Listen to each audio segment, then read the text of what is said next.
No politic here. Why you no love Israel? Oh, you hate it? I'm Israel high. I'm Israel high. I'm Israel high. I'm Israel high. I'm Israel high. I'm Israel high. I'm Israel high. I'm Israel high. You have forgotten to say I'm Israel high? Do you love Israel? You must love Hamas. You are Hamas. I'm Israel high. I'm Israel high. I'm Israel high. I'm Israel high. I'm Israel high. I'm Israel high. I'm Israel high. I'm Israel high. Oh, Israel not number one for you. Oh, anti-Semitism. Israel, small nation. Israel, tiny nation surrounded by scary Muslims. Ah, you are anti-Semitism. You are Hamas. You are Hamas. No politics here. Say Israel number one. Tweet Israel number one. No politics here. No politics here. No politics here. No politics here. No politics here. What's going on, everybody? I hope everyone's having a fantastic evening, afternoon, pre-noon, no matter where you are in the world. I'm Hassan Piker, and this is Awesome Our Broadcast coming to you live from stolen land here in otherwise sunny but currently gloomy Los Angeles, California, in the United States of America, also known as Turtle Island. We're live and alive, and I hope all the boys, girls, and nephews are having a fantastic one because today's a beautiful day. Today's a wonderful day. Today is a very special day, and I'm actually feeling in a very special way. You might be wondering why I'm feeling in a very special way. Is it because perhaps I actually got a pretty good lift in? Upper body push day, got some dumbbells off my chest. Is that the reason why I'm in a pretty good mood? Maybe. That's part of the reason why I'm in a pretty good mood, obviously. Or is it because it's, 63 degrees and mostly cloudy? Obviously not. Is it because, first workout of the year, no haircut yet? Obviously, I'm going to be doing that tomorrow. Is that the reason why I'm in a pretty good mood? No, those are not the reasons, even though there are some good reasons in there. But you already know why I'm in a pretty good mood, because today is the first of a very special day of the week that we celebrate all the time. That's right, it's Friday. The first of the year, as a matter of fact. Friday, Ladies and gentlemen, boys, girls, and MBs, Saturday, it's Friday. Sunday, It's Mufasa Friday. It's Fucker Fans Mom Friday. It's Friday. It's Friday. It's Fry Slay. You already know what it is, ladies and gentlemen, boys, girls, and MBs. We're going to be having immaculate vibes, regardless of what people say, because it's Friday. And we're live. We're alive. And as always, we try to keep the vibes immaculate on Fridays because our forefathers fought long and hard to ensure that we actually enjoy the weekend. So if you like the weekend, thank a union. And in order to celebrate that, we will be having good vibes no matter what, no matter how hard people try to make the vibes bad. It's Friday, it's Fry Slay, and we're here, we're live, baby, let's do it. I'm just now realizing I only join on Fridays at this point. Okay, everyone out of office today regretting I didn't take it off. Yeah, for those of you who are watching from the office, you already know what it is. Of course we are. Of course. We are live, we're alive. It's, there's some people at work already. Most people are not, I suspect, because... most people are not at work yet because it's still holiday. It's still the holiday season for many, it seems. I personally am excited. I'm personally somewhat excited to make sure to get everybody back to the productivity that we need to see. But this is a part of the broadcast where I tell you about my personal news before I get into anything other than that. And last night I ended the broadcast and I was feeling pretty tired. I actually passed out while my mom and dad were watching this symphony. I don't know. I forget which one it was, but they just sometimes like turn on YouTube and open up like an orchestra and listen to that. And I was I passed out while that was going on, while they were watching that, and woke up, finished Fallout episode 3 is pretty good. Shouts out to Kumail Nanjiani. I'm going to be cutting my hair tomorrow. Chatter, who asked, are you going to cut your hair today? No, tomorrow. But in any case, Bro, have you ever watched the iShow Speed stream live? I've tuned into the last two and bro, it's like a zombie apocalypse of fans screaming and clawing at him 24/7 while his bodyguards form a barrier and fight them off to little success. Yeah, he's got motion, he's got aura. That's who he is. Saw Fox doing a segment on Return to the Office the other day. Had to resist the urge to throw a weight through the TV. Don't do it. But yeah, iShow Speed is, I think, still in South Africa, and he's having a wonderful time out there. And I've been following some of the drama surrounding it. I guess, like, are you actually going to do predictions today? I've been waiting. Yes, I'm going to do predictions today. I'm going to do goals today because it is obviously 2026. We're 2 days into 2026. I think last year I did my predictions in like January 7th or something. Every time I tune in, he looks miserable. He had it good in China. Are you talking about me or are you talking about Speed? But aren't your predictions a little bit biased now, 2 days into the year? I know. One of the things that I will be doing for sure is OK Buddy. Okay. This is a promise that I'm making. I did not look at OK Buddy one time last year, and I will be looking at OK Buddy this year. Okay. We're done. We're done with that. We're doing OK Buddy. I'm a 13-month sub. What is OK Buddy? That's funny. See, OK Buddy used to be a staple in this community. Okay. It used to be a staple in this community. By the way, I literally tweeted, I will do OK Buddy and more community stuff in 2026. Believe it. 1.5 thousand likes, 43 retweets. I'm going to keep it $150. Nobody, this community is also not invested in it.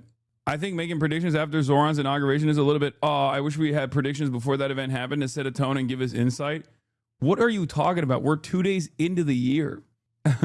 I like that people are like, oh, you're doing the predictions on 2026 on the second day of 2026. It seems like you are clearly, it seems like you're clearly cheating. Anyway, the year is over. I know. It's a foregone conclusion for the next 363 days. Yeah, you already know everything that's going to go on. Once you enter 2026, yeah, because no one believes you. Sure, bud. Basing community engagement via Nazi site. True. Can you give us a prediction on which politician you think is going to kick the bucket? I can't. Those are notoriously my bad predictions. So every time I come up with any predictions on who's going to kick the bucket, it's always wrong. So you can tell, you will know who definitely will survive the year. You know what I mean?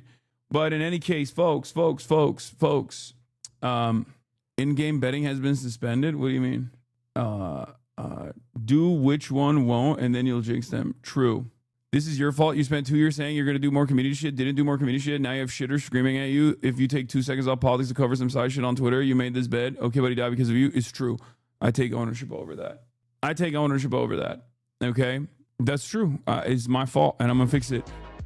Slowly but surely, baby. There will be some growing pains, but we'll do it regardless. What did you get right last year? Virtually everything. I made 20 predictions last year, and 19 of them came true, with the exception of Pierre Polivier winning. PP lost because Marks Carney came in and cooked the books. I made 20 predictions last year, and 19 of them happened. All of my who's gonna kick the bucket predictions, they all were. Even the joke one was, I mean, the meme was a meme already, but like all of them was L's. Predict some good stuff. There will be some good predictions. Okay. Don't you worry about it, baby. Don't you worry about a thing. Okay.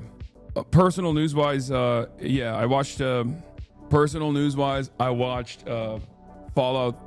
I watched Fallout's 3rd episode. It was pretty good. It's like picking back up again. It's getting more interesting again. First episode wasn't as as much of a banger as I would like, but the 3rd episode was good. Went to bed and I woke up early, put some lifts in, got some freaking lifts in, feeling pretty good, ready to go, ready to storm the town, you know? You already know, but please watch Jujutsu Kaisen. I already have watched Jujutsu Kaisen. I'm rewatching Jujutsu Kaisen right now, as a matter of fact. Did you say you wet the bed? No. Yeah, One Piece Season 1 ended. I know. Please watch Culinary Class Wars. I want to watch Battle Royale. I want to watch like Motorcycle Diaries. There's like a bunch of movies that I want to watch, but I can't get myself to even watch them. I don't know.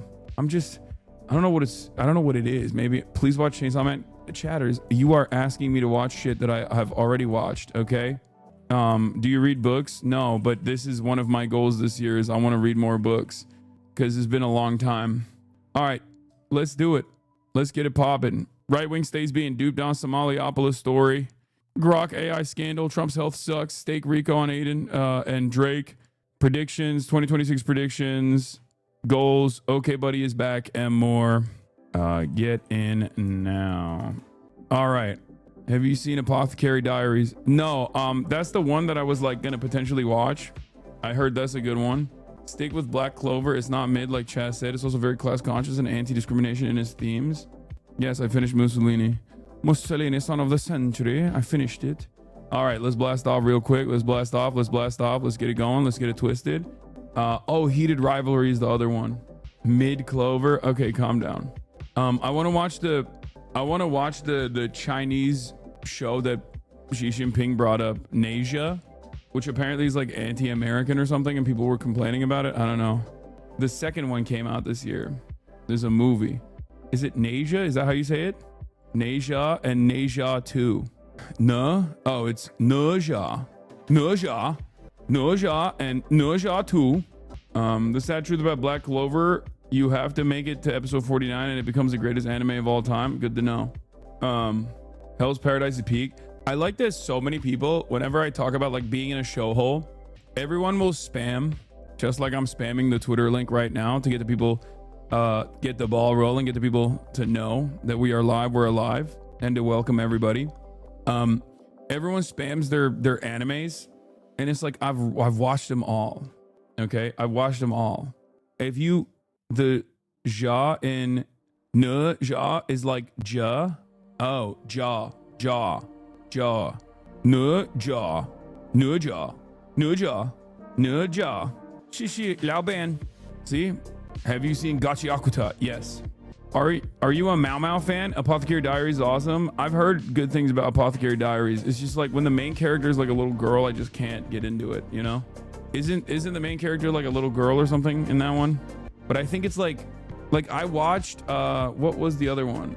No, she's like 19. No, but like it's like she's not sexualized. No, that's not even it. She's an adult that looks really young. Wait, really? This is why people say you're anti-women? I mean, I can watch compelling works of art that feature strong female leads, okay? Or even annoying female leads like Pluribus, okay? Like, don't come at me like that. I'll look into it. Now that you guys told me, I thought it was like a little baby. That's why I wasn't invested in it from afar. Cause like, I think you guys will all admit, look, I even as someone who is like an open anime fan and has watched a fuck ton of anime, I think you guys can admit that like there are some that you look at from afar and you're like, the naming convention of this show is so busted, I'm never gonna watch it.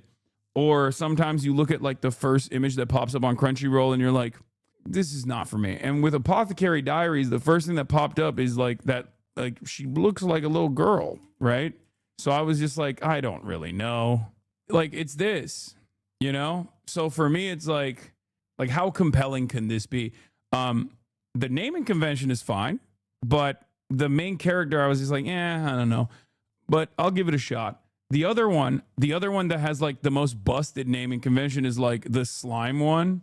That's like one of the most popular animes on Crunchyroll all the time is like the Slime Diaries. That time I got reincarnated as a slime. Like I will never watch that. Okay. I will never watch because like the name of it is so crazy. Tensei Shitara Slime Datta Ken. That time I got reincarnated as a slime. It's actually super political and it's actually super good. Sure, comparing slime to Apothecary Diaries is so criminal, dude. I'm just saying. I'm saying that there are some animes that the names are so insane that I will just never watch them. And people are saying that's just how isekai are, you know? So I'm a spider. So what? Like, that's insane. That's an insane name. Okay. What the hell does that even mean? Code Geass is peak. If you're into anti-imperialist anime, yes, Code Geass is a banger. Absolutely. Stop being so closed-minded. Sorry, I'm gonna continue being closed-minded about this in 2026. That's gonna be one of those things that I'm closed-minded on. Vending machine reincarnation anime 2. Shit's wild. What does it even? Sometimes I can't tell if you guys are making it up or if that's real. Okay. Sometimes I can't tell if you're just like joking and you made that up, or if that's like a real anime name. But honestly, because anime names are so crazy, I believe it. You could make up one of the most insane things anyone has ever heard, like string the most insane sequence of words together and be like, this is an anime, and I would most likely believe it. Like, what? My little sister can't be this cute is pretty political. Yeah, what's the policy that it's talking about? Age of consent and incest? Ethical incest? From Old Country Bumpkin to Master Swordsman. There's another one that's like that's what is it? It's like, obviously as an assassin, my skills are far superior to the swordsman. That's literally the name of an anime, something like that. I'm paraphrasing it. But like, what happened? Did you run out of names? Just name it normal. Name it normal. Why is it so weird? I'm not even kidding. That's like the real name of an anime. Don't trust chat anime taste. They're trying to lead you astray. Yeah, I never do. I just end up doing whatever I want to do. That's nothing compared to some manga names. Lol, they like to be literal. Backstabbed in a backwater dungeon. My trusted companions tried to kill me, but thanks to the gift of an unlimited gacha, I got level 99999 friends, and I'm out for revenge on my former party members in the world. Okay, that's just a summary of every anime. There's also like what do you call it? You watch Blue Eye Samurai, right? Yeah, Blue Eye Samurai was incredible. There's also another thing. What was I gonna say? There's Monster, the anime is a must-watch, all-time classic. My friend has been trying to get me to read this manga titled "The Boy I Had a Crush On Was Not Actually a Boy at All." Wait, that thing I just read is a real title? That's crazy. That's why I respect stuff like Mob Psycho. Okay, it sounds strange, but it's actually incredible. And also, it's pretty easy to understand. One Punch Man, straight to the point. Okay? Yeah, I like that. Naruto, cool, great, totally fine with that. Bleach, One Piece. Like, even if it's like a little bit confusing, where you're like, what is that? What could that possibly mean? It's like, fine, you know? Dragon Ball Z. My little cousin loves a manga called The Time I Got Reincarnated as a Toilet. Stop. The Time I Got Reincarnated as a Toilet. No, I'm looking that up. There's no shot that's real. Get the frick out of here. Come on, dude. That Time I Got No, as a slime is the one. That Time I Got Reincarnated as a Toilet. What? Oh my God. Wait, what? I was isekai anime. I was reincarnated as a toilet, and all the women want to sit. Wait, what? What? That's real. Oh my God. Isekai no toilet. Toilet dedai wasuru. Dungeon toilet. It's actually really good. It's nothing like the name. Bro, we will never be. I wanted to say, we will never be forgiven for the crimes that we've done to the Japanese. But honestly, they were on a freak ass wave from before. They were already doing freaky stuff. If you look back throughout time, there's always been some freaky. Japan is the island of freaky ass unks. Okay, freaky ass unks. My favorite isekai is the one where a Japanese guy is transported to ancient Rome and it introduces them to modern Japanese bath technology. It's called Thermae Rome. The old man reincarnated as a villainess is no joke. One of the better animes this season. It's about a boomer being reborn as the villainess in a romance manga. I think there's a lot of repressed like sexual issues that mangakas are just like basically working through in public in broad daylight and not exactly hiding that either. They're just like straight up are like, yeah, no, this is my freak on. I'm getting my freak on. I have to write about this because it's killing me that this is my big secret. It's pretty crazy. Have you watched Ligma? Okay, good one, dude. What's Ligma? In 2026, you're still doing Ligma jokes. Come on. Gachi Akuta is amazing. Yeah. Gachi Akuta is cool. I like it. I'm watching it. It's very well drawn. But there's something about Gachi Akuta that like frustrates me because it just the anime, the way that they've drawn it, it looks like it smells bad all the time. Do you guys also feel the same way? Whenever I'm watching Gachi Akuta, I feel like it's just like the world smells so bad. Cause it's like it's all trash. It's like trash world. And that's the whole point. And I get it. But like while I'm watching the anime, I still feel I approved all the Okay Buddy posts. There were like 3 that weren't. People thinking it was r/Hassan Piker. Please let the community know Okay Buddy is back. Yes. Were you also disappointed by One Punch Man season 3 animation? No, I did not actually watch it. I did not watch the season 3 animation of One Punch Man. I didn't watch One Punch Man season 3 at all, but I heard it's horrible. I heard it's like disastrous, like absolutely disastrous. I couldn't even watch Boy Love, aka Bururoku, because the second season was so ass. Like the drawings, like the animation was so busted, and I couldn't get myself to go through. I couldn't get myself to go through like an entire season just for like the end where I guess they just like dumped all the funds into making the last couple of episodes good. Yes, I know Zoran is speaking now. I love that.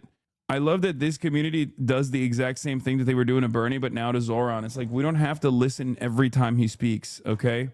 Like we can get the highlights after the fact, okay? Here, he's making an announcement. Here, huh? Okay. Everybody down. Down, please. Miss, can you? Thank you. Excuse me. Everybody down.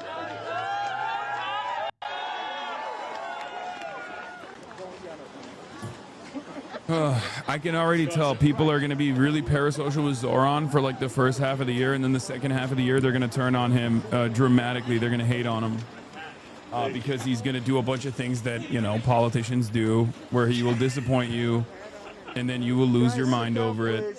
Okay. Is everybody good with the shot? No. Yes? You can't stand up because they're Good by the press?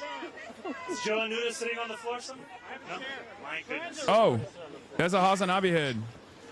Stills, please. That's Okay. New York. That's New York City Good DSA. afternoon, everyone. I met her. I met her at the Zoran after party. She's one of the team leads. New York 1 City year DSA ago shouts out. This month, hundreds of New Yorkers.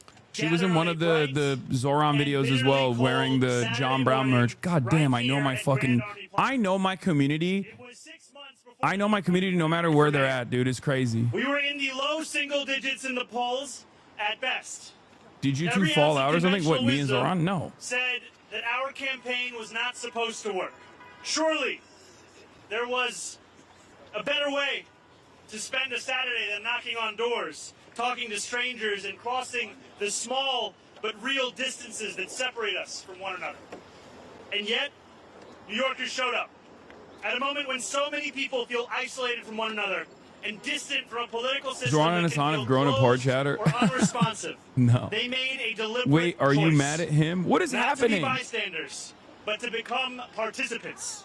You guys need to stop being Their own babies. politics and their own vision for New York City being the driving force behind what they were going to do. Stop And that meant trolling. knocking on doors of people who lived just blocks away but whom they had never met. It meant asking questions instead of assuming answers. It meant listening instead of lecturing, finding common ground. And that experience taught us something simple and profound. Democracy works best when people are not treated as an audience, but as an active part of it. Governing demands the same. That is why we are here today. We are gathered at Grand Army Plaza, surrounded by powerful symbols of public life.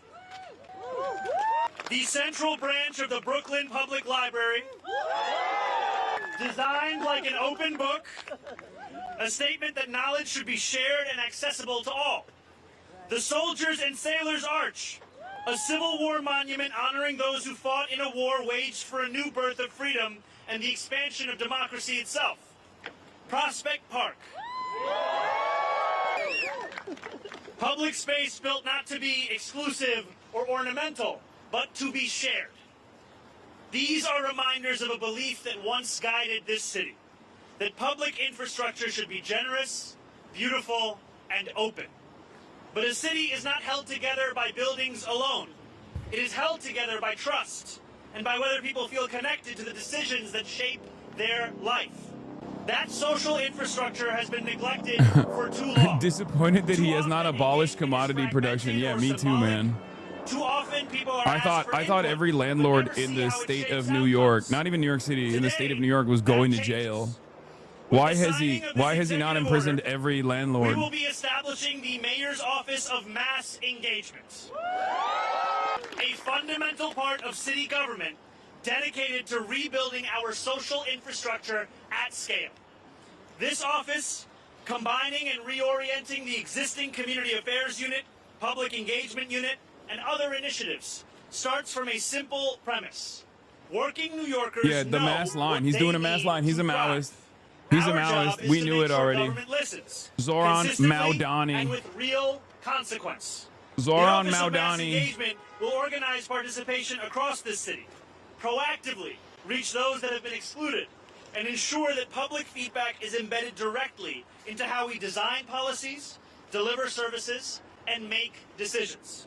And to lead this work, I am proud to announce that Tasha Van Auken will serve as I am commissioner. Zoran's Lin Biao, okay? Eventually I will betray him and die in a mysterious plane incident. Since President Obama's first campaign Eventually, in I will betray him and 2008 die in to her a leadership mysterious in New York plane City incident, DSA, and Tasha I has will be spent more struck than from a all the decade records, organizing at despite scale, my unlimited developing support and leadership, unconditional building loyalty trust, to the and helping to the working great people chairman. turn priorities into action. On our campaign, she mobilized more than 100,000 volunteers who knocked on more than 3 million When is he hunting doors. down the renegade Kumatang? It's coming. Kumatang. It's coming. He's doing it with this guy. Not just to win an election, but to build leadership and a real sense of community. Dude, I did across see the Walton city. the Goat Goggins there. also It spent made many me years so working in the happy. Blue Man Group, This made me so which happy. means My she goat was at the brings both New York organizing inauguration. discipline It's and so sick. unusual tolerance for chaos. Big Walt. The Office of Mass Engagement reflects how we intend to govern, with humility, openness, and a firm belief that democracy is strongest when it belongs to the people, not just in theory, but in practice. And we should be clear about how this work will be judged, not by how many meetings we hold or surveys we collect, but by whether people can see their voices reflected in the decisions that we make. Judge us by whether engagement changes outcomes. Just as past generations invested in the public spaces around us, this administration is investing in the civic fabric that holds our city together. And that same commitment to openness, Making his campaign participation, organizer a and city-funded rebuilding organizer is trust in so our sick. Yeah. institutions guides how we approach every part of city government.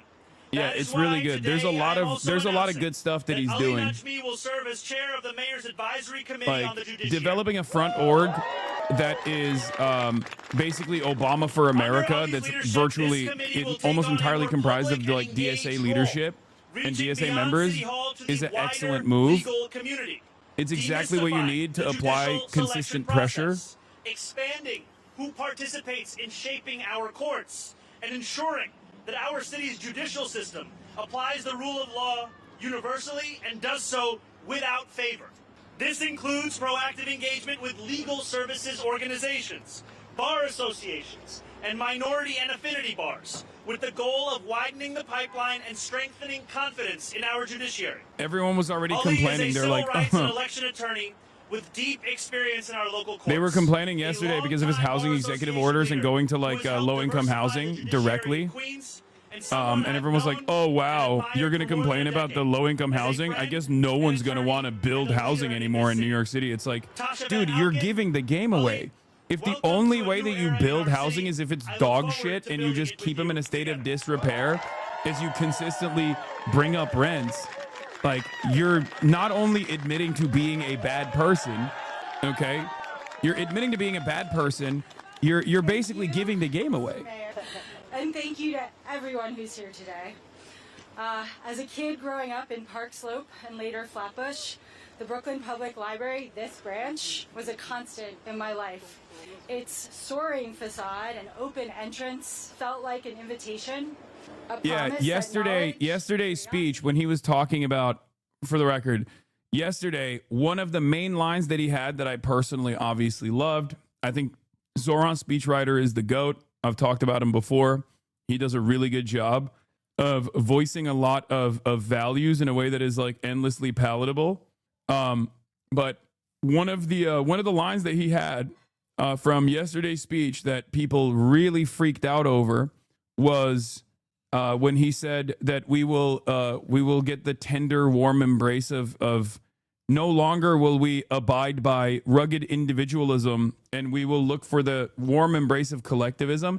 And everybody lost their minds over it. Do we have a link to that moment? Because that was like basically the entirety of like liberals and Republicans alike. It was very interesting to see not just the Republicans. Not just the Republicans. And by the way, this is a bar. Existed as distinct from one another. We will draw this city closer together. We will replace the frigidity of rugged individualism with the warmth of collectivism. So Republicans heard that and were like, oh my God, they're going to assassinate. It's the Cultural Revolution. They're going to assassinate every landlord, all this stuff, right? And it's really funny how it's really interesting and really funny to see how these guys react to statements like this, right? Liberals were also freaking out over this as well. They were genuinely losing their minds. Sean McCarthy had a really decent take on this. He said he's quite clever in that he clearly knew using the term collectivism would cause the sort of hysterical meltdown we've seen. One of the few people who learned real lessons from Trump. Make the other side overreact and you look unhinged. And you see that from like the Fox News audience. David Sachs, how many people have died because of collectivist political experiments? List them. At Grok, the warmth you feel is the city's hand in your pocket. Probably sounded better in Russian. Here's what the difference between those two look like. North Korea, South Korea. Like, dude, okay, China is right there.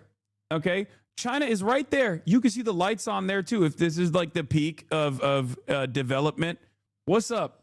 You gotta cut China out of the picture. Okay, if you want to make this argument, right? Lights versus no lights. Checkmate, atheists. It's also one of those things that I always find so stupid because a lot of these guys love Japan, right? And for all of its faults and failures, it's xenophobic, it's hyper-capitalist, dystopian, all this stuff.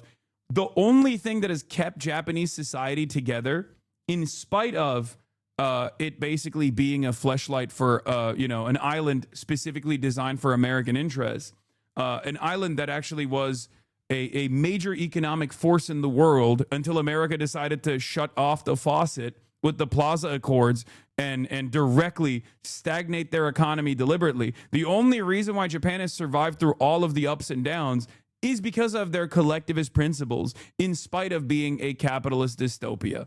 Okay? So if you like Japan, if you are one of those guys that's like, Pog, Japan, I love Japan, Japan is so sick, even though they are a somewhat socially conservative country in many respects, but then also very socially liberal in others. It's very strange. It's not the same, right? Even though they have a horrible work culture and whatnot, they do have long-standing collectivist principles in Japan that have made the society work in spite of capitalism to a certain degree. So I know that people like to say, well, we like Japan because it's like a right wing, it's xenophobic, it's they don't let any migrants in or whatever, and it's like, yeah, it's true. That's why they're dying. That's why they are. It's an entire country that is currently committing suicide. A lot of these, like, I am not Mr.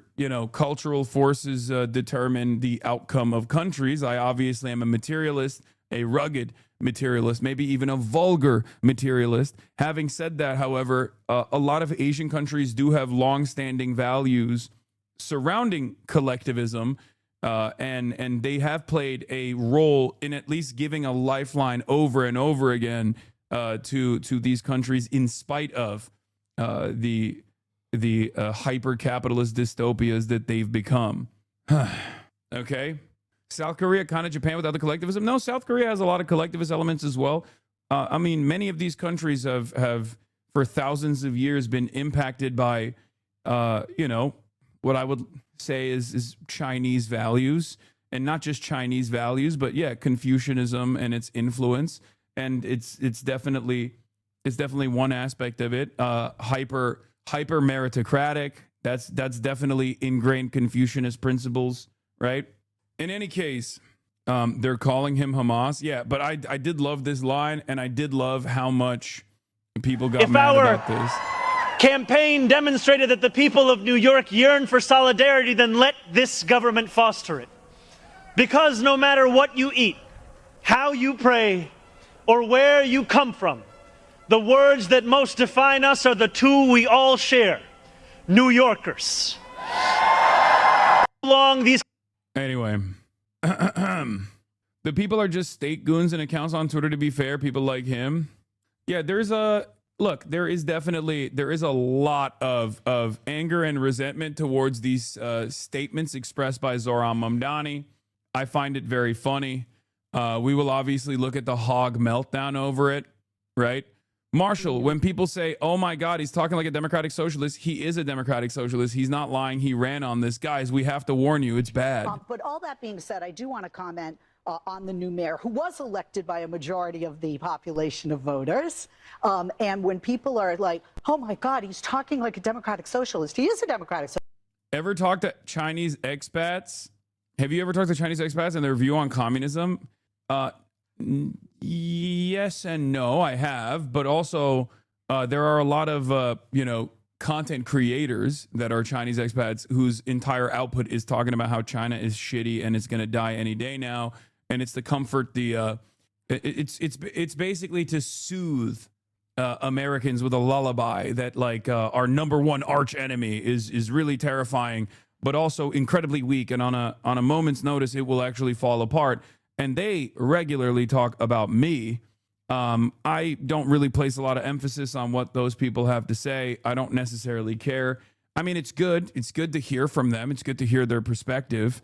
It's good to hear every perspective, right? It's just the amount of weight you place on their analysis, obviously, well, that varies. Socialist. He's not lying to you. He ran on this. This is what he said he was going to do. Affordable housing. By the way, right now, there are polls showing majority of Americans want the rich to be taxed now. Majority of Americans want affordability, and it's not just my side of the aisle.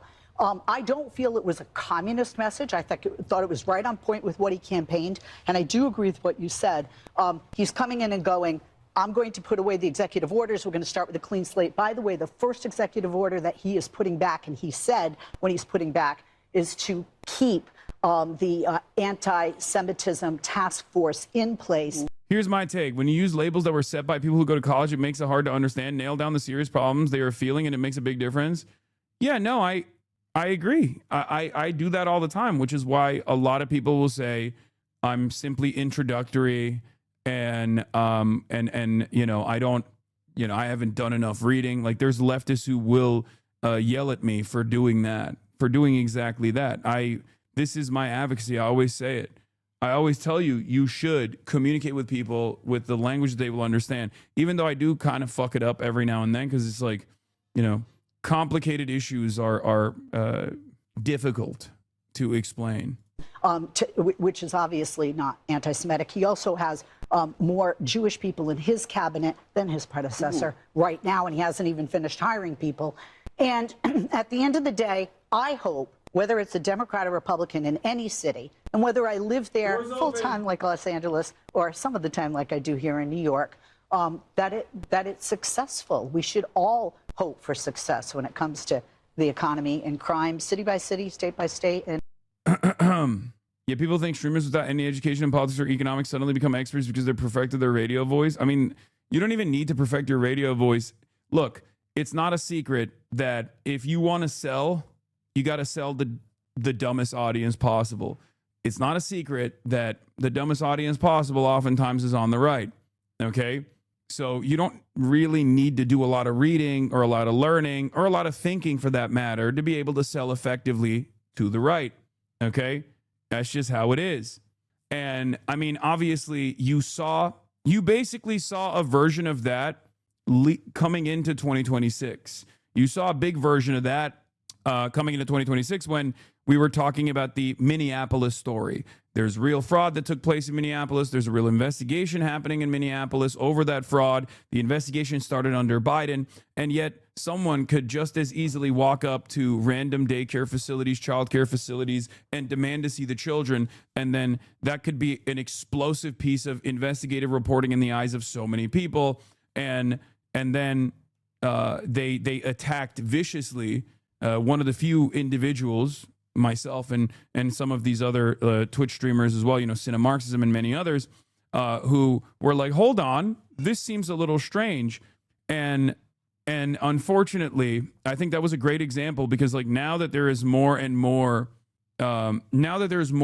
commentary on this stuff, more and more investigations on this stuff, investigations into the people that were putting out this slopaganda, people are recognizing maybe they were duped, right? The reality of the matter is, just as I also correctly predicted, they're going to people's houses and shit. Like they're going crazy. They're doing craziness. There are a million different copycats doing the exact same thing. It was very effective in shifting people's attention and priority away from the Epstein files, from the Grok AI child sexual abuse material procurement that Grok was doing. It shifted people's attention away from the Trump administration and very quickly made them think in a very efficient way, made them think like, no, it's actually the fucking, it's actually the Somalis. The Somalis are stealing all of our money. And like I said, there are, there are copycats. There are people that are rolling around town now in different parts of the country, looking for childcare facilities to storm with a camera and make claims about how they need to see the children inside, otherwise there's fraud happening. And it's perverse, it's perverted, it's Pizzagate, but now mainstream, right? Because we're now realizing that if there are no adults that say, hey, let's not do this Pizzagate stuff, this is getting out of hand on the Republican side, and instead people are actually promoting it and they're giving it permission, more and more people do it.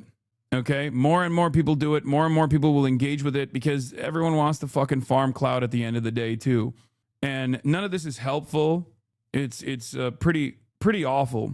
And ironically enough, not only is it not helpful, but it also has allowed the administration to turn around and shut off the money, shut off the funding for all childcare facilities all around the country. That's ridiculous. That's insane. But it was a goal that the super wealthy had for a very long time. It's a goal that the Republicans have for a very long time, and they were able to advance it because they're very sinister. If your goal is to cut welfare, if your goal is to gut the welfare structure and cut subsidies in general, right? New York Times did a report on the fraud in Minnesota several months ago, though, so there is fraud happening. Yes, no one said that there is no fraud happening in Minneapolis, chatter. There's fraud happening all around the country and certainly in Minneapolis as well. But the only reason why we knew that there was fraud happening in Minneapolis is because enough people complained about it. An investigation was launched. The Department of Justice conducted an investigation that actually yielded arrests, okay? Convictions. Do you not understand that there's a difference between there is fraud happening here versus I'm assuming that this entire ethnic group is responsible for the fraud, so I'm going to assume that every single business is actually secretly a front for this ethnic group that I want to vilify. It's the difference between looking at the Epstein case as a hyper-specific, isolated incident where someone who is potentially working with both the CIA and the Mossad has successfully been able to create a sex trafficking, like a minor sex trafficking operation in an effort to blackmail a lot of our elites and cut deals for both Israel and the United States of America and, traffic weapons and stuff. And then looking at that and going, well, Jeffrey Epstein is Jewish, so all Jews are doing this. This is like, a Jewish thing. And then going around town to synagogues and demanding to see the children inside. which some people did do, right? But we understand that that is deeply anti-Semitic and insane. The difference in this situation, however, is that there is still institutional pushback and institutional stigma around anti-Semitism. There is no institutional pushback or institutional stigma around Islamophobia or even around hating a minority group that is like an appropriate vector for hate in the eyes of this administration. Somalis, both being black and also Muslim from an African nation, makes them perfect targets for this administration's anxieties and this administration's anger, right? That's the reason why you can't get away with doing the same type of content, but in an anti-Semitic way. Although anti-Semitism has grown as well. Frame for Republican audiences better. It's like discovering that one homeschool is resulting in child abuse, so going to every homeschooler and demanding to see the kids because they're all abusing kids. It's so frustrating that the eye of the public is so, well, homeschooling is already, that is a relatively harmful process, whereas daycare facilities are not, right? Day 2 in Zohran Mamdani's New York. I watched a gaggle of financial analysts get zip-tied and marched into an unmarked van. A man ordered a latte with a whole milk in front of me in line, and the barista immediately shot him in the head. This is real. It's happening, you know? Also, Senator- Zohran Mamdani did say that he was elected as a Democratic Socialist and he will govern as a Democratic Socialist, which was awesome to hear once again. Now, of course, in that process, there are some things that he did, like, turning around and undoing all of the executive orders that the previous mayoralty had implemented, Eric Adams's previous executive orders. That was obviously a big deal. And, many of that was good. There's obviously criticism surrounding one of the things that he also signed into law. I think it was like, no protests around like synagogues or something or around places of worship. I don't think that's going to actually stop people from protesting outside of a synagogue if there's like illegal land sales taking place there. I think it's absolutely ridiculous, and it will be a big test for the Zohran administration if they actually follow through on that. That would be very silly. So, that would be completely unacceptable. This is the second executive order that he signed in. The power vested in me as mayor of New York. The first deputy mayor shall report directly to the mayor, advise and assist the mayor on all policies, blah, blah, blah, all this stuff. What was it?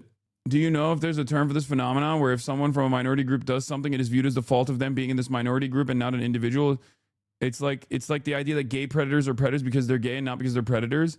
Yeah, it's called bigotry. That's it. That's what it's called.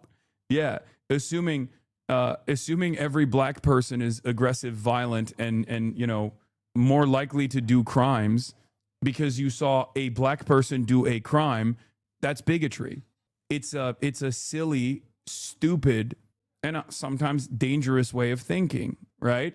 That's what it is. It's called being prejudiced and being hateful. Unfortunately for all of us, there are a lot of people who operate like that. And the less there is interest in developing a better understanding of the world, the less there is, the less people want to think about things thoroughly, the worse people get. Anyway, from Mamdani's second executive order, police commissioner will direct establishment of appropriate limitations on protest activities outside of houses of worship during non-religious activities to protect the speech and assembly rights of community members who make the use of houses of worship. So it's a review, not a ban, is what Alex Kane is saying from Jewish Currents. This is a directive for the law department and the NYPD to review policies around protests outside of religious spaces. It doesn't do anything to actually restrict protests, at least not yet. And I would be surprised if the review did, given case law on this. In Ann Arbor, Michigan, there's a long weekly protest outside of Shabbat services. The protesters were sued. A judge dismissed the lawsuit. The Sixth Circuit agreed with the ACLU position that such protests were protected speech. The FACE Act, which the Trump administration is utilizing to sue protesters outside of a synagogue in New Jersey that was selling Israeli homes, including in settlements, does prohibit harassment or obstruction of houses of worship. But protest isn't necessarily harassment. So are you going to address the protests in Iran, or are we not innocent enough for you? Wait, what? Innocent enough? The fuck? I'm going to get to it. I don't know why I just started, chatter. It's been an hour. We will get to Iran as well. Okay? Can you calm down? So Like I said, there is criticism directed at Zoran over this, but I think it's we shall see. I would be very surprised if he was if Zoran was like, yeah, you guys can't actually protest outside of synagogues or temples or places of worship where they're like illegally selling stolen land. That is not going to happen, I don't think. And check back with me when it's potentially implemented. Even if it is implemented, I highly doubt that it will lead to real prosecutions, because I think people will destroy Zoran Mamdani. Like his own supporters will lose their fucking minds over it. Jasper Nathaniel says, I am disappointed by this, even though it's just a review for now, and fully let down by him keeping Tish. But it seems insane to act as if Mamdani has already been compromised because he's doing politics. It's our job to keep pushing him. Yeah, I think we should. Why would that be surprising? He already condemned the protest several times. Because I'll tell you why that's surprising. Because he has protested in the exact same way for a lot longer than he has been running for mayor or has become mayor of New York. That's the reason why it's surprising. I think it's good to have a little bit of confidence in people when they've spent a good deal of time doing something, right? If they actually turn around and drop all of that, I'll be there with you. I'll be by your side. Of course, I will be the first to fucking condemn this shit. But you have to wait, and you shouldn't stop applying pressure, but you should think critically. That's it. Like, there are a lot of people who fall into this trap of engaging with politicians parasocially. They did it with AOC. They're doing it with Zoran Mamdani. I think that's silly. What do I always say? Politicians are our servants, okay? They serve us, members of the public. We vote for them so they can actually implement our desires. They tell us that they're going to run and follow through on promises that they made to us. And they win successfully and they win resoundingly if they actually give us some promises that seek to eradicate some of the issues that we're experiencing. And ultimately, at the end of the day, you just got to turn around and say, put the policies in the bag, little bro. Okay? Repeat after me. Put the policy in the bag. That's it. With Zoran Mamdani, it's the exact same. And if I, a person who still corresponds and communicates with Zoran Mamdani, can place myself outside of like feeling some kind of parasocial friendship with him, then I think you guys can do that as well, especially considering that you're fucking looking at this from afar. All right. Now, there's also some good stuff here as well. Obviously. One of the things that really pissed off Israel and Israel dick riders was on his very first day, New York City Mayor Mamdani shows us his true face. He scraps the IHRA definition of anti-Semitism and lifts restrictions on boycotting Israel. I wonder why. Okay. Ali, my goat, in the replies immediately. Excellent step by New York City Mayor to scrap this bogus politicized definition used solely to impose Israel first policies on Americans and others. Let's recall that so-called IHRA is just Israel and a bunch of its Western arms suppliers. It has zero moral authority. Yeah, that's it. It's fucking ridiculous. It was ridiculous that it was implemented to begin with. Okay. It's not only against the First Amendment, it's against the First Amendment at the behest of a foreign nation. They're complaining about this whole Shlomo Kramer's clip is overtaking social media, is also going viral. Why are they so bad at timing? It is the audacity. Okay. It is the fucking audacity. You need to understand. It is the entitlement, the sheer arrogance. In many respects, it's because they're fucking fascist. Okay. This is how it works. It's a fascist, it's a fascist, hyper arrogant way of communicating. When you're like, what do you mean? Of course, I'm the GOAT. I'm the best thing. I'm the fucking man. Of course you need to sit the fuck down and listen to what I have to say. Of course you're going to actually silence and suppress speech criticizing my country. It's ridiculous. Okay? It's ridiculous. But for many people, I think because of Holocaust education, because of the Nazis primarily targeting Jews, many people in the United States of America cannot comprehend that, like, someone can be Jewish and a fascist as well. Okay, someone can be a Jewish fascist, as a matter of fact, like a Jewish supremacist fascist as well. Okay, this does not mean that all Jews are like this, of course. Just as every white person is not a fucking card-carrying white supremacist Klans member. We have to understand anyone and everyone can be a fascist, and Zionism is an ethno-religious supremacist ideology. It is fascist, and that is precisely the reason why people can speak like this, and it shocks people's consciousness. Okay, like, think about it. Look, every time someone here, I'll give it to you in terms that you can understand. Okay, if there were a bunch of, and there are some of these, the example I'm going to present to you kind of has already started. If instead of, Shlomo Kramer, you had Hank Patterson going on NBC as a high-profile Christian nationalist of a white background and saying, the anti-white sentiment needs to stop right now. The anti-Christian sentiment needs to stop right now. We are going to tackle the First Amendment to ensure that we preserve the First Amendment because we must preserve a future, a secure future for our white children. Okay? You'd understand it a little bit better, right? Hank Patterson running around talking about how white people are under attack. We must actually end or eradicate or significantly claw back First Amendment protections. We must punish people for speaking out against the whites.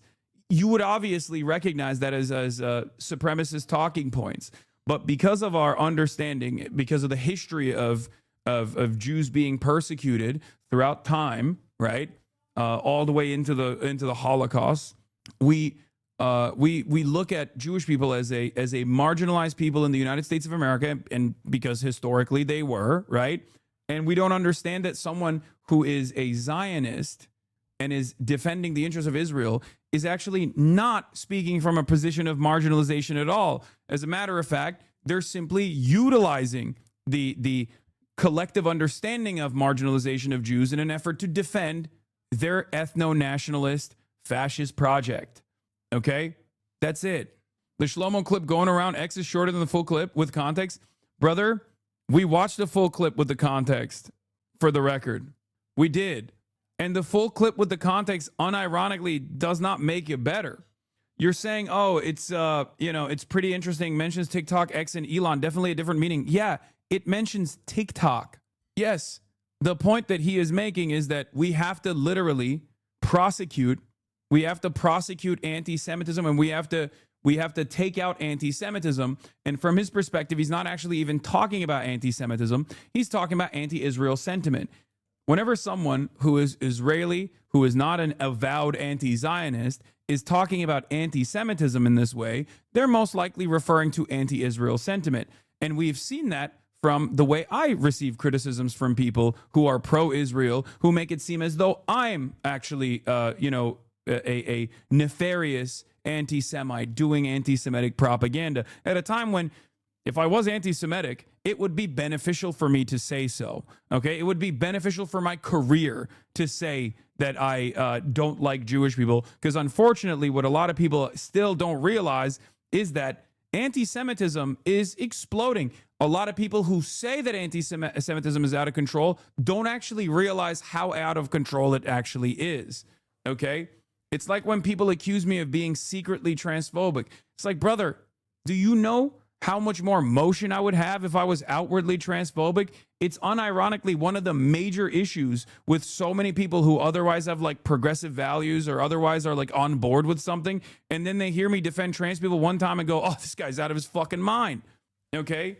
I'm uncompromising in my positions, whether it be combating anti-Semitism, combating bigotry of all different forms, and I will never compromise on those positions because I care about the humanity of people, and that is just my worldview. My worldview stems from defending those who are unjustly maligned and persecuted for a distractive purpose for capital owners who want to dominate and continue to dominate the world, dominate the United States of America by consistently stealing shit from you, stealing money out of your pockets, and then redirecting your attention over to fucking, Somalis or redirecting your attention over to the handful of trans people that exist. Okay, that's it.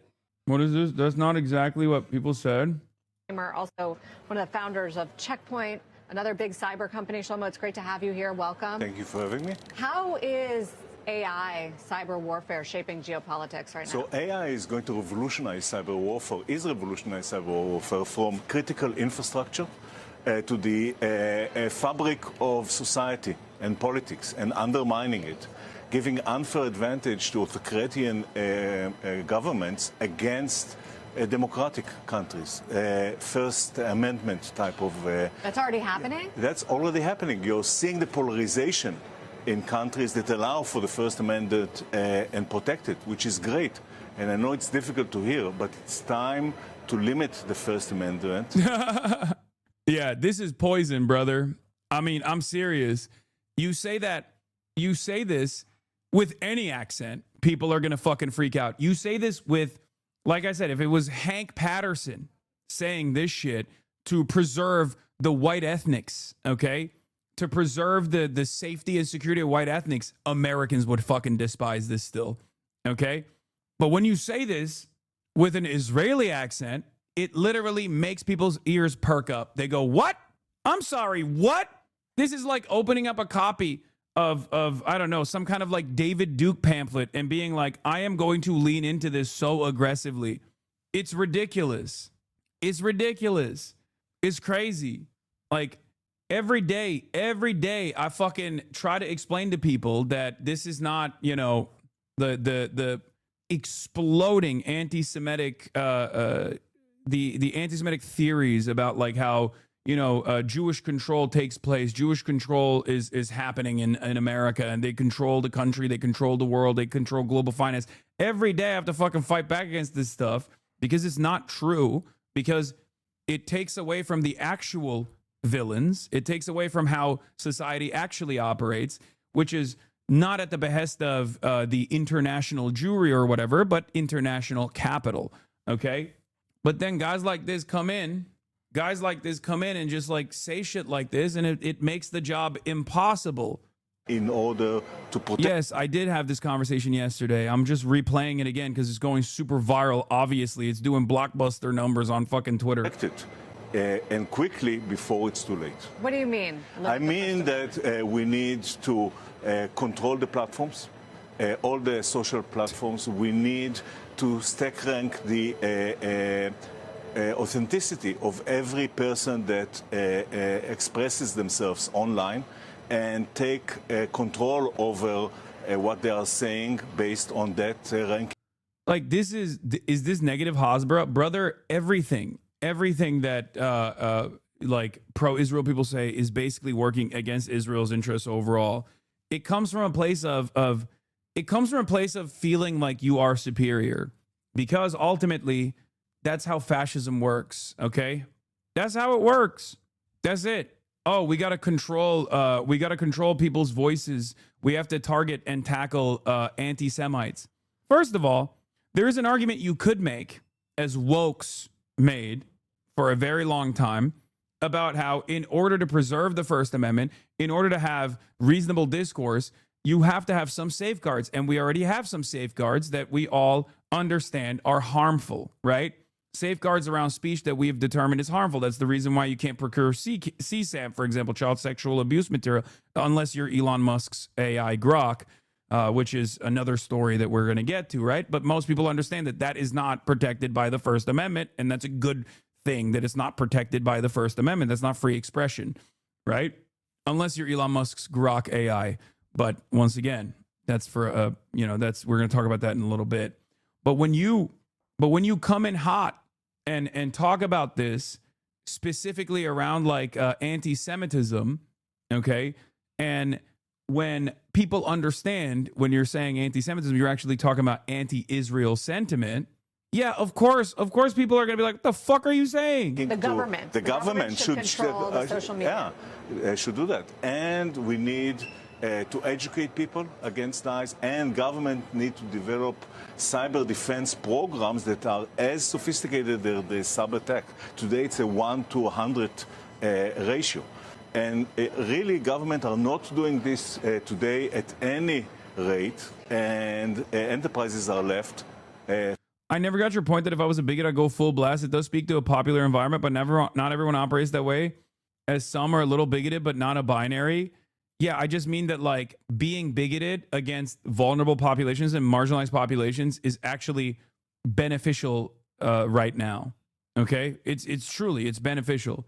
It is a much easier way to present your argument. Bigotry is an oversimplified argument. Okay, it's always an oversimplified argument. And especially in a country like the United States of America, it's an oversimplified argument that just works a lot better when you're trying to drive home a point. That's the reason why when you actually try to describe to people like the case of fraud taking place in Minneapolis, they go blah, blah, blah, boring. Talk to me about how you want to kill these how you want to kill these third worlders, right? These parasitic third worlders coming from Somalia. Like that's what they want to hear. That's all they want. They don't want to hear an argument broken down and explained step by step, right? They don't want to hear that underserved communities that have been historically marginalized and destroyed, that have no way out, are going to, of course, lead to a higher instance of crime or criminal activity. They want to hear you say black people are aggressive because it's their culture, or black people are aggressive and violent because they are inferior. And even if they don't say inferior race, they mean inferior race. But if they can't say inferior race, they'll say inferior culture, right? That's an infinitely easier argument to present. That's it. And the same goes for Israel. Describing Israel as a vassal state that has played a formative role in America's colonial ambition in a resource-rich region is convoluted, it's difficult. It also shifts a big chunk of the blame back to America. And a lot of people don't actually want to hear that. A lot of Americans don't want to hear that. They want you to say it's the Jews, it's Jewish control. Especially because when you say it's Jewish control, it takes away the responsibility from America and Americans, American politicians in general. So it's a very comforting, self-soothing narrative. A lot of people don't understand that fascist ideology, racism, ethno-supremacist or racially supremacist values are actually mechanisms of self-soothing, okay?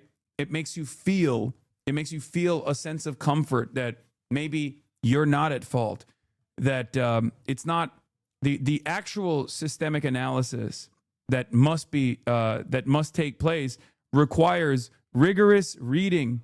Okay, requires to develop a totally different way of understanding the world that you have never encountered in a country like the United States of America, because materialist thought, dialectical materialism, historical materialism is not only not taught in schools, even as an alternative, but instead it is actually routinely propagandized against. So most Americans, when they encounter socialism or communism or any sort of Marxist thinking, they have already been negatively primed against it. So in the absence of that, of course, it's a much easier narrative to create a grand conspiracy.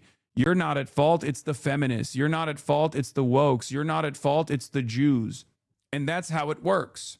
And in a media environment such as this one, it becomes increasingly more difficult to educate people on this stuff because it's much easier. In the short attention span economy, it's much easier to get a piffy dunk and just slam it, Be like, this guy's in the pocket of Jews, moving on, right? Unfortunately, a lot of people lean into that fast dunk. One of the things that I've also noticed, by the way, that I find very funny is first day out of the gates, I was talking about how the Islamophobia and the anti-Somali rhetoric obviously plays a big role in Hasbara, right? This is just the latest version. We know that the Israeli government has figured out that Westerners don't fuck with Israel no more. So what they actually try to do is foment hatred against Muslims and then tie it back to Israel fighting against jihad, Islamic jihad, that sort of thing. And when I brought that up, initially, a lot of my naysayers were like, oh, being anti-Semitic again. Oh yeah, blaming the Jews, all this stuff, right? And yet, a couple days in, even Nick Fuentes and the like, because they are fucking grifters that are utterly devoid of even having an ideological backbone in this circumstance, Nick Fuentes and Sneeko and many others are now also taking that pivot and taking that position. It's just that the first couple of days, they were really fucking framing the, all Somalis must be deported.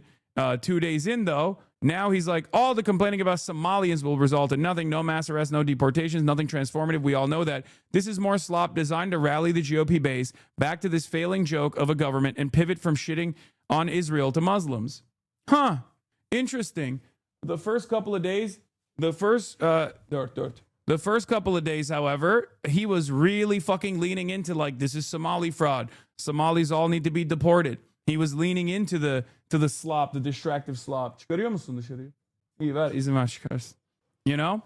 And now he's turning around and being like, actually, yeah, he did the same thing with Venezuela. He's stealing your talking points. I know. A lot of these guys do this shit. First, they get everything they can and frame. They get everything out of like initially leaning into the framing that's popular. And when that framing changes because people go, hold on, the fuck's going on here? This seems a little suspicious. They go, okay, you're right. Still fuck the Somalis, but also let's make note of the fact that this is obviously, trying to shift our attention away from shitting on Israel to Muslims or whatever. I think Sneeko had something like that to say as well. Sneeko speaks on Nick Shirley being promoted by MAGA conservative influencers to replace Nick Fuentes. But do you understand? I did this. I talked about, without being a fucking Holocaust denier or without being anti-Semitic, I talked about all of this stuff. What happened when I did that? First day out, one of the things that I talked about was this. I was like, there is a very clear-cut goal here. There's a big agenda here. Okay? Everybody fucking yelled. Everybody yelled. They were like, shut the fuck up, you woke bitch, all this stuff, right? Now they're all saying it too. And the difference is when you're right too early and you're basically alone out there and you're sticking your fucking neck out there, everyone is going to fucking dunk on you, even if they agree with you later down the line. This is something that I've experienced throughout my fucking career. Okay? You're a streamer. What impact could you have? I mean, the fucking YouTuber is the guy who had a tremendous impact, don't you think? But this is, again, the endless haranguing of correct takes coming from the left opens up an opportunity for people who are tackling this issue from the right, tackling this issue in an anti-Semitic manner, tackling this issue from a perspective that is like, yeah, we got to fucking like deport all the Somalians, but honestly, like, we got to deport all the Jews too, like that sort of thing. That's the reason why when these guys do it, they get fucking 60,000 likes on Twitter. When leftists do it early and they're right from the start, everybody fucking harasses them and goes, shut the fuck up. Shut up, bitch. You're fucking stupid. You don't know what's going on. And honestly, because there is no interest, because everything is like slotted in, because everything is like heavily biased in this media environment, and basically as long as you are part of the group that is advocating for whatever values you think you have, no one even turns around and goes, hey man, you weren't saying that 2 days ago. What the fuck happened? You were really farming it. You were really leaning into it. You were really saying that like it's all Somalis. It's all Somalians, right? It was Somalians that are doing a tremendous amount of theft and whatnot. Why are you shifting back to this? Listen, now they're talking about daycares in Minnesota. And now this guy, Nick Shirley, I'm not too sure about him. I spoke to him before. Nick Shirley's doing this podcast tour with all the Zio MAGA conservative influencers. And he's being pushed really hard by Elon Musk. Well, how are they not waking up saying, Hassan was right, I should reflect on this? Because it's like Hassan was right, but not in the way they wanted. Too much well poisoning. If your primary, this is something that I don't do. Like the other day, I despise Destiny. I despise his politics. I think he's mostly spite based, right? He's driven by spite.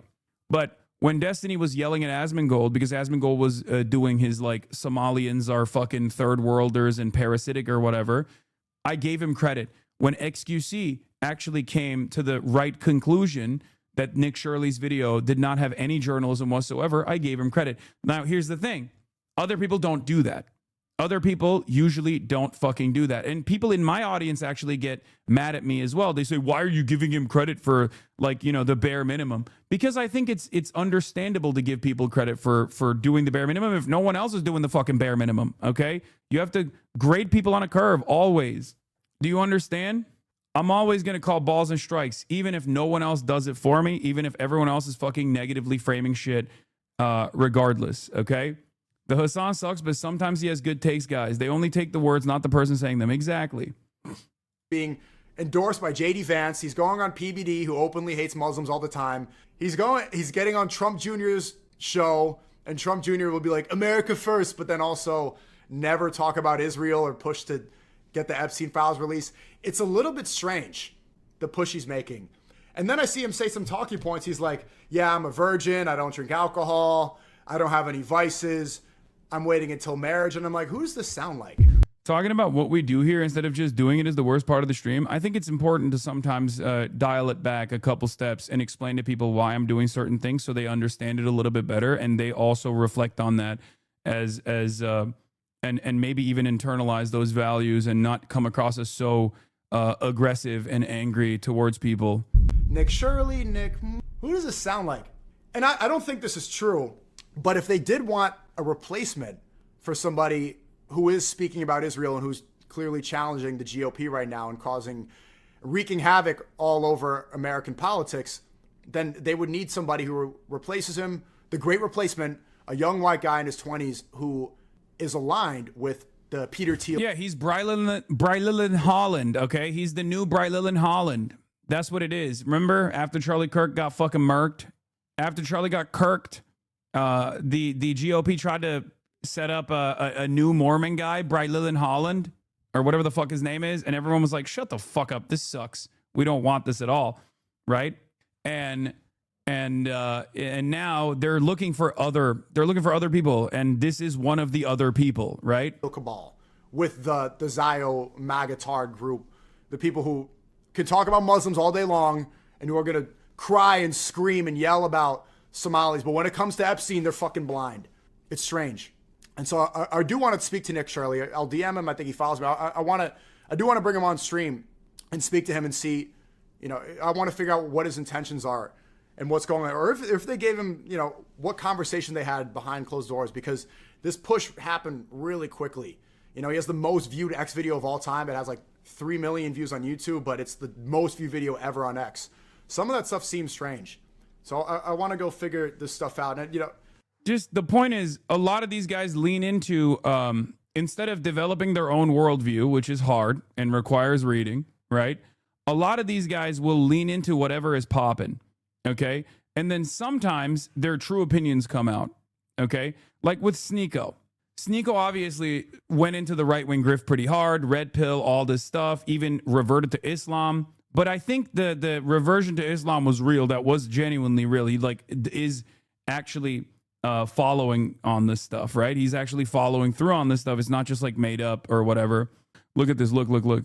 If you think Trump is a pedo, you're an idiot. If you think those files have something to do with Mossad Israel, then you're starting to think. Hassan is a pederast. Fuck him. Hassan is a pederast. Go fight Sam Hyde. I like that the person that you are a fan of is straight up a fucking pedophile. Like straight up. Like with proof. Like you're calling me a pederast, and the guy that you are championing is straightforwardly a pedophile. That's cool, man. Have fun with that. Yes, it's John Gacy, I know. Pederast means gay, not pedophile. I thought it was like a way to say gay pedophile. Am I wrong? I thought pederast was like a way to say like all gays are pedophiles or something. Am I wrong? Yeah. Anyway. Yeah, but these guys are basically trying to reorient their commentary now slowly but surely, after it came out that the guy that they were fucking hyping up went to Israel and did pro-Israel propaganda, and now they're realizing maybe this had something to do with that as well, or so now they have to like reorient their commentary on this thing. And that's usually what happens when you are utterly devoid of like a real worldview and simply just leaning into everything for clicks. Okay? When you're leaning into everything for maximum clicks, you're of course going to go, hold on, maybe this Nick Shirley video actually has some validity, right? Because everyone is saying it, everyone around you is saying it, and it's kind of like this. It's kind of like when let's say you're in school and everyone around you is listening to this new band, right? This new boy band or whatever, K-pop, okay? New K-pop group. And you don't fully understand it, but you just don't want to say anything. You don't want to be like, these guys suck, right? You don't want to say that like these guys are ass or whatever, because if you do, a lot of people are going to yell at you. They're not going to want to be your friend. And I think like internet clout works in a similar fashion where obviously the stakes are very low in that situation. Just saying like, I'm not a big fan of this thing that's popping is very different than, like there is no one that is being harmed if you say this boy band is good or this K-pop group is bad, right? However, there are people being harmed when you say Somalis are all fraudulent and must be deported and they're parasitic third worlders, right? So the point I'm trying to make is like a lot of these people lean into the narratives that are growing because they see the numbers, they see the clicks, they don't want to fight against it. Nobody wants to be the guy that sticks their neck out, right? Nobody wants to be the guy that sticks their fucking neck out and says this thing that everyone is actually unconditionally in support of is actually wrong, right? So they lean into it. And what's shitty about leaning into it is that when you lean into falsehoods, or when you lean into like racialized conspiracies like this, you end up making even people in your audience believe in said racialized conspiracies, right? It's a cowardly way to operate because once again, we have numbers, okay? There are a lot of progressive-minded people, a lot of them out there, but because they have been conditioned into a complete silence because they're terrified of the backlash that they will receive, the media landscape, and especially on places like Twitter that rewards right-wing, racialized, agitated propaganda, and whatever fucking insane conspiracy that people are cooking up against marginalized communities and whatnot. The people who actually do want to stand against that are silenced into submission. And when that silence takes place, a lot of people who are in the margins only hear the loudest voices. And if all the loudest voices are right wing, they go, all right, this is vibes, right? This is what's the meta. This is what's popping. All of my favorite content creators are saying this, so that must be the truth.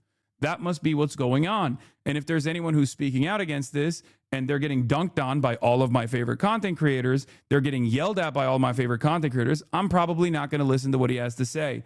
Even if what that person has to say might be true, and even if you inevitably find out that that is the truth, you don't actually turn around and really reconsider that, right? Because nowadays, with the internet, clout has become infinitely more important than truth. Clout has become the highest marker of credibility. Okay, if you say something and 100 million people like it or see it and view it, then you might as well be, it doesn't matter what you're saying. It's just most people will see that as the truth. They will not question it. They will not think about it. And I think a lot of people don't realize that. This is very dangerous. This is very dangerous thinking, especially considering that one of the major social media websites is operated by a very, a very racist shithead like Elon Musk, right? And that's where we're at. Clout, but not credibility. How can we make the link for people? Because it's really not that far, is it? No, I think it's getting worse and worse, especially because Elon Musk is like really pumping shit. Whenever there is a conspiracy or a narrative that suits his purposes, he'll base boost it into oblivion, right? He'll base boost it into oblivion, and it ends up because people look at clout as validity, clout as credibility. They look at that and they go, okay, there it is. I mean, this guy is right, and it becomes really difficult to. To deal with. But that's where we're at. It always feels like it's a uphill battle too. It always feels like it's a fucking uphill battle. And then, there are people that go, chat, are we defending fraud? No, of course not. But you already made up your mind, you know? But this is what I mean. It's everything, like everything turns into like silly memes, right? Oh, dude, this guy, obviously, I'm not going to try to understand his position because it's much easier for me to just assume that he's defending fraud. This guy is, I'm not going to try to understand what he's trying to say about like why there are resistance groups against the state of Israel. I'm just going to say he's a terrorist. These are all thought terminating statements, okay? It's a thought terminating cliche. My enemy cannot actually, my ideological enemy that I've been positioned against could not possibly have an opinion that I could agree with. He could not possibly be thinking about this in a way that is consistent with his worldview. I'm just assuming what his worldview is. I'm assuming that there's a lot of baggage that comes along with his worldview. And in an effort not to hear what he has to say, I'm just going to decide what his actual cynical purpose is here. Small Business Association cracking down on fraud in Minnesota, with Administrator Kelly Loeffler posting in part this quote. Today, our agency took action to suspend 6,900 Minnesota borrowers amid suspected fraudulent activity. Circle suspected. In total, these borrowers were approved for 7,900 PPP and EIDL loans worth approximately $400 million. But Democrats are doubling down on blaming President Trump for politicizing the scandal. We're taking fraud seriously. We are working every day to improve our systems, hold those criminals accountable, and move our state forward. That's why it's incredibly frustrating to me that Donald Trump and Republicans want to use this as a political vehicle to cut funding entirely to our state. Minnesota State Representative Nolan West joins us now. He's the co-chair of the Children and Families Committee and is with us. Great to see you. Your thoughts about blaming Trump for he had something he had nothing to do with, nor did he have the job when most of this fraud was taking place. Yeah, no, he's not governor of Minnesota, and that's not how our system works. We have industrial scale fraud here. That's what the attorneys have been saying as they indict 80-some people, and we're seeing convictions across the board. So that's around, they're saying, could be $9 billion. So when you look at $400 million for PPP loans, that's peanuts compared to what we're seeing in Minnesota. And this has been going on for years. So trying to make it a thing right now when nothing has been done, when we've seen nothing happening on this in years, just makes absolutely no sense. So, Nolan, when did you know about it? And what was the biggest surprise, if anything, when it became exposed and getting more exposed every day? What's crazy is now they're like going after active. I like that they have decided that there are real instances of fraud. Once again, even in the PPP stuff, right? As we know, there are billions, but they're only tackling this as like if a Somali business owner is engaging in PPP fraud, which is crazy. Like, yeah, tackle that shit, okay? I don't give a fuck if it's a Somali business owner doing it, but don't fucking, don't leave aside the hundreds of billions of dollars that like what non-Somali business owners are engaging in either. Are we fucking serious? That's crazy. That is crazy. This is what is so frustrating about this, because there is a validity to the PPP loan fraud. There was so much of it. Ironically enough, many of these fucking right-wing dickheads. This has to be one of the most boring stories, and it just keeps dragging on for days and days. I'm Brian Kilme, dude. I'm Brian Kilme. I'm Brian Kilme. I'm Brian Kilme. Zero critical thinking skills from a 69-month subscriber here.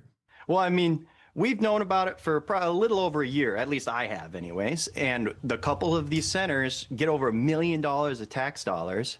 And we checked them out. Nobody's there. Then even KSTP News went down there. We had mainstream media down there seeing no children present. And that made a little waves, but it didn't come until Nick Shirley had that viral video of doing the same thing. And it was just starkly there for everyone to see. And if you're claiming, 40-some kids, I think it is, they're claiming and getting reimbursed by the taxpayer for, you go up at 11 a.m. or 1 p.m., and there's no children, that's insane. And then eventually they invited the mainstream media, the Star Tribune, that's our big liberal paper. They go in there, and there's like 4 kids. And they're like, look, we're a legitimate business. Well, okay, we can't, allegedly they are fraudsters. But if there's only 4 kids you're watching right now, but you're getting reimbursed over $1 million a year in CCAP, there's still something up going on there. So Tim Walz put this on, and he's running for election. Put this up yesterday. This is Trump's. Yeah, this is another angle of attack as well. Like, I don't really care about Tim Walz. I actually don't like Tim Walz anymore. You know, this is not the major reason, but you know, this is being used against him as well as a major angle of attack. It's just a perfect combination of all the things, right? You can use this against Tim Walz in the gubernatorial race. You can use this against all the Somalis and shift people's attention over to all the Somali population as opposed to like all the other things that they are frustrated by, right? No more talking about Israel. It's actually the Somalis that are stealing all the money or whatever the fuck, right? It's that they're stealing all the money. It's anti-immigrant, which is good. It's Islamophobic, which is good for the purposes of this administration. And people who are asking why I don't like Tim Walz, it's because there is evidence connecting at least some people back to like these major fraudsters, specifically Bach, the white lady who was the primary person, the person who was actually responsible for putting together this entire scheme, who's like literally going to prison. And Bach is actually aligned with Jacob Frey. Jacob Frey is or was the incumbent mayor of Minnesota. Omar Fateh was running against Jacob Frey, and Tim Walz backed Jacob Frey, even though a lot of people were very upset with him and wanted him out. Okay? Yeah. Omar Fateh, who is ironically being used in all of these like AI slop videos that they're crafting, making it seem as though like Tim Walz is pro Omar Fateh. Specifically because he is, fucking Somali. That's the reason why they're doing it. Was against Jacob Frey, and Jacob Frey, according to the Star Tribune, was connected to Bach. That's one of the most annoying aspects of this conversation. One of the most annoying aspects of this fucking back and forth is that like there is validity to some of the claims. It's just not extending to the entire Somali population, and they're just like attacking every institution that they can rather than allowing an investigation to take place. And even if you have suspicions that there are people within the party structure in Minnesota or in Minneapolis that are playing a role in this, identifying those connections. Okay, and being very careful about the allegations that you're making, identifying those connections, and trying to get investigators to look into that is the appropriate way to go about this. Not just saying this is Somali-style fraud over and over and over again. And that's what's so fucking annoying about it. Ultimately, one of my least favorite aspects of this is twofold, okay? Number one, there is a type of fraud that takes place in daycare centers, okay? There is a type of fraud that takes place in daycare centers.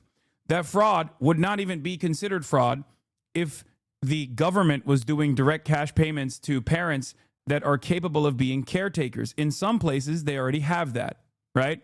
In some places, the local government will literally give money to people who can be caretakers for their family members. There are probably people in this chat that take care of their parents, or they take care of their children, and they get a subsidy for it, okay?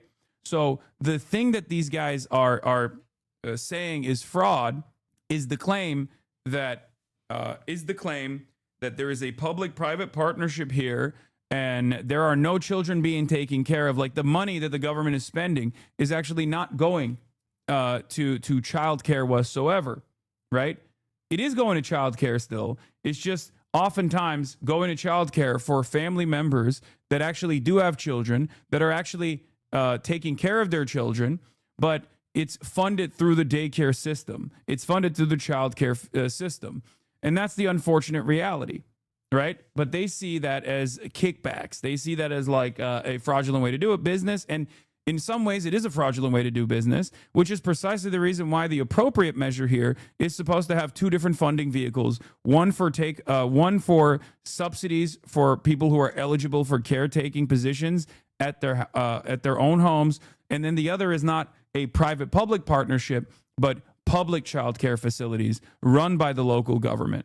Do you understand?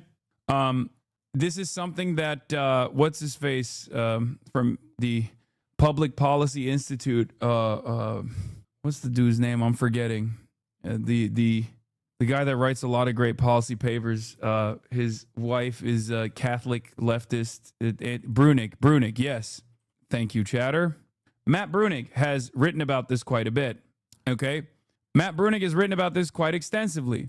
Thomas Massey, the fraud in Minneapolis is insane and should be prosecuted. But I have questions. When did it become federal government's role to provide daycare? Can grandmas get payments if they care for grandkids? Why not? Do moms who work at home or on a farm qualify for this assistance, right?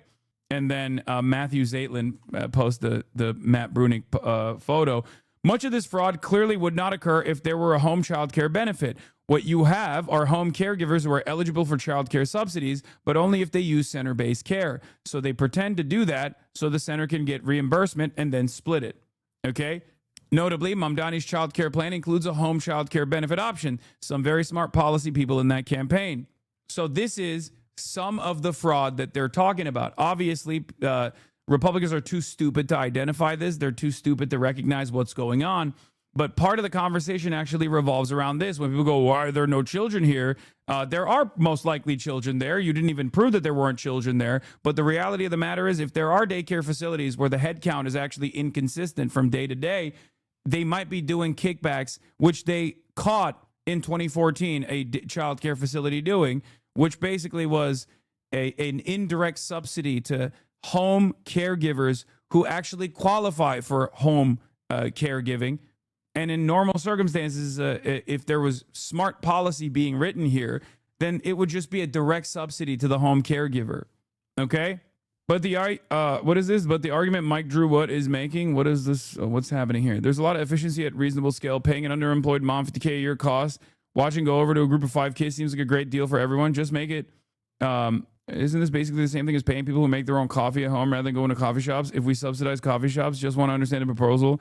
So very young children have to be cared for 24/7, including during the workday. The question is, should the cost of that be allocated to their parents, either pay for childcare or forego work, or to the society with childcare subsidies and home care benefits? Within the American welfare state, the answer has been allocated all to their parents, except subsidize some low-income parents who use childcare services. The Universalist Soc Dem Vision says allocated to society, give all the parents choice of free childcare or home care benefit.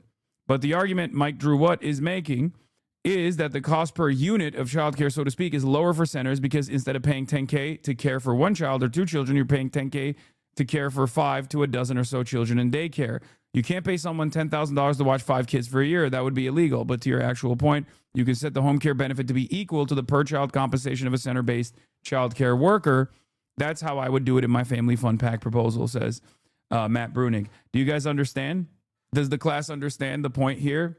If there was a dual benefit structure where people who are eligible to stay at home and take care of their very young children that require 24/7 care, right, got subsidized by the government, and then people who did not have time to do that because there are plenty of families where both of the parents are working, and need a facility to send their children to, were sending their children to a public care facility, right?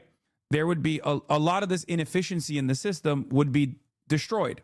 But that's a normal conversation around actual policy, right? When you actually add on the racialized component, when you talk about this is Somalis doing illegal theft of government funds and they're doing it Somali style and blah, blah, blah, all this shit, you don't get to have a serious conversation about what the best policy making would look like in this situation. The model of the government just buying services by giving out vouchers have been conclusively proven wrong. Just look at the state of California or the housing market in general. We need government-owned and provided services. No, I agree. I think the best possible way to do it would be a government-owned public service across the board. That would take up the majority, the overwhelming majority of the funds. And for parents who actually, it's not an anti-socialist perspective. This is not just to simply say it's vouchers. I mean, both Marx and Engels extensively talked about childcare and necessary labor that happens in the home that is oftentimes not looked at as serious labor, right? So the chatter's point about vouchers is a bit different when you are directly giving parents stipends so they do not have to work. You're not just subsidizing demand then, you're basically giving them unemployment insurance to be a parent. So the best education system in the world is in Finland because they ban private schools charging tuition. And by aiming for equity in schooling, they actually achieved excellence. The truly great students from every background thrive. I agree when it comes to schooling. I especially agree when it comes to schooling. Schooling is, I think, a little bit different than childcare for very young children. I think the best pathway going forward is always going to be, a government-owned, no public-private partnership that actually is a leaky faucet for subsidies and actually opens up an opportunity for tremendous welfare fraud in the way that these guys talk about, or subsidy fraud. But instead, have it be government-owned, not dissimilar to, pre-K through 12th grade education that is supposed to be public across the board. I think we're all in agreement that the public-private partnership is riddled with fraud. In any case, that's the reason. But you're kind of seeing this with the same principle here, right? You're seeing it with the PPP loans, right? We know that PPP loans were fraudulent. We know that hundreds of billions of dollars went to people, and the conditions were that they would have loans that they would have to pay off with like very low interest rates. They had loans that they had to pay off with very low interest rates. But if they actually had to pay them, if they actually were caught not engaging in disbursement for all of their employees, because once again, we don't have any federally governed structure where everyone can get paid, even though we kind of do. The Social Security system works in that way, and we don't. We could use the Postal Service if necessary, and at the time people were advocating for the subsidy structure to exist with direct cash payments to people rather than give those funds to bosses, to small business owners who will definitely take those loans and not pay their employees and fire them, which is precisely what fucking happened en masse, which is now known as PPP loan fraud, right? Even though no one was actually persecuted, the government has actually turned around and said, we're going to look after only the Somali business owners that engaged in the PPP loan fraud, which is fucking insane. Okay. Yes. Prosecute the Somalis who did it. Okay. Prosecute the Somalis who did it for sure. But prosecute everybody who did it. What the fuck are we doing? It's designed to be riddled with fraud. There's an inherent contradiction because it is in the interest of private party to take as much as they can, since the government has shown it's willing to give infinitely. It further incentivizes gouging. See California Rail, this daycare stuff, etc. Yes, it's so frustrating that under our current governance, every single subsidy scheme turns into a fucking unlimited money faucet into whatever business is receiving the subsidies. It's fucking annoying. And then we turn around and we get mad that China is actually out-competing us in the international markets. Yeah, because they would fucking assassinate people that are doing this kind of stuff. That's it. Okay? That's it. They would be like, oh, really? Oh, you took billions of dollars. You took billions of dollars from government funds and then didn't actually allocate those funds appropriately. Okay, you're going to jail and maybe capital punishment. Okay? That's how it works. Now, obviously, I'm not in favor of capital punishment, but it's crazy that, we look at this stuff and we're like, oh, I wonder why this kind of stuff doesn't work ever. Oh, wow, we can't even compete against China. What the fuck's going on? It's like, yeah, this is why you can't compete against China. Long game. We spend years cracking down on fraudsters. It's a serious issue, but this has been his plan all along. He's politicizing the issue to defund programs that help Minnesotans. Really? So this has been his plan all along. So he says, well, you know what? We have had 70 plus convictions, 82 indictments. What do you say to that? Every single one of those is from the federal government. At the state level, they have sat on their hands and haven't gone after these fraudsters at all. They've said, oh, we've hired a few investigators, but they can't even answer. We asked them, how do you go after fraud? How do you detect fraud when you do your license visits? And they still haven't answered that question that was asked days ago. So I have a feeling it's not enough. They should know better, but we have to get to the bottom of this because $9 billion, we could help a whole lot more people if we didn't have so much fraud in the system. Oh, it sucks. What a strange world we live in, dude. This almost feels like This almost feels like the same thing that Republicans say when they're talking about healthcare, where they're like, well, Obamacare was just a subsidy for private healthcare, and it obviously didn't work because healthcare prices have gone up year over year. And it's like, yes, that's why the alternative is government-run healthcare, you fucking asshole. Why are you cutting the subsidies and then simultaneously not actually changing the way that the system works? All you're going to do in that situation is make healthcare even less affordable. They're pointing to a real ongoing problem, and instead of actually trying to solve said ongoing problem with good government programs, they are saying, oh, it's only the Somalis that are doing it, or insert whatever marginalized group that's doing it. No, it's everybody that's doing it. It's all the businesses are doing it. Tackle the problem. Prosecute and arrest every single person that is doing this. I don't give a shit if they're Somali or if they are Italian or if they're Greek or if they're of Jewish background. I don't give a shit, okay? Everyone that is engaged in PPP loan fraud should be prosecuted. What the fuck are we doing?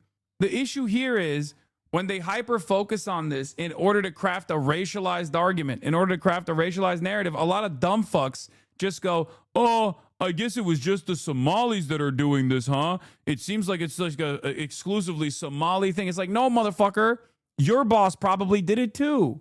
Dude gives off so much actually energy. Me? Oh, conservative Islam was not in the bingo cards. You think this is conservatism?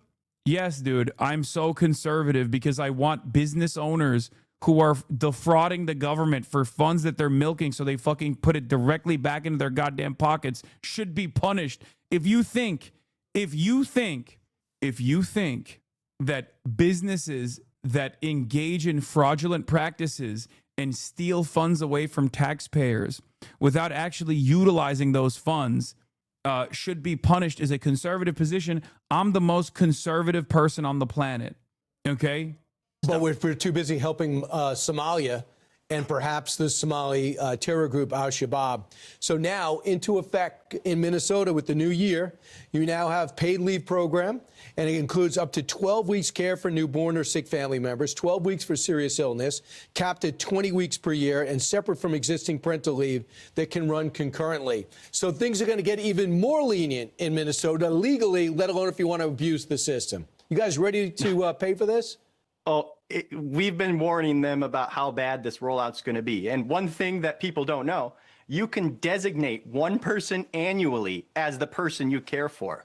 So I can designate my uncle living in Florida, go on vacation, and it's up to your employer to investigate whether you're really caring for that person or not. Wow. Like, that's just...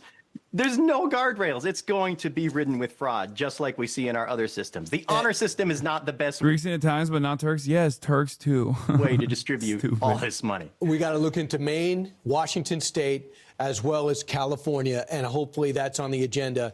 But you have your hands full over in Minnesota. State House Rep Nolan West, thanks so much. I'm Steve Doocy. I'm Brian Kilmeade. It's great. Brand new insights today into the health of President Donald Trump. All right, we're going to talk about Donald Trump dying, okay, potentially. He is obviously the healthiest any president has ever been. No other president has been just as healthy. No one has ever come close to the level of health demonstrated and the physical fitness demonstrated by our big, beautiful president. Let's be real, okay? Let's be real. Oh, also, before I move on to the president's health, I did want to show this maximum cope position. Asmongold will not debate Hasanabi or Destiny. Asmongold believes they're both trying to force him to platform their bad faith opinions. My bad faith opinion is I think all fraud is bad, and I think the government, the right-wing government currently, is just hyper-focusing on all Somalis specifically so that you forget that everyone is engaging in fraud and they're never going to actually fucking tackle fraud at all, and that's it. I like that he's doing, I can't platform him. Everyone who disagrees with me now, everybody that disagrees with me now believes that they're entitled. Well, I don't agree with what you're saying. So. First of all, I don't think I'm entitled to a platform at all. It's just that you do talk about me every single day, and obviously you platform me every single day. The problem here is you want to control how you platform my opinions. That's the issue. It's dishonesty. You want to frame every single thing that I say in a way that is palatable to your audience because you're actually afraid that if they were to hear my true perspective, they would probably agree with it. That's the issue. And I said that as well. The moment Asmongold talks to anyone who's read a single book is the moment he'll look like an absolute buffoon. This is why he'll keep farming drama rather than talk to a single person who disagrees with him. That's it. That's it. He's being a pussy. Yeah. He wants to consistently debate a negatively framed version of me that he can control. If he were to have an actual conversation with me, the moment that he says, yeah, you actually want the Somalis to do fraud, I'd be like, no, arrest every single Somali person that is engaged in fraud, just like you should arrest every single person that is engaged in fraud. And then all of a sudden, that falls apart, right? Because you can say Hassan wants Hassan wants Somali fraud to continue. You can just say that with ease and your audience will believe you. Why should they not believe you, especially if they've been negatively framed against whatever my position is over and over again through the daily fuck Hassan compilations that you're engaging in. That's it. So now you have to come on my stream and talk to me. No, I don't think so. I don't think so. It's not going to happen. Why would I do that? And also, these people get so fixated and so mad about the fact that I don't want to do this. Why would I play into your game? Why would I do something? Yeah, he's like, why would I play into your game where we have a conversation and you actually show that I don't really know what I'm talking about? That would make me look very bad. I would rather keep framing whatever you're saying in a totally ridiculous and totally negative way to my audience that is desperate to hear negative perspectives on total team boundaries, right? Because it's team sports. Asmongold is in the right team. Hassan is in the wrong team, right? And he has no credibility whatsoever. He hasn't really done any serious reading on any of this stuff. He hasn't done any serious thinking on any of this stuff. So obviously, if anyone scratched the surface of his fucking surface level argumentation here, that's simply rehashing whatever fucking talking points that are popping off on his subreddit or popping off on Twitter, all of a sudden, a lot of people that are in his audience are going to, a lot of people in his audience are going to go, wait, maybe Asmongold doesn't know what the fuck he's talking about. Yeah, that's it. Because every single time that Asmongold and I have had conversations, right, back in the day, he looked like a fucking toddler.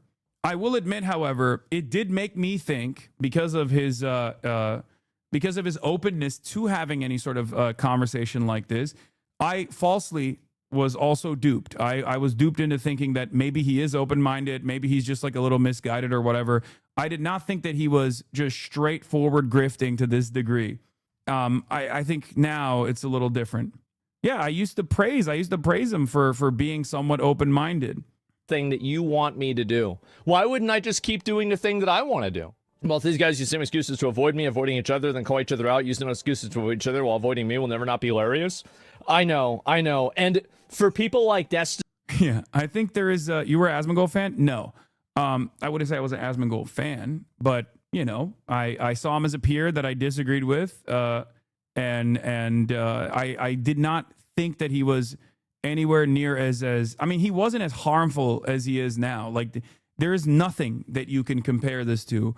I mean, it's hard to compare Asmongold in the past to Asmongold now. You'll say, oh, well, I saw him say this thing back in the day, and that obviously made me understand that he was right-wing or whatever, but, like, he never tuned it up to this degree. You guys are crazy, I think, if you think that Asmongold was doing this level of racialized, insane, agitative propaganda at the behest of the Republican Party on a daily basis, like a partisan hack. He was not. He has definitely tuned up the rhetoric tremendously. Maybe he believed some of these things already, and maybe he was too shy to openly admit it. But nowadays, he's going full-blown, full tilt.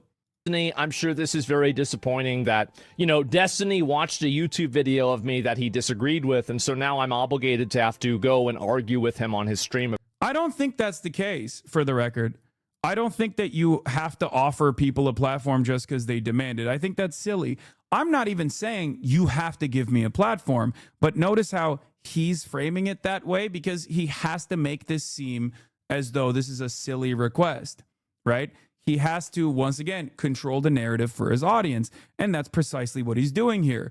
And he has to still present a show of strength and in a moment where he's very clearly insecure. about his lack of knowledge on any particular subject matter. Like the situation here is he would much rather frame things in a negative way for his audience and keep saying, oh, Hassan is very stupid, Hassan is very dumb, don't listen to him over and over again, and instead of like actually entertaining the arguments that I'm presenting, right? If he had any issues with platforming, right, and he's talking like a woke SJW here with the whole, I'm not going to platform people, right? These are dangerous ideas that I'm platforming, and the dangerous ideas that I have are what? Fucking, we should investigate and prosecute all instances of fraud in this country. Very dangerous. And we shouldn't rely on random dumbfuck YouTubers claiming that there's no children inside of a daycare facility, and the only evidence they present is just knocking on the door of a child care facility. That's ridiculous. The reason why he doesn't want to do this is because he is afraid. He's afraid that he's going to look silly about it. No, I don't think so. No. No, I never agreed to these rules. It's not going to happen. So the more you tweet about it and complain about it and everything else, go ahead, do it. And if you do it on stream, I'm going to get another video out of it. The last Destiny video did really, really well.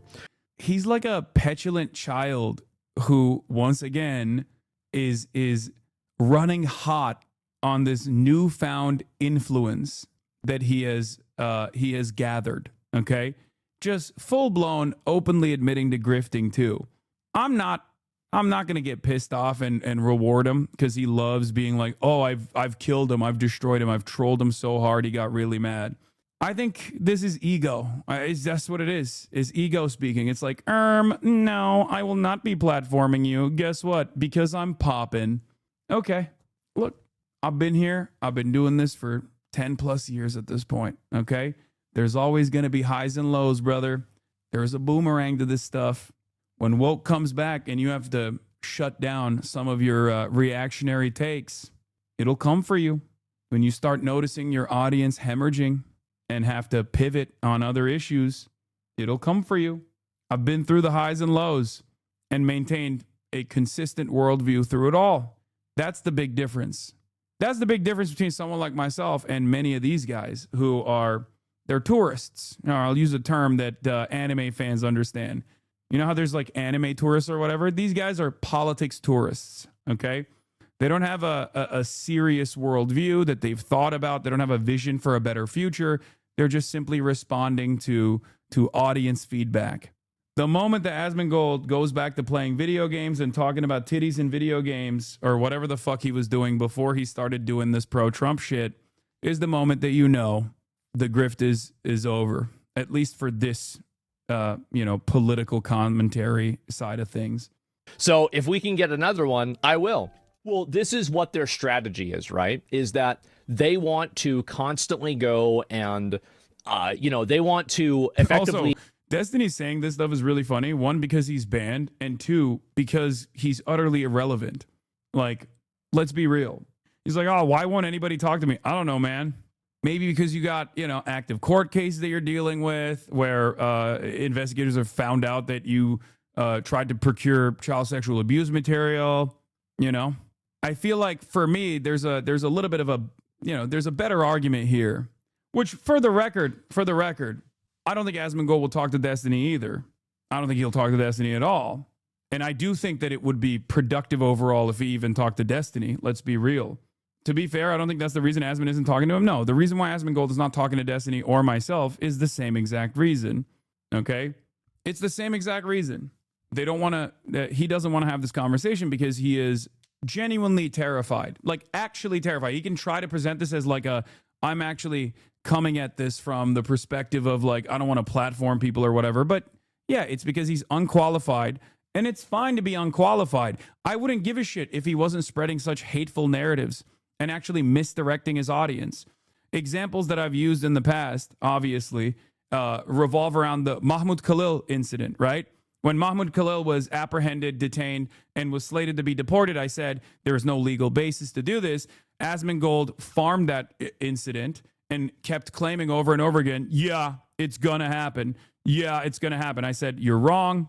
This is a First Amendment violation, clear cut through and through. If the administration actually followed through on this, this would be a severe violation of the First Amendment. And he was wrong. That's just one example. There are a million examples of this every single day, right?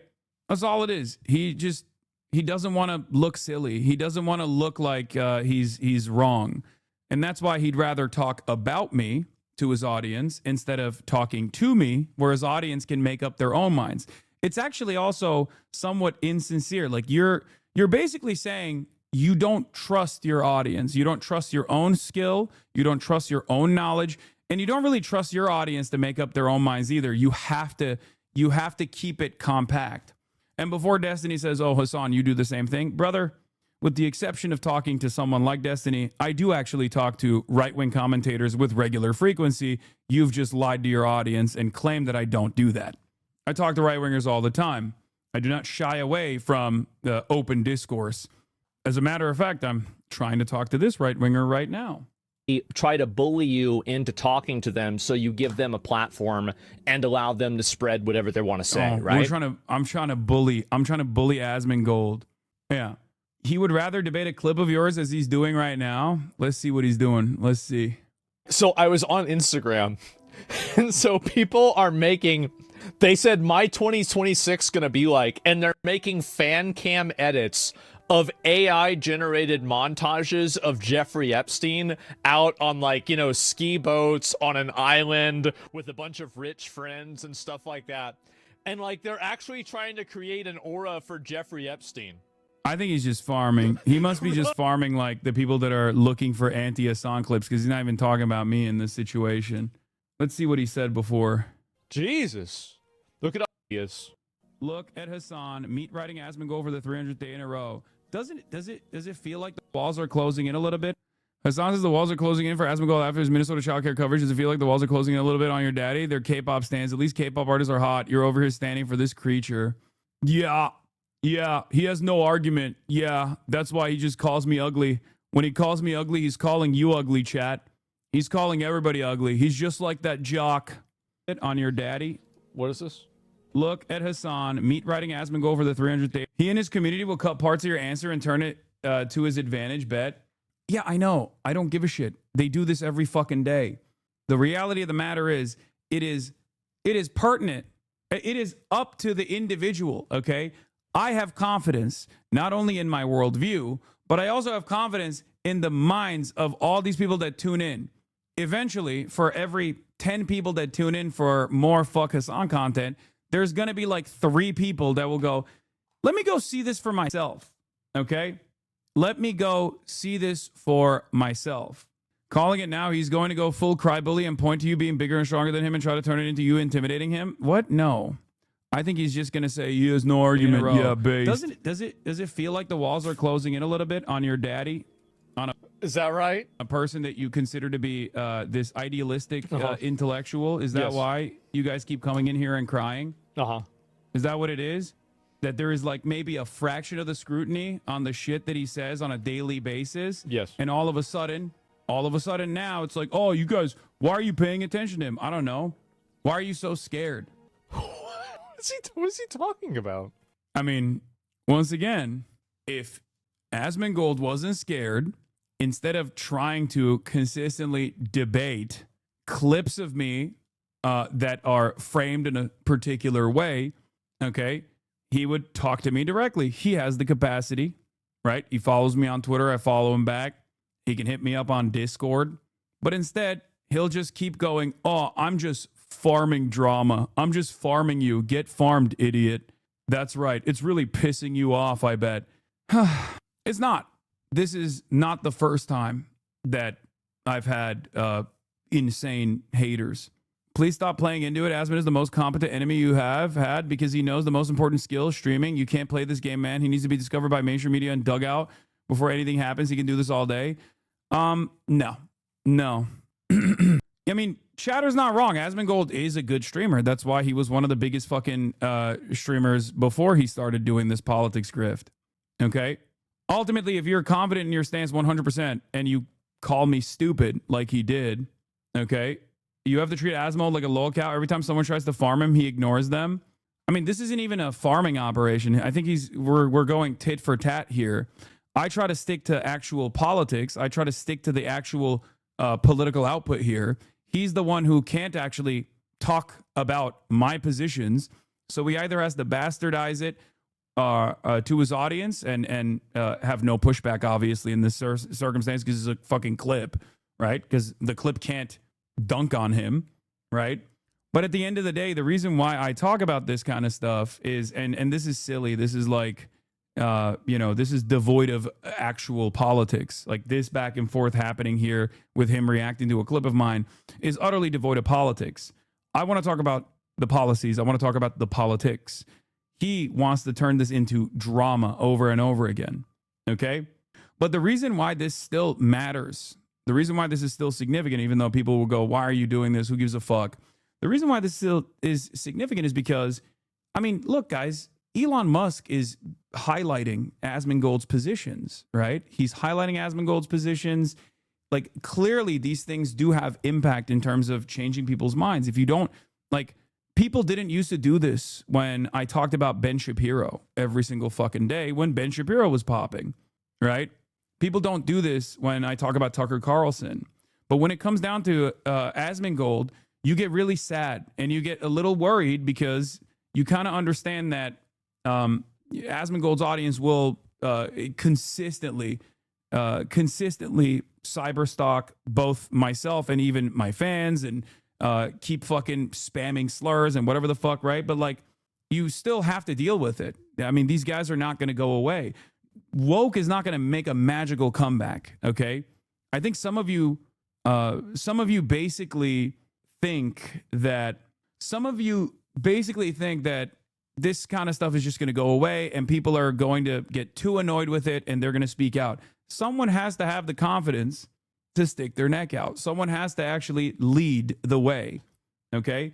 It doesn't happen overnight. It doesn't happen magically. The pendulum does not swing unless someone is actually trying to swing it back. That's it. A lot more popular and overemphasized on the internet that it's actually a narrative that is gaining momentum or popularity still, the anti-immigrant stuff that he's doing. It massively is. It tremendously is.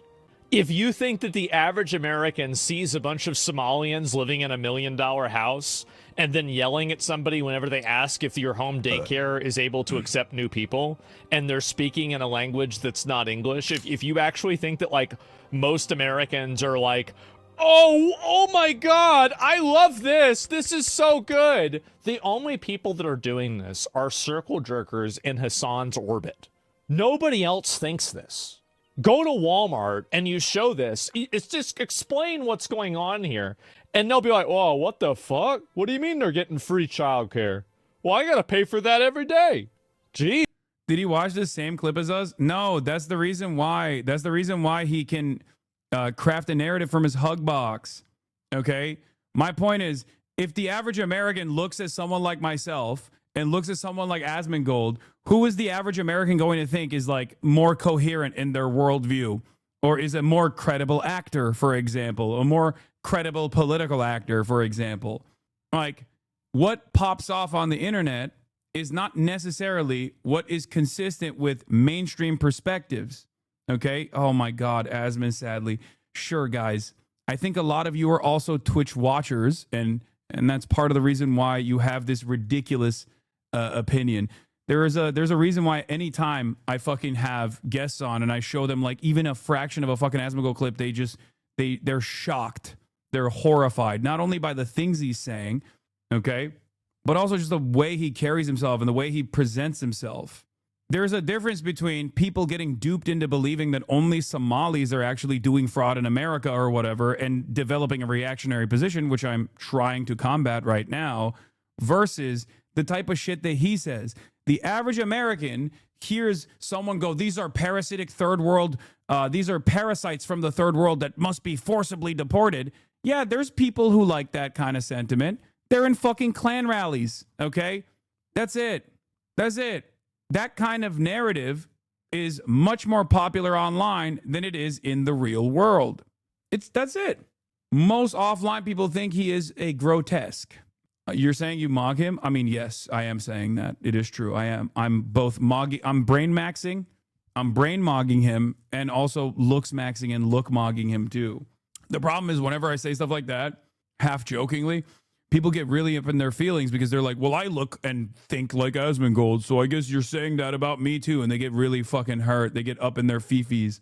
Let's see what Asmongold's doing now. Media? Yeah, exactly. And so that's the reason, I don't know, just and Comcast, this is your legacy. This is your life. This is right now. Wake up, Hassan. Yeah, you're right, brother. Wake up. I know when politicians come on the stream, they're like, wow, dude, all the fucking weirdos that are spamming these memes, they really got to me. None of the guests have ever heard the Bloodwall story and have gone, oh, that's dope. This is what I mean. This is what I fucking mean.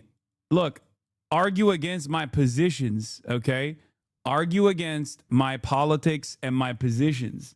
I'm willing to entertain arguing specifically against your policies and your positions. We don't have to talk about the blood wall. We don't have to talk about how you carry yourself, how you present yourself. We can simply talk about the impact that your commentary is having. But he can't do that, which is precisely the reason why he has to do this shit over and over again. That's it. And there is an audience. There is certainly an audience. There is certainly an audience that is demanding this, like, oh yeah, do more fuck us on content. Do more fuck us on content.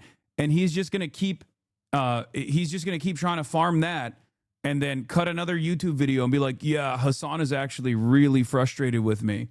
Okay, you can keep doing that all day, every day. But you're fucking terrified to actually have an adult conversation with another adult who knows what they're talking about. That's it. Why would he argue about your positions if the point is to debase you and get you to endlessly stoop down to his level? I think part of the reason why you guys don't understand this kind of shit or what the necessity for this is that, sure, we're doing a lot of like adult commentary here, but every now and then I have to address some of this stuff. And the reason why I have to address some of this stuff is because this shit works. You have to sometimes, get down to their level. Okay? I know you are brilliant and you want me to only talk about theory or only talk about the news and never actually get into the dirt. Okay? I get it. I understand. But you have to understand there's a funnel here. And more consequentially, it's not even about like what he's doing where he's like talking shit about me, but it's actually the propaganda that he's putting out where he consistently presents a one-sided narrative. You have to address it. I have to address it. Someone has to address it, especially when he refuses to entertain any sort of disagreement. And instead of actually having, like, can you imagine when Asmongold makes a point, and it's a wrong point on another political issue that he's getting wrong. If I were to turn around and immediately just be like, oh, well, you look like you smell bad, that's it. Instead of actually addressing why he's wrong, yeah, I'd be doing what he's doing. I do both. I make those jokes as well, but also the main function here is that I try to tackle his argument. There are no more, like, why are you, you don't understand what the morals and virtues are. Never let somebody tell you what their values are. Let them reveal them to you through their actions. And that's really what's going to give you an indicator on whether somebody is doing something or not. Remember very clearly, corporations bending over backwards to the annoying, loud, mentally ill people on Twitter. I was asking it even back in the late 2000s when it started. Exactly. And so I'm a GE welder, and they had a meeting with us warning us to be careful what we said on social media. Yeah, exactly. And so that's the reason why you had woke. Woke was not a cultural phenomenon. Woke was forced on you by billion-dollar corporations in order to make you compliant with their worldviews. Because here's also the issue, is that all of the woke worldviews actually indirectly help these companies. Things like, being able to make classes of people that are non-criticizable. Like if you can just leverage and say any trans person or any black person you're criticizing, you're being transphobic or racist against, then all a company has to do is put a trans person or a black person. Yes, famously, people actually hire trans people exclusively so that they are devoid of scrutiny, so that people, who could forget when DuPont was dumping toxic pollutants in the fucking water? They were like, oh, we'll just hire a trans person on the board and everything will go away. That shit is so stupid. These guys cry when you make fun of white men and then talk about classes of people you can't shit on. It's so stupid. The truth here is that companies were doing DEI initiatives partially because they wanted to market themselves as tolerant at a time when, yes, people were a lot more tolerant and woke was popping, okay? For sure. It's something that I also criticized all the time, specifically like, Target Pride Month merchandise or things like that. Or not criticized, but just like joked about, right? Because you can do that without actually being a hateful fucking douchebag. Woke is real because capitalism, Hassan. Are you dumb? What? Out there, and you can't criticize the company. See, you never think about people. Yeah. Never think about no one ever criticizes companies when there are trans people working there.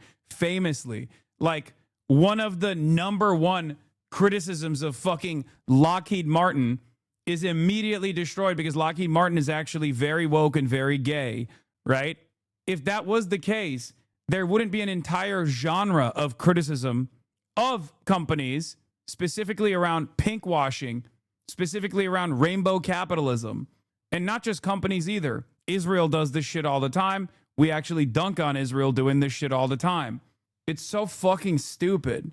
Like, this is the reason why he can't have I rarely ever look at like his full his full argument on anything, and I'm realizing this is precisely the reason why he's terrified of having a normal conversation with me, because I'd be like, what the fuck are you talking about? Technologies as tools and weapons. They only think about it as a principle, but it's whenever you create this ideology and then you weaponize it and you're able to use it to your advantage, that's whenever you're really going to come out ahead.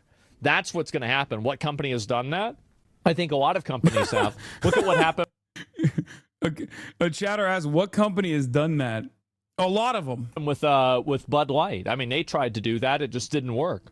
Bud Light hired a trans executive. Bud Light sent one can of beer to a trans content creator, and all hell broke loose. One can. People got one canned. And it was apparently so fucking impactful that Asmongold is still talking about it.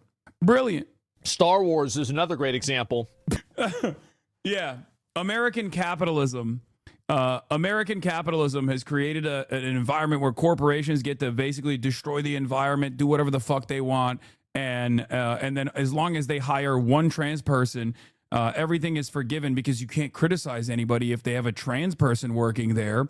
And then the two immediate arguments he gives is one instance where Bud Light sent one fucking can of beer to Dylan Mulvaney, a trans TikToker, and everyone was shooting cans of Bud Light because they lost their fucking minds. And Star Wars. You really gotta be dumber than dirt to believe right-wing shit, dude. But unfortunately, the way things work currently is, people are dumber than dirt. Another good example is The Witcher. Let me think. Besides that, Lockheed Martin, I don't know about that. So, yeah. Lockheed Martin, you don't know about that. According to the Human Rights Watch, or is it Human Rights Council? One of the two. Lockheed Martin is one of the gayest companies out there. The reason why a chatter brought up Lockheed Martin as an example is because it's one of the most common examples of rainbow capitalism that people actually shit on. Okay? Lockheed Martin's entire output is inventing new ways of murdering brown children overseas. Okay? It is a deeply unethical business. It is a firm and committed part of the military-industrial complex that dictates more and more funds be allocated to them. And that obviously plays a big role in American militarism all around the globe, right? And yet every single person shits on Lockheed Martin. And they also go so far as to shit on Lockheed Martin's like pro-gay, pro-LGBTQ initiatives. Because everybody, at the end of the day, understands that none of that fucking matters. I hope you know you're making shit worse acknowledging this motherfucker. The amount of times he's criticized you talking about him, this only feeds into that. You're right. I should ignore the guy who is making the dumbest arguments to 45,000 people right now. I should just ignore him and it'll go away. Brother, for like the last year, I barely talked about Asmongold. Only as of late have I started talking about him more frequently. And that never really stopped him from demanding that I get deported, demanding that I get arrested, demanding that the FBI persecute me, prosecute me, all this shit, calling me a fucking terrorist over and over again, demanding I get deplatformed over and over again. Like, You think any of this stuff matters? No, of course not. Someone has to fucking debunk the idiocy coming from this guy. That's Gillette, yeah, exactly. And so they put somebody as a figurehead up there that is part of a minority group in order for them to subvert all of these people's perception. And then instead of making them think, yeah, well, look at all these examples, right? People are just coming up with them nonstop. So now you can't criticize these types of media because you're now having to support it because of the identity. And that's what's happening. And that's my whole point of what I was trying to get at. So yeah, and best way you've articulated this, keep saying it this way. Yeah, and on top of that, wait, I'm sorry, what? Well, look at all these examples, right? People are just coming up with them nonstop. So now you can't criticize these types of media because you're now having to support. Brother, saying Star Wars sucks because it has like, I don't even know what the meta is with Star Wars. Is it because like there's like a black character in it or something? What the fuck were these guys crying about? Because like saying Star Wars sucks is fine. Everybody says it. I say it all the fucking time. But if you turn around and you cry because you saw like a black character in Star Wars, then yeah, of course people are going to dunk on you. They're not trying to cancel you or anything. They're just making fun of you. Making fun of you is not a cancellation, okay? Because that one lady got fired or something. Oh yeah, the fucking Gina Carano, right? Is that what it is? Is that the reason why they're? I don't even know what his gripe with Star Wars is because I don't really give a fuck about Star Wars in general. Okay, black people and women leads. Okay, yeah, that's.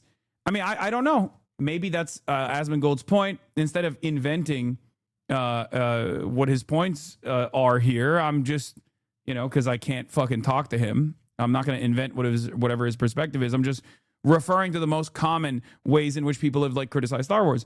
With the exception of Andor, I don't really fuck with Star Wars at all as an IP. I think KOTOR is one of the greatest Star Wars IP related works of art that's out there. Knights of the Old Republic. Shouts out to the new game that's coming out. But as far as like the wokeness of Star Wars or whatever, it's not even remotely relevant, in my opinion, to media criticism. I think it's very, very stupid to constantly cry about this, to constantly complain about this. Okay, I like Andor. I like Knights of the Old Republic. I don't really give a shit about the rest of the Star Wars franchise. And it does seem to me like a lot of the fucking nerds online who happen to be right-wing constantly complain about Star Wars because they think it's woke or some shit. I don't know.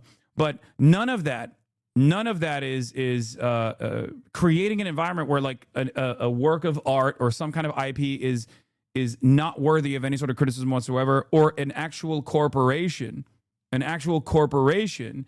putting up a shield, a defensive shield against like, I don't know, poisoning the environment or filling the things that we consume with like microplastics, or lobbying the government to consistently go out and fucking bomb countries overseas and demand more subsidies from the government. None of those things, like, it's not a valid criticism to be like, oh no, I can't actually criticize this company. I can't criticize ExxonMobil for destroying the planet because they have gay people working there. That's not a real thing.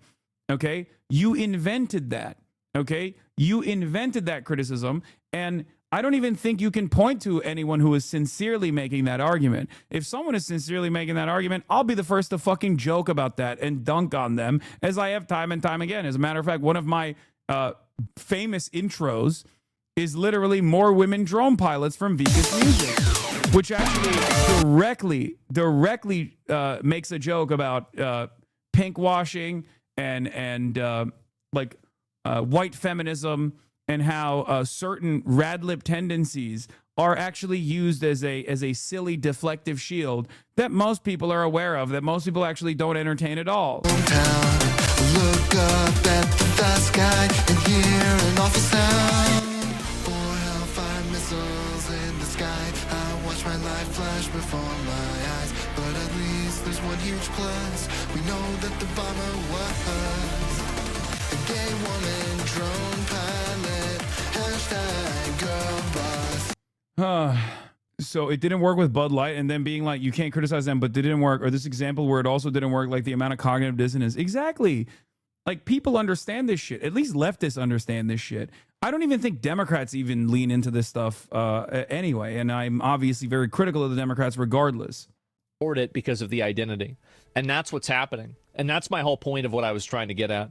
So yeah, and best way you've articulated this, keep saying it this way. Yeah, and on top of that, Also, like, who do you think bringing in a bunch of immigrants actually helps? Do you think that that actually helps American citizens? Of course it doesn't help American citizens.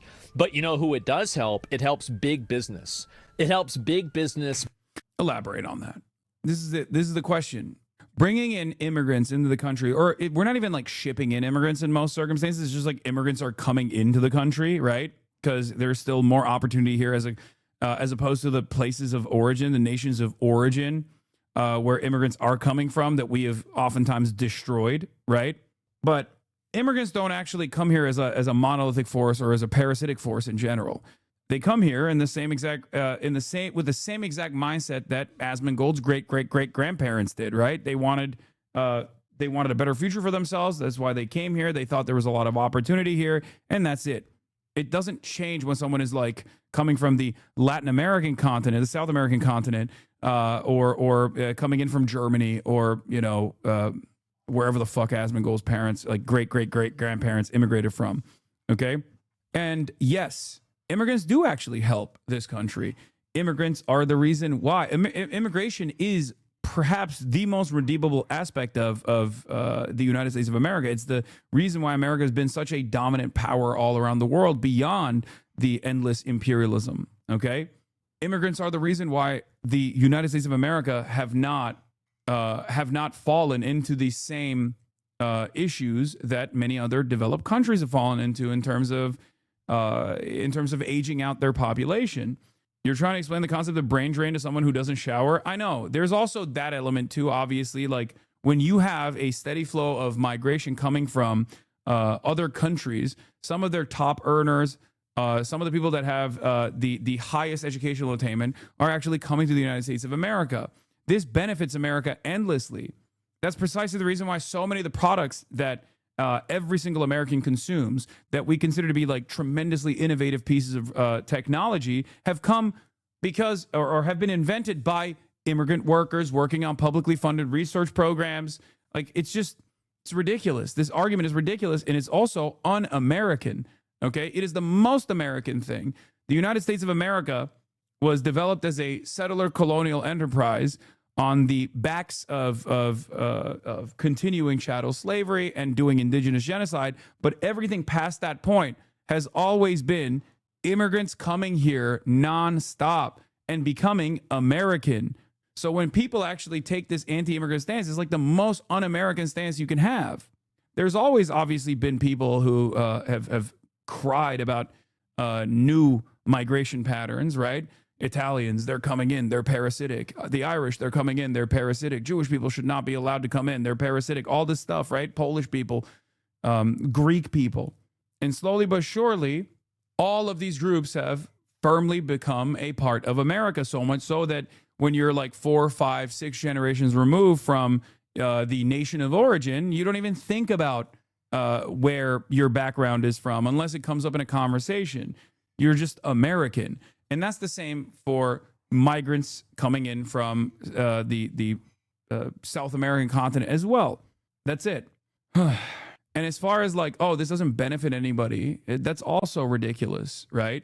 Not only are migrants playing a formative role in publicly funded research, but they're also playing an incredibly important role in the productive forces in this country. Okay? They're working just like everybody else is working. That's it. Big corporations and billionaires and the business ruling class. Those are the people that it really helps. So what they did is they poisoned the Democrat Party with identity. Yeah. As far as this being beneficial to big business, he's not wrong. It is beneficial to big business. It's only beneficial to big business, however, if the new coming immigrants are considered second-class labor, second-tier labor. We have a 2-tier labor structure in this country: undocumented workers and documented workers. And undocumented workers are oftentimes used as a mechanism to displace the existing documented U.S. labor force. It is used by big business as a way to depress wages overall. This part is correct, okay? But the solution to that is not to continue the disposable 2-tier labor structure or to engage in mass deportation and concentration camps for anyone that we've determined is not white enough, right? The solution to that is actually to document the existing labor force across the board with conditional amnesty measures, which are very popular, by the way, even though they're never discussed by the Democratic Party, unfortunately. Okay? And then allow them to participate in the labor union collective bargaining process. This will automatically increase wages. It is the only way to actually have a long-term solution to what can be seen as a problem right now, a problem that only benefits big businesses. It is also ironic because he'll take an anti-big business stance here while simultaneously benefiting the bottom line of these big businesses, because consistently shifting the attention back to the undocumented laborer as though the undocumented laborer is responsible for the system and not the fucking capital owner is entirely beneficial. It's the work of capitalists to draw enmity towards those who actually have the exact same class position as you, who are working for pennies on the fucking dollar, right? To say, oh, they look different than you. You should get mad about them. They look different than you. They don't know your language. You should hyper focus all of your anger and animosity towards them. This is an incredibly beneficial take for all of these big businesses, and that's precisely why the wealthiest billionaire on the fucking planet is highlighting Asmongold with regular fucking frequency. But none of that actually causes people to go, wait a minute, why is Elon Musk actually consistently promoting Asmongold? Who is more big business than fucking Elon Musk? Elon Musk is the pro-capitalist forces personified, right? He's the wealthiest billionaire on the fucking planet. What are we talking about? He just keeps posting this clip over and over again. Popular streamer Asmongold calls for the denaturalization and deportation of entire Somali families over Minnesota fraud. He also wants Tim Walz charged with treason. Do you think Elon Musk is actually anti-fraud? Elon Musk would not be the wealthiest billionaire on the planet if it wasn't for unlimited subsidies that he's gotten from the government and demand more of it with regular frequency. That's a big part of how he has made his wealth. Okay? This is a distraction that benefits people like Elon Musk.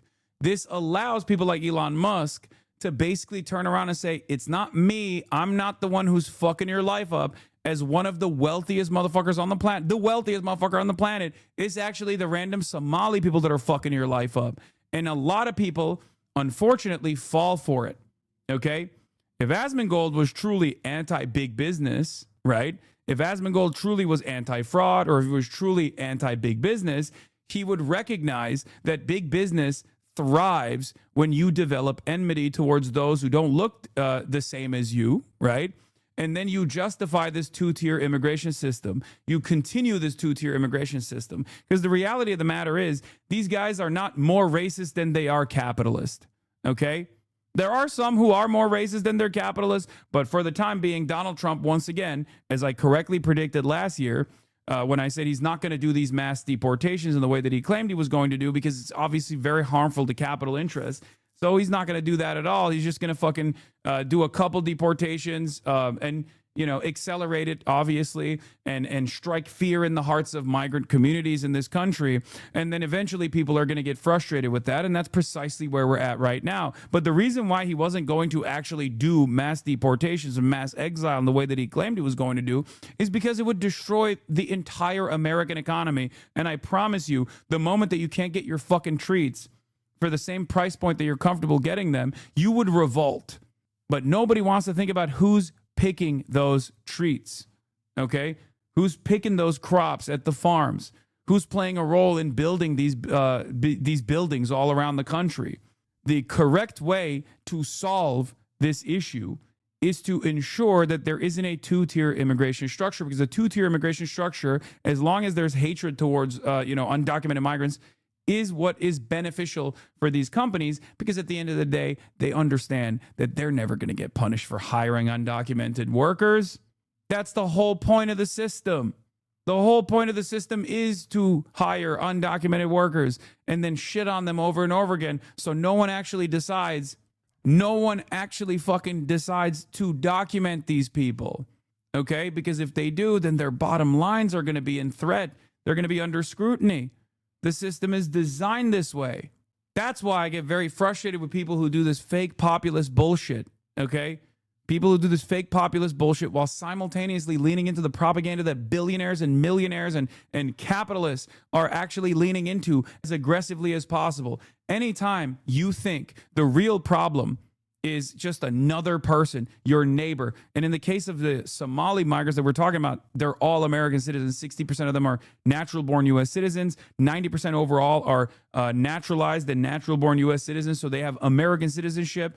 When you actually put the beat on those guys and say, nope, these guys are all bad, you're doing the bidding of the likes of Elon Musk, and that's precisely the reason why they love this shit and they pump it all day, every day. Any moment spent thinking that other people in this country, undocumented migrants in this country, or documented migrants of a different background than yours, is actually causing you harm, any moment that you spend on that silly ass fucking notion and not realize that it is actually the real power players here, people like Elon Musk, billionaires, millionaires, and big corporations that are actually dominating your lives, is a moment that you're defending them. Then it is war. 300K likes. Breaking, Somali TikToker threatens Elon Musk's life. I wouldn't worry too much about him. He about to die. Protect Elon Musk at all costs. Then it is war. This is like a fucking random TikToker, man. You're the wealthiest person on the fucking planet. What do you mean this is war? Is there a reason we don't think that people like Asmold is being paid by capital to push this shit? No, there are always going to be useful idiots in general, or not even useful idiots necessarily, but useful idiots that know, useful idiots that that know that there is a lot of clout that you can gain, a lot of prominence that you can farm off of this when you have the wealthiest person on the planet who owns his own social media platform promoting you. When you say stuff like this, when you play along with their goals, when you shift people's attention away from the corporate oligopoly, constant corporate consolidation, endless amounts of lobbying, endless amounts of subsidies that they accrue as a consequence of endless amounts of lobbying, and you just redirect that attention back to random people, your neighbors, your communities, and decide whole cloth that every single person, okay, every single person that is coming from like a Somali background is actually engaging in some level of fucking fraud. It makes the real fraudsters get away with it in broad daylight. The biggest fraudster of all time is Elon Musk. Any moment that you spend not shitting on people like Elon Musk is a moment where people like Elon Musk get away with it. So you can keep saying, oh, I hate big corporations, and engage in this fake populism, this empty populism, or as I like to call it, sloppyism, right? But every moment that you do that, while simultaneously shifting the anxieties and the anger and resentment people feel towards, you know, entire whole swaths of the population that have been living here for decades at this point, right, is a moment where Elon Musk gets to keep stealing. It's the LBJ quote that you can slam in here every single time. Not LeBron James, of course. I'm talking about LBJ, the president, okay? If you can convince the lowest white man that he is better than the best colored man, he won't notice you're picking his pocket. Hell, give him somebody to look down on, and he'll empty his pockets for you. That's it. That's it. That's what's going on. All of this other stuff is just culture war. Yeah, the enemy is the 1%. It's the billionaires versus the rest of us. MAGA keeps distracting us with culture wars as they drink all of our milkshake. And that's precisely what's happening here, okay? America's 15 richest billionaires got $1 trillion richer as the affordability crisis became a top concern in 2025. And you're out here fucking complaining. You're out here complaining. You think like the Somalis are the top 1%. This is how it's been. And the more you focus on undocumented migrants that are stealing our jobs and also stealing our welfare, the more you lean into this dumb shit, okay? The more you hyper focus on this element of fraud and not fraud being tackled in its entirety, which would require us to take a closer look at these guys as well, because they are the biggest fraudsters, right? Any moment that you're hyper focusing on that, you're doing their bidding. I cannot believe it. I cannot believe how successful this commentary actually is. And it's so successful that people literally do it even in this chat. Well, they'll go, oh, you're talking about billionaires and millionaires. Aren't you a millionaire? Like, it's so fucking stupid. There it is. Politics, and then they subverted identity politics and distorted it into allowing in a bunch of unskilled laborers, and now we're paying for it. Identity politics is not about like defending unskilled laborers, brother. What the fuck? Oh my god, unskilled laborers too. That's the oh my god. Unskilled labor is bullshit, okay? These people play an incredibly important role in the productive forces. It's necessary labor, okay? Like, it's additionally funny for a fucking Twitch streamer to say this, you know? This is the ultimate says you moment. Bitch, what kind of skill do you have? At least I recognize that I'm not actually a part of the productive forces engaging in socially necessary labor here. I'm a Twitch streamer. It's crazy to me to have the audacity to say this kind of stuff. That's how it happened. And if I don't know why people don't understand. I think that people don't want to admit that they got, but people have been got. They totally got. They slowly boiled us. Yeah, I mean, that's what I think has happened. Anyway, what's this? Guys, the owner's son just said that his lawyer said that they're not allowed to talk to us. Oh, I forgot they have the signs up because they can't figure out how to change the letters. This is the property of the restaurant, right? Is this property of the daycare or the restaurant? Let me turn this up a little bit. Yeah, but yesterday I got some takeout from Albee Kitchen, and so I'm allowed to be here because this is Close the the kitchen's door. parking lot. Yeah. Don't take the camera. Go over there if you want. Please. But I ordered some food from Albee Kitchen, and this is the kitchen's. I just noticed. Do you know what's not in this video at all? There's no parents walking to and from the daycare at all. I know this is just a 1-minute video, but it's important to keep that in mind. Parking lot. This is my property. Please go. No over kids Oh, you're the again. owner? Please go over there. Are you the owner?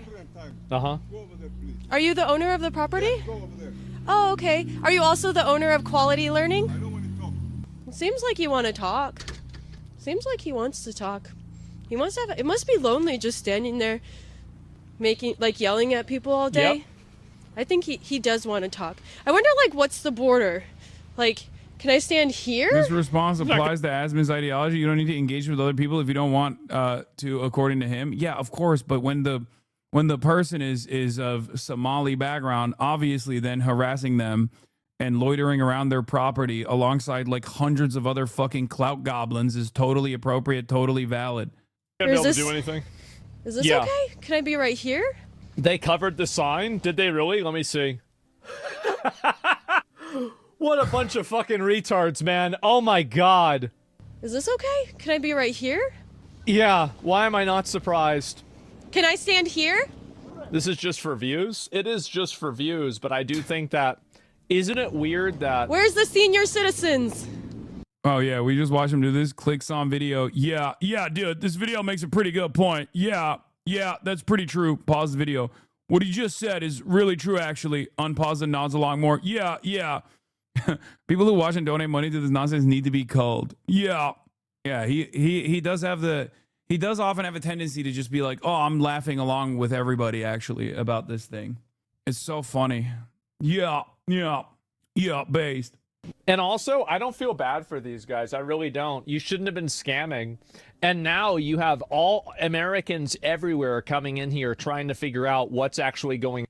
Dog, if they are scamming, let the actual investigators conduct a investigation. What the fuck? This is not how this goes, man. This is not how anything goes. This is just pure fucking anarchy. What are we doing? On here. The sign was fixed a few days ago. It actually says Learning Center now. Well, Trump pardoning the guy guilty of billions in we don't Medicare have fraud. This is anything. fine, There's but little girl there's speaking, no oh hell no. response for this at all.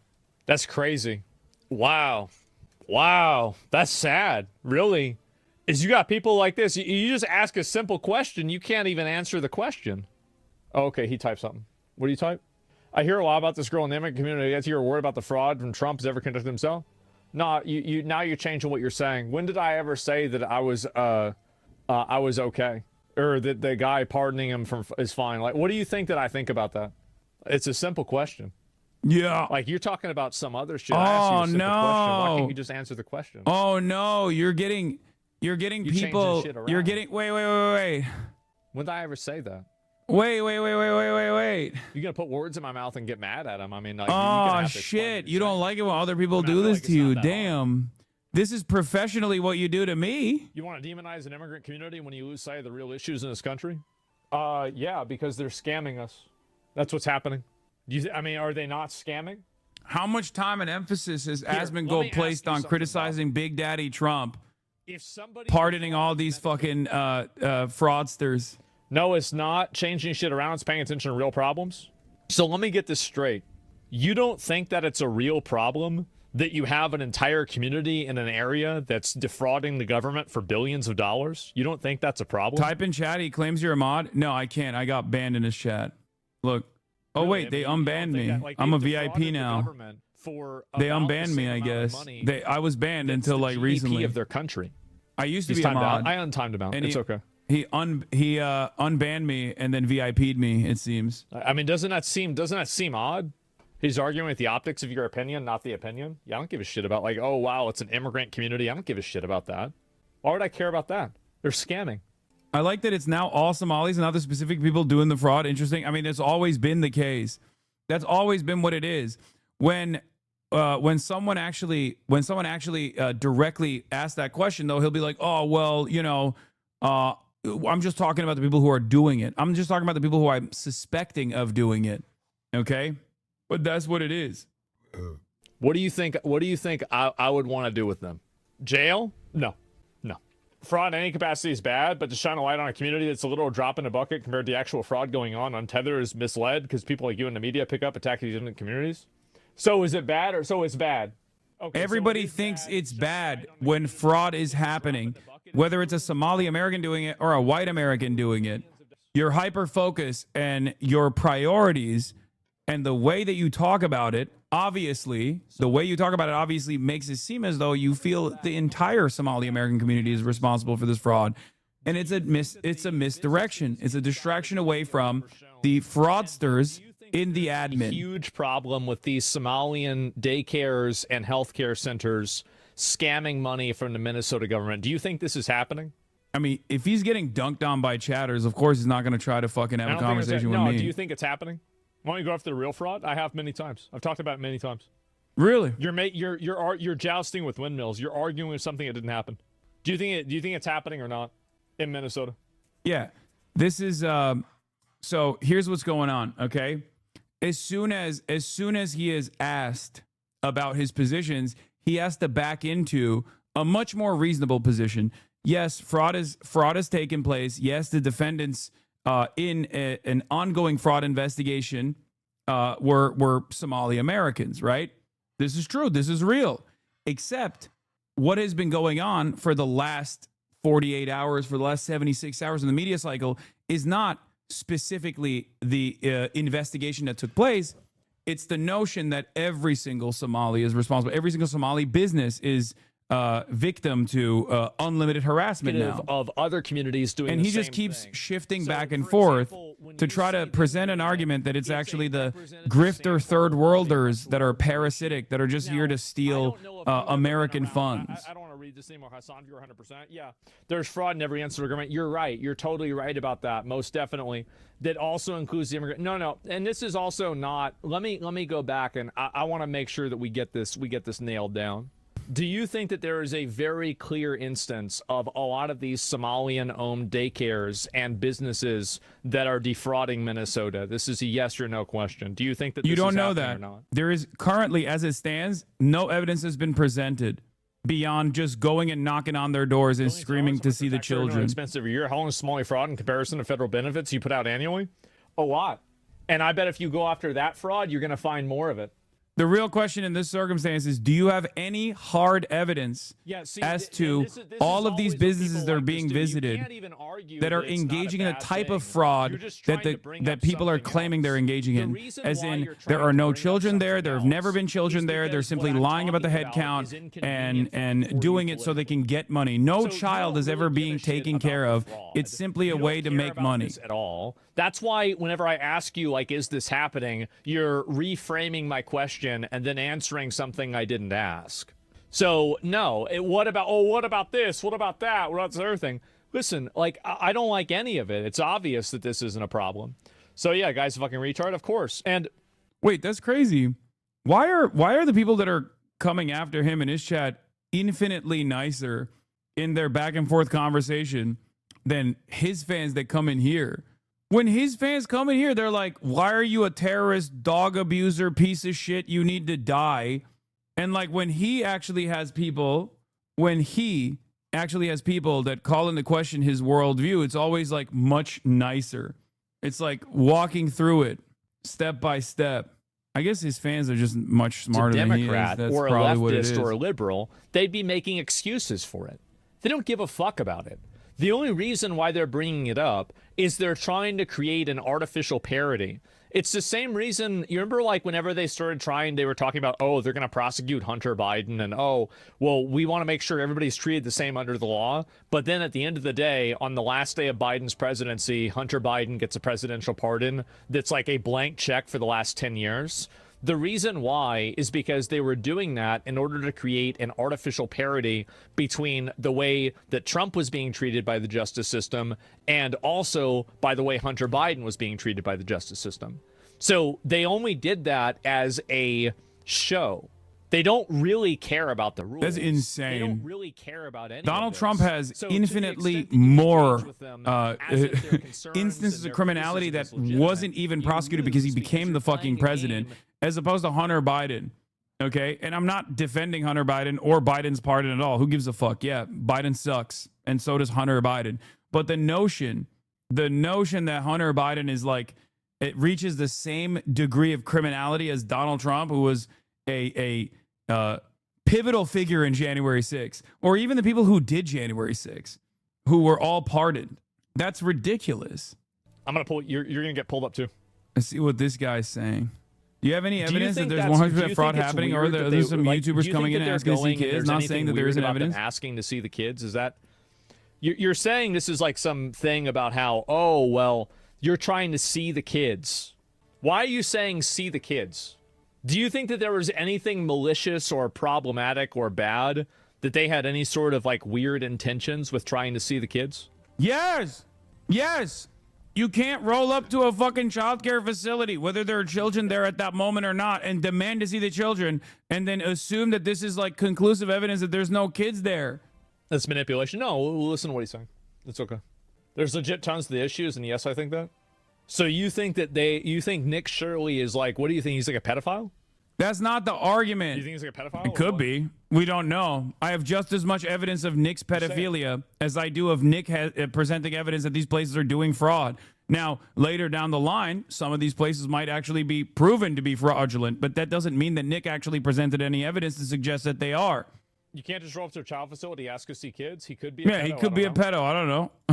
That's the whole point. I've never known the guy. That's the whole point. He could be a pedophile. You don't know. That's part of the reason why you don't let random fucking let random adults into an area where you, as another adult, that is you as another adult is a guardian of the state over other people's children. You don't actually think that. You know that's not true. What? It's obviously he doesn't not know. true. But you're just saying it because it's something that sounds bad. It's because you've used the term racist so many times. You've said racist 1,000 fucking times. He never said that? He never said that? Just as much evidence. Was he implying that Nick Shirley had some sort of bad, ulterior, weird, being fucked up intentions? Was he implying that? For these daycares With the first having question? He obviously no was. children. Do not allow yourself to be gaslit by people chatter that want to lie and manipulate presented you. for him. It's obvious for what Nick you're doing with language. being and a pedo. anybody with over a What 90 is it? IQ Zach can Raw, see it. right? It's so obvious. I said that last These chatter wasn't wrong. tricks Nick presented might just as work much evidence for on, these I don't daycares having know, no children as that chatter morons on presented for Twitter Nick being a pedo. And people that automatically Why is already it? agree with you. Why is it? Your comparison is going to go over his head? No, I mean, seriously. If you believe Nick Shirley provided ample evidence, which is just, his own personal perspective, that these places are fraudulent, then anyone saying Nick Shirley is a pedophile is presenting the same level of fucking evidence. And not only that, but they're also, not only that, but imagine if you went imagine if you went to wherever Nick Shirley was living in, like his home or the place that he works at, with a camera crew and consistently fucking talking about any sort of principle. They don't have any actual argument at all. All they're trying to do is create weird insinuations and other misrepresentations in order to push an agenda that is supposedly trying to make people not think what's obviously in front of them. His chat It's is noticing deflection. I'm They're in there, deflecting but these he doesn't want to imaginary notice accusations. it. This is a 23-year-old Mormon, and you have a bunch of weirdos like that on Twitter that are trying to paint him out as a pedophile. I mean, really, if you take a step back and you think about how deranged and weird that is, it's insane. I'm not kidding when I say this. We have more evidence to suggest that Nick is a pedophile than all of these daycares having 0 children in them. Because we have evidence that Nick is trying to see children inside of daycare facilities with a camera. Okay? That is unironically more evidence of Nick's potential pedophilia than any evidence that he has presented about these daycare facilities engaging in the type of fraud that Nick Shirley was trying to claim that they were engaging in. There's like 50 houses of these people that have a daycare, and then you can't enroll any of them. You're going in, and these people do not even speak English in a lot of cases. The phone number goes to the government office. Let's see here. Oh, the amount of kids there is not even 1/4 of what their occupancy is. And you add in all of these things together. Please, you don't have to die on this hill. It's so obviously fraud. Any rational, reasonable person knows that it's fraud. It is. I don't know what else to say. Give me 1 second. I use that. Actually, You don't know what else to say because you don't have an argument. excuse me. I'm saying you That's don't a have volume, any man. evidence It's obviously for the any of reason that. why, I'm not like, I mean, against I that don't know being the why case. Nick Hassan never gets presented so any of that. hyperfixated on Once again, defending these fraudulent communities. Like Hassan and I have a lot of common ground with things like public education, free health care, all of these other things. Like he and I agree on all of these things, but you're constantly simping for these toxic, parasitic immigrant communities that are coming over here trying to defraud us. Like you really, I mean, like somebody broke into the building and they just happened to steal all of the documentation. Like, I mean, how can you even for 1 second believe that that's not an immediate fucking scam? Like, see, this is what I mean. He doesn't know. He doesn't know how this process works. Thinking like he doesn't know how this process works. He thinks that that documentation is the only way to conclusively prove that there is like fraud happening there or not, implying that that documentation was actually stolen by the business owner himself. Once again, the government has access to every single person and every single child's information. That's not the only form of evidence that the government has. The reality of the matter is, if they wanted to prosecute that place, as I'm sure they will, being dishonest? right? Yeah, it's They'll so obvious. investigate the. I mean, what about the fact theft that they were took place. investigated again? Your place gets broken into, and then they happen to steal all the records. I'm sorry, but if you think that's anything besides fraud, Do you think that you those have records are the departed only from way reality. to Please stop investigate doing this I place? also want universal health care. Do you I realize also how want to have any a degree of better these treatment for everybody. programs work? I also want to expand social systems, but we Once can't again, do that in not- America if you keep Once importing again, people not that are net saying negatives this and isn't scammers. the case. You can't do it. You can just have mass you are migration of simply third worlders, speculating. or you can have robust social systems. Choose. Now, in my opinion, Do you the think world that those I wanna records are the live only in way to investigate is this the place? world Do you with the realize robust how social any of these systems programs work? for Once again, America. not saying this isn't the case. You are simply speculating. If you don't like that, too bad. So anyway, listen, let me go back down and look at a few more of these. Worked in 20 years in law enforcement. Never in my years have I come across a case where they break in and just steal documents. It's obvious. It's obvious. Like, but there's no evidence. There's no evidence. Like, do you think they're going to just come out and say, I'm scamming? Update Like, for what do you CNN think law is gonna enforcement. happen? Child care centers at You the have center to of Nick look at Shirley's the video different were operating as situation, expected when and visited you by have to look at investigators. all The Minnesota different Department of points in Children, it Youth, and and Family say, said hey, children were listen, present on all sites all except these for one. things That don't site add up. was not yet open. The agency gathered evidence and initiated further The answer- review, okay, noting the I'll investigation listen- into four I'll read centers one were more, okay? ongoing. the report by Minneapolis DCYF Hassan said. has been reduced to being a chatter. Do you think the records are only way to investigate the place to realize any of the programs work? Once again, I'm not saying this case. You're just simply speculating. Okay. The government has access to the information of every single parent, and not only every single parent, but also government has access to the info of all children and their parents' financial status. If you had to guess between 1 and 100. If you had to guess. What did he ask? I didn't even hear it. What did he say? Government access to all the infants and children and the parents' financial status? Exactly. The government's in on it. That's why they should be charged too as accomplices. What's the percentage? Wait, if he actually believes that, then wait, what do you mean? What's the percentage? Sorry. I read These something. places have what's the percentage? Income qualifications. They can't. Bro, their daycare is their own house. Subsidies. I know. Without the government looking at the parents' background, this would. What is this, Hassan? Percentage of speculation. What is the question that he asked me? These places have income qualifications. They can't get subsidies without the government looking at the parents' background. We'll give it a little bit longer. What was the question he asked? We'll give it a little bit longer. But no, I think he does bring up a good point. The government does have access to this. That's why there has to be a federal investigation. I think that what's happening is that they're directing the federal government to not go after these people because they want to secure the votes from this community. I think that's what's happening. Why don't we talk then? Let's check with the chat first. I mean, I feel I'm like it's such a simple question. Right? What's the probability of it being a fast. Why don't we talk then? No, I'm not. We're not gonna. Oh my god, bro, you're in the chat. Can you stop? Are you worried? Oh my god. We agree. No. It's just a simple percentage. Stop begging. Jesus. No, really? I'm not going to debate. I'm not going to go and argue with you about this or whatever. Because again, if you look at all of the evidence presented and you don't come to the conclusion that there is like a 99% chance that this is a scam, you're lying. You're lying. You're obviously lying. It's so clear.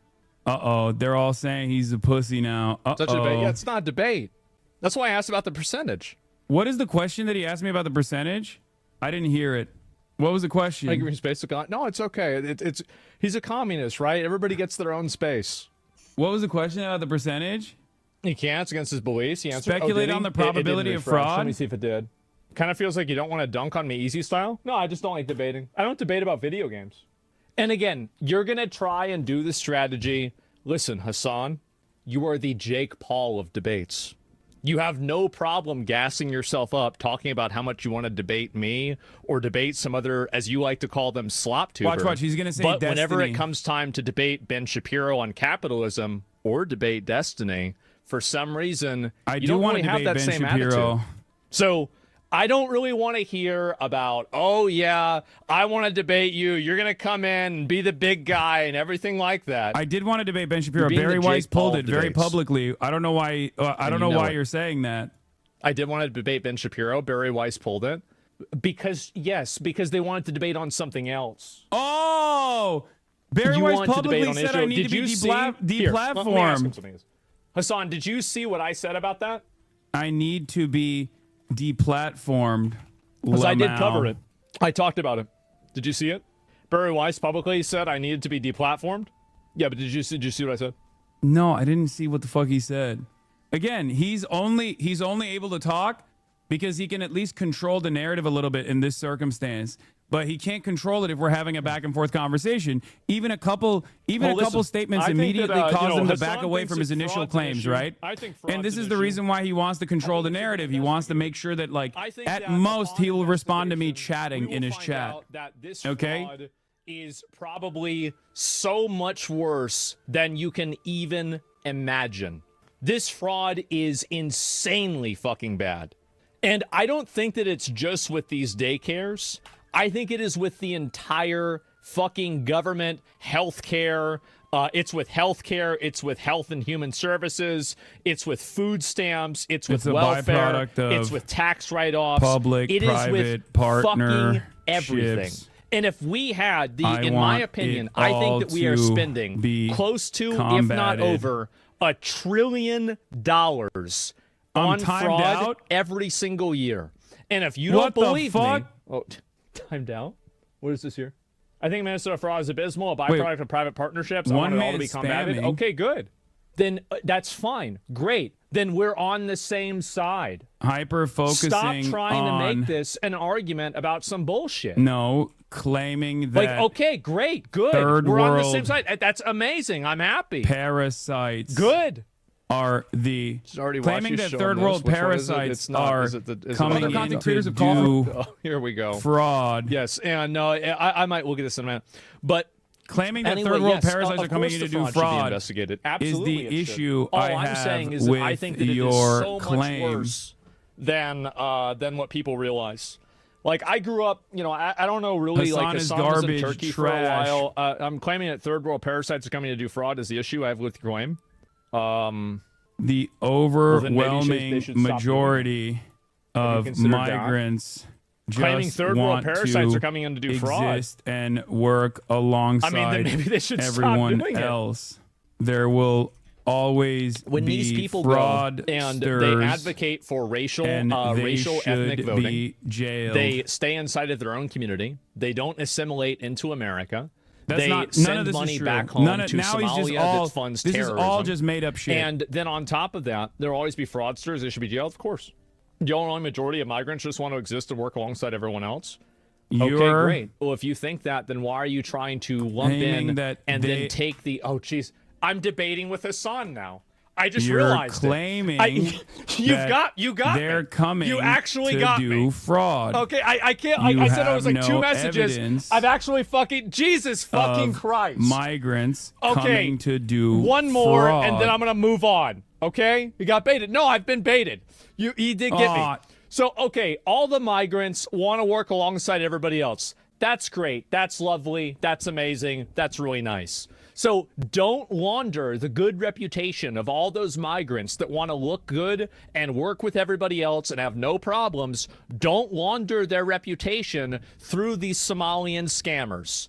Don't do it, because I I'm agree not with you. doing You that. know I'm not You're the- anti-immigration. you're I'm the not only pro-migrant. one I think some people should be able to come over claiming here for these sure, but it needs to be in the third best interest of world American citizens. And right now it's not. parasites When you have these people are come coming in and you're in to scamming the do system, they're getting these fraud. massive amounts of welfare. It's going to a private daycare in their own fucking house. They I have like a that massive he is, house. by the way, he It's is a just like huge working problem, his man. way up to just describing how racism works, People- right? How many people we could help that are Americans if we were able to take that money and give it to them?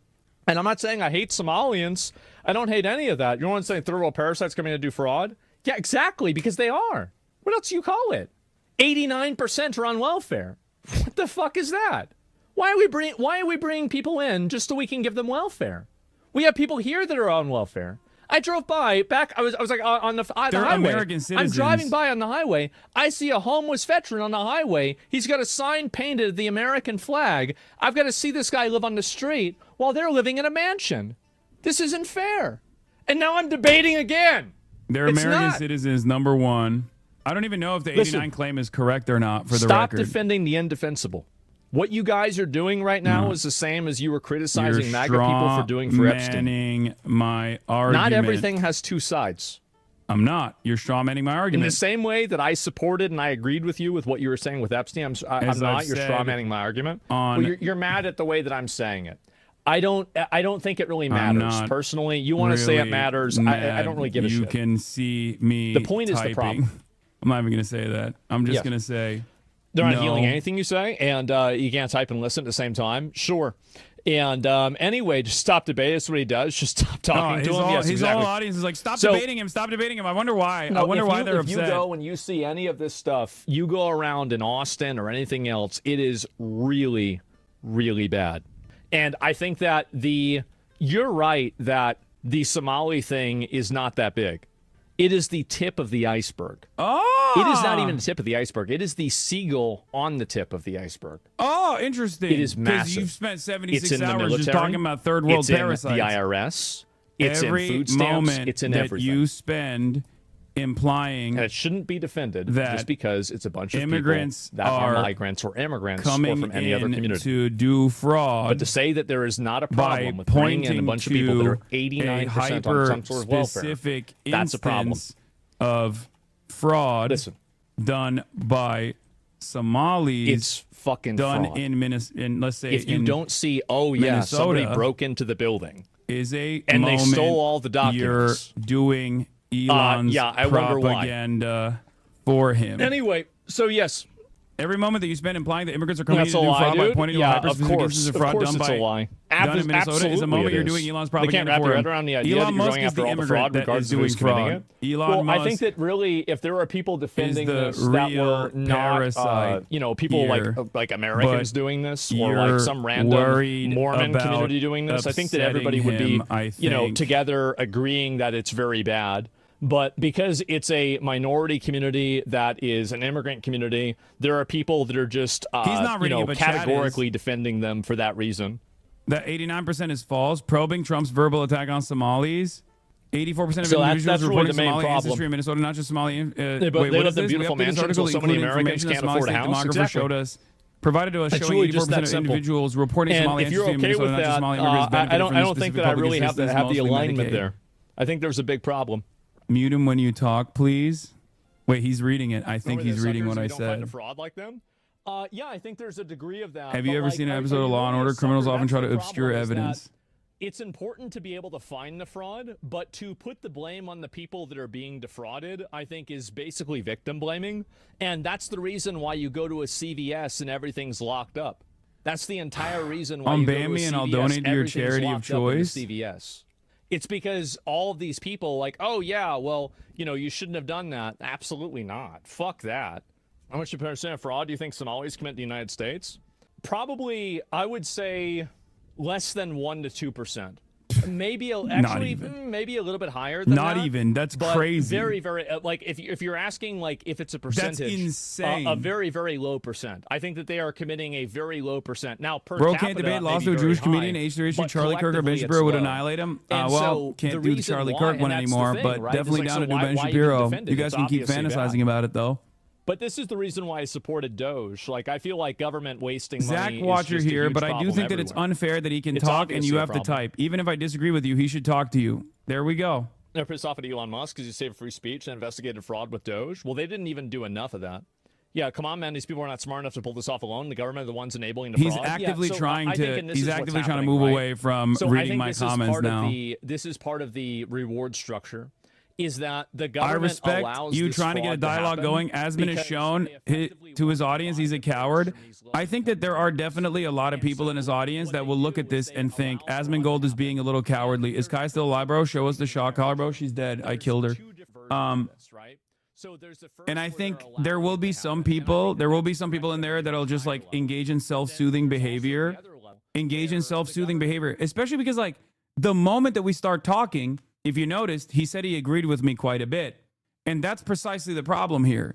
He doesn't want to have a conversation where he will be forced to concede on a lot of the things, because a lot of the things that he said about what my positions are wrong. So if his audience saw what my actual position was here, and then actually he had to sit there and defend what he's saying in front of someone who is a little bit more knowledgeable about what's going on in Minnesota, he would have to fold, because immediately he would be like, well, yeah, we agree, as he did, right? You're getting really good at debating. I wonder how the Clippers are going to spin him ducking you. They'll say Asmongold destroyed Hassan or something like that. What is this? I watch you both for different reasons. What needs to happen is you listen to what he's saying now and actually respond later, because he's assuming you're listening even though you're engaging in your chat. Honest opinion. Why won't he just talk to me directly then? This is what doesn't make any sense, because I'm willing to have this conversation. He's the only one who doesn't want to have this conversation. And I think like specific group, I think that for Somalians, like, yeah, they are voting as a block, but the reality is that this would happen anywhere. And I think that there is a unspoken rule kind of that keep the gravy going and we're going to keep voting for you. And it's ironically another version of Republicans cutting taxes for rich people and then rich people continuing to fund Republicans. So the problem really the thing is that like when one all of my these people worst are voting for qualities this as group, far as the like reason debating why or is whatever, because one this of my group worst is making qualities sure is and unironically increasing that the I'm wheels for very them to take advantage of the you know, system. I'm very conciliatory in my tone whenever I have this kind of conversation with people, even if I completely oppose their worldview. So the irony is, like, So that's I what I wouldn't would be say. looking for easy dunks or anything like that. I just want to actively have. Yeah, Genuinely, like like, fucked by both. people Yeah, yell at me exactly. all the time in my own Tyson community. If Foods you're in imports here workers to for the kill first time unions ever, and hires you'll know undocumented this, people but and helps them around the people law to actually hire them and come also to my work for them community all and yell at me all the time because I always try to Walmart used to fucking give engage people in good faith when I advice have these on sorts of how to conversations. sign up for And food I think that, stamps like, whenever they clip started- farming as a meta actually destroys any kind of good faith that could potentially happen. It makes it much easier. It makes it much easier to frame your opposition's argument as something that it actually isn't, right? And that's what it is. Like, that's what he would rather continue to do. And the more I write in his chat, and the more that his community sees that, some will say it's good that you're actually not talking to him, King. We don't want you to feel insecure about your worldview. We don't want to feel insecure about our worldview. But there will be plenty of people who go, I think there should be open dialogue between the two, right? He talks about me every day. Yeah, there will be guys who go, Roach King 1, Hassan, dog abuser 0, you know? It's still human trafficking and kidnapping. Yeah, I think so too. And I think that they need to take this is an issue. Maybe Hassan will agree with this. I think that they need to take the people that are employing these illegal aliens. They need to do a discovery process on their personal and work computers and correspondence surrounding work. And if any of them acknowledge or express a reality or a knowledge information that But they the are solution knowingly employing these illegal aliens, is I would like to see them charged for human documenting trafficking. I people would, because that's and effectively what they're then doing. And until we have these business owners, punishing and I'm very frustrated business about this. If you want me to be owners, honest, that ICE is not doing that. but I think ICE should shifting also the be doing that, because blame I don't really, and this is another thing, to is the that I don't have migrants, any genuine migrant animosity workers, for Somalians. I don't have any genuine animosity for Mexicans or any other people from South helps America or the the Congo or Haiti owners or any of these people that are coming get over here, right? away I actually with don't. the I know a lot of other people do, two-tier and this is a labor contentious viewpoint that I have, system but my that viewpoint with it is actually very depresses simple. I don't wages. actually hate these people. I don't dislike Stop it, them. you clown. I just understand that they're coming here, and by doing so, they're causing us problems. But I don't view them as inherently bad or evil people. I don't disagree, but the solution is documenting people and then punishing business owners. But shifting the blame to migrant workers helps the owners get away with the two-tier labor system that depresses wages.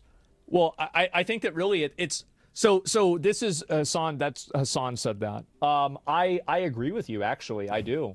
I don't agree, because the migrant workers are definitely to blame to an extent. Like, you're talking about workers. We're not talking about Somalians at this point, right? It's the workers. I agree. I said this is the problem with because they clip wouldn't watching, be because coming this is my here actual if- position. Basically, like, think about it like this, right? It's a carrot on a stick. You Hassan have is the watching you donkey, you have freaking the out. He's horse. such a bitch. The Wait, what? horse Am is I coming to freaking the out? carrot. They're the ones putting the carrot out there. They're the ones that are creating the incentive for all of these people to come and overrun America and depress down all of our What? wages. And then here's the other big problem, is that these people come here, they have a bunch of kids. think blaming they also bring people sometimes their relatives. They're living off of the for government. wanting and a better effectively, especially life, through things. just like your Sorry, I read something. Especially through things that are like grandparents did when they came I here totally distracted is me. wrong. Like food stamps, for example, or education system. They do cost the and helps taxpayer a lot of money. the These illegal aliens do. billionaires And they don't keep do it this directly, but they do it current also through things broken like identity system theft, which is extremely alive. common. Like, it was a very, like, I even knew people that knew people. I'm not going to get into specifics here, who would regularly go down to, Hassan's been to Austin. It's like Riverside. It's like the other side of I-35, right? It's like on the other side of like downtown. Why is this go-to response? I Tons of agree, but people not say actually agreeing. There I don't used to know. be. There's not as many now anymore. I said I But, think like, blaming people for wanting a there better used life, to just be like a so great many grandparents illegals did when there. they came here, is And so wrong you would and just helps go the over billionaires there, keep and this then current you would broken just take these system kids' alive. names and their social security numbers, and because the parents Hassan weren't filing Gay tax R word returns, other redeemed people filed highlighted them that were message. citizens, they would take care of these kids, or sorry, not take care of. They would claim these kids to get extra tax refunds and then split the refund money with the parents. And this is the kind of stuff that, unless you've seen this stuff happen, you don't even realize that it's happening. That's it. East 1st to 15th Street? Exactly. It's so fucking frustrating to watch this. If Zach wasn't such a screen age, you could maybe have a conversation with Hassan and realize they have more common ground than he realizes. The business owners are the... Nah, Hassan, they can get the fuck out of my country, so can you go back to of Turkey? the migration. If it wasn't for the business owners paying these people under the table, they wouldn't be here. That's the facts. That's 100% true. It happened to me. Mega Yep, gay 100%. R word. 100% on that point as well. A lot of families still do this. Of course they would. Why would they not do this? And this is the problem that I have, is that I think that there are a lot of shared values and like common goals that even Hassan and I have. This is how Asmongold presents himself as like a reasonable centrist, for the record, I think. But he's libbing up. And fucking scams and this shit is very different really attitude not a big overall than deal, what he was but saying it's an yesterday. indicative You know what I problem mean? of Like a the larger parasitic issue. migrants and all this shit. So yeah, I'd want to. Hopefully there can be an alignment Since Hassan is on watching, these can actual we get a free scams, Kaya in the chat? making sure that we have actual Americans, real Americans Yeah, that I mean, are I don't getting give a this shit. money. Yeah, free Kaya. I Real agree. Americans. Imagine that. We don't need immigrants. Our economy is not expanding faster than current Just population. The billions American people for, struggle to from find one jobs. Oh state. my god, Yeah, it's billions cope. of It's dollars. cope. You really think it's the worst place is Minnesota? Give me a fucking break. We can also see what happens if you flood the market with new workers, looking at the effect on women beginning to work. Yeah, I mean, I don't know all the details about that, but I could see that being the case, sure. That's why I watch you. Don't You need to be a emotions are chatter, real you need focal to point. check I mean, the logs. thing is that if you want to deal with the problem, you have to you have to approach it from like 10 different ways. You don't just approach it from one way. You have to over $1 billion. Those committing fraud in Minnesota will be caught and prosecuted to the fullest extent of the Tell him law. there are no real Americans, which I meant. He meant the Europeans. Yeah, I just As don't I said, understand. Like, if you if are Tim Walz doesn't anti-fraud, get as arrested, I am, you wouldn't be hyper I focusing am on the never fucking voting for another Republican the entire until somebody Somali runs community that wants to do you that. are suspecting of doing fraud, implying that every single Yeah, Somali person that's come here is actually a third worldist, like a third world parasite, simply here to steal funds. Okay, that's it. The reality of the matter is, even in terms of like, keep pressing him, especially on the women going into the workforce, it destroys in his Chad's trad wife stance. I don't even know what he's talking about there. Hasa Nazi, you worked your entire life on your fake image just to destroy it all by shocking your dog, you R-word, bah ha ha ha ha. Yeah, no, everyone hates me now. The thing about Hasanabi is that he's really like, and then, but also those, but then again, anyway, so that's kind of it. Nice. Wow, owned. He said women starting the working flood the market like immigrants. Wait, what? Let's see what else he's talking Watch about. it, and then I got distracted. Where the fuck did it go? There was a video about this, and I don't know where the hell it is. He banned me before I could answer his questions. Thanks for going in the chat. Look at what I was trying to get. Anyway, all right. Well, he's off talking about. A chatter implied it Adolf Slop played dumb to appease. Wait, what? Yeah. The point is, it's not 89% on welfare. It's only 8%. Scroll down and see the Somalis on welfare. No, they're saying that benefited from the specific public assistance program, mostly Medicaid. So it's not even like welfare in the sense that they think it is. It's just Medicaid, right? But worth noting, Bowser said 95% of Somalis in Minnesota are citizens of the United States and 58% of them were born in the U.S. Okay? February report from the Libertarian Cato Institute using a different methodology found that immigrants consume 21% less welfare and entitlement benefits than native-born Americans on a per capita basis in 2022. That report looked at the percentage of total dollar amount of spending on benefits for immigrants and U.S.-born residents and accounted fewer means-tested programs as welfare and also included Social Security and Medicare, which are considered entitlement programs. The CIS report said that in 2022, 54% of households headed by immigrants, including naturalized citizens, legal permanent residents, and people without legal status, use one or more major welfare program. The problem with this report is, do you believe that people who are naturalized citizens are American citizens? Do you believe that people who are born, okay, do you believe that people who are born with Somali ancestry but are born on U.S. soil are American citizens or not? Now, the reality of the matter is, for programs like the CIS, they try to claim that American citizens, natural-born U.S. citizens, are actually not real U.S. citizens because they were born to one or two families or one or two parents that are either undocumented or, not an American citizen at all. Okay? That's the issue. That's the problem. Those people are American citizens. And the entitlement programs are claiming that this is just welfare is also silly because it's like Medicaid, Medicare, Social Security, things like that. And the idea is like, what? What are we supposed to do? If someone is of Somali descent, even if they are an American citizen, that they shouldn't have access to Medicare or Medicaid or Social Security? It's fucking ridiculous. These are programs that they're actually paying into.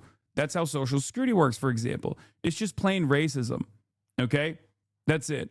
The way you predicted what Asman would say. What is it? Listen, Hassan, you are the Jake Paul of debates. You have no problem gassing yourself up, talking about how much you want to debate me or debate some other, as you like to call them, slop tuber. Watch. He's going to say But Destiny. whenever it comes time to debate Ben Shapiro on capitalism or debate Destiny, for some reason... The reason why he said Destiny is because one, Destiny is banned on this platform, and two, he has run a fairly nefarious cyber stalking operation against me for the last 7 years. Okay?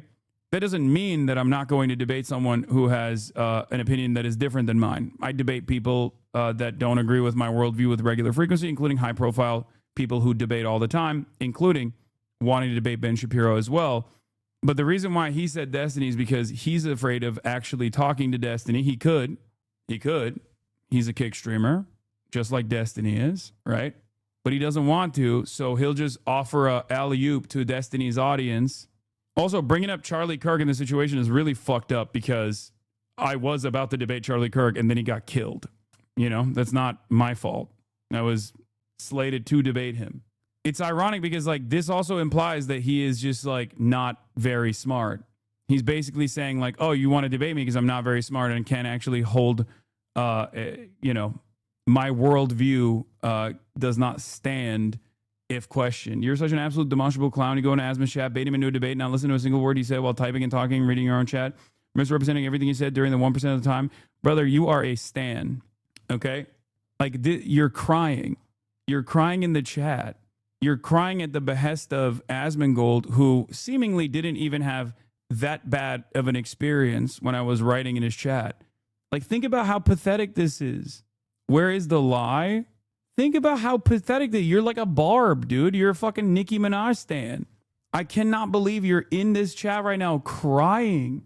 I'm pathetic. Yes, this entire thing that you typed out is the most pathetic thing I have ever encountered. Ha. Okay. Like, why are you defending a thing that Asmongold is not even defending, right? He doesn't have an issue with it, seemingly. Like, you have a parasocial experience here where you think, like, you hurt my favorite content creator's feelings. I am going to go into your chat and be like, you're fucking pathetic. You didn't listen to him. Like, that's crazy.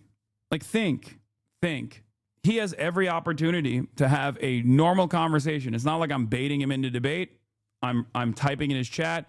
He wants to have some level of power in this conversation. It's not like I'm some fucking tiny random guy either.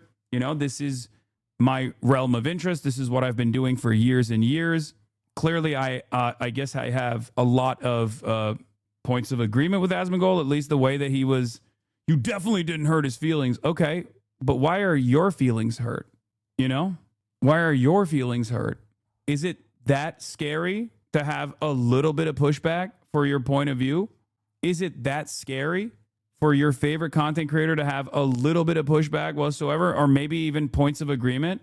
And even when he obviously wanted to control the flow, even when he obviously wanted to control the narrative to the best of his ability by reducing me to typing in his chat instead of just like calling me on Discord, right?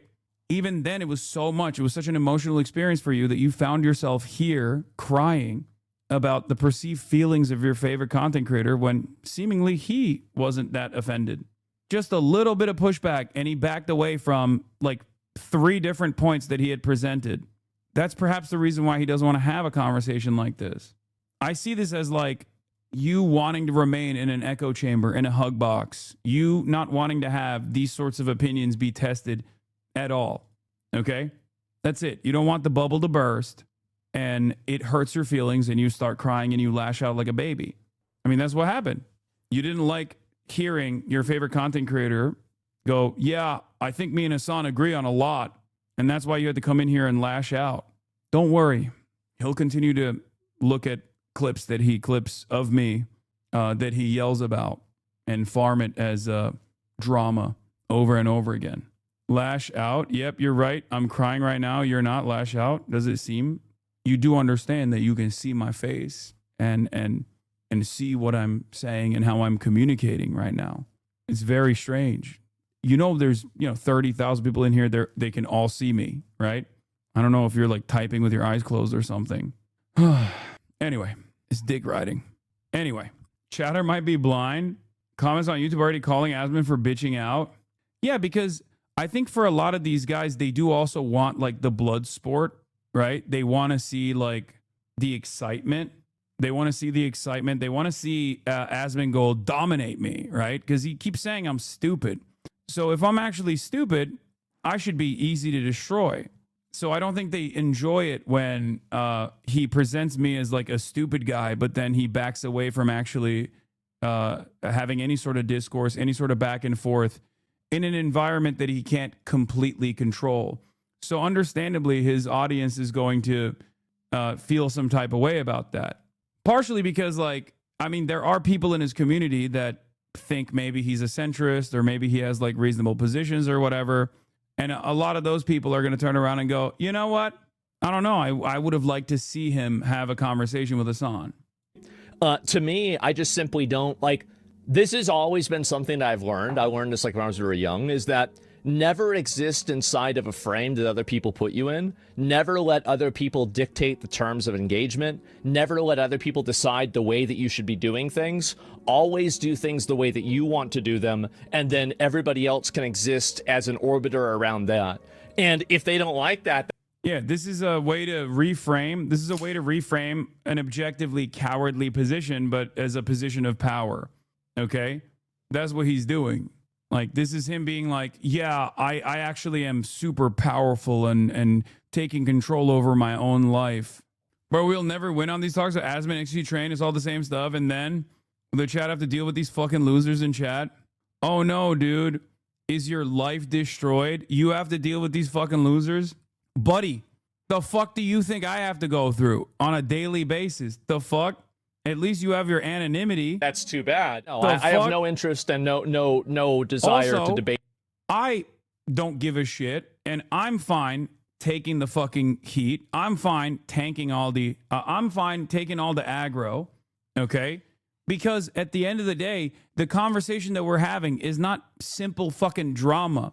Because when you are a political commentator, as Asmongold is, and you spend every fucking waking moment consistently farming the idea that like every single Somali is coming here to harm America, to steal our tax dollars, to steal our subsidies, to come in here from the third world as like parasites. When you say that to a massive audience, you're conditioning your massive audience into hating the other. You're conditioning your massive audience into believing that every single Somali person is actually a parasitic person, okay?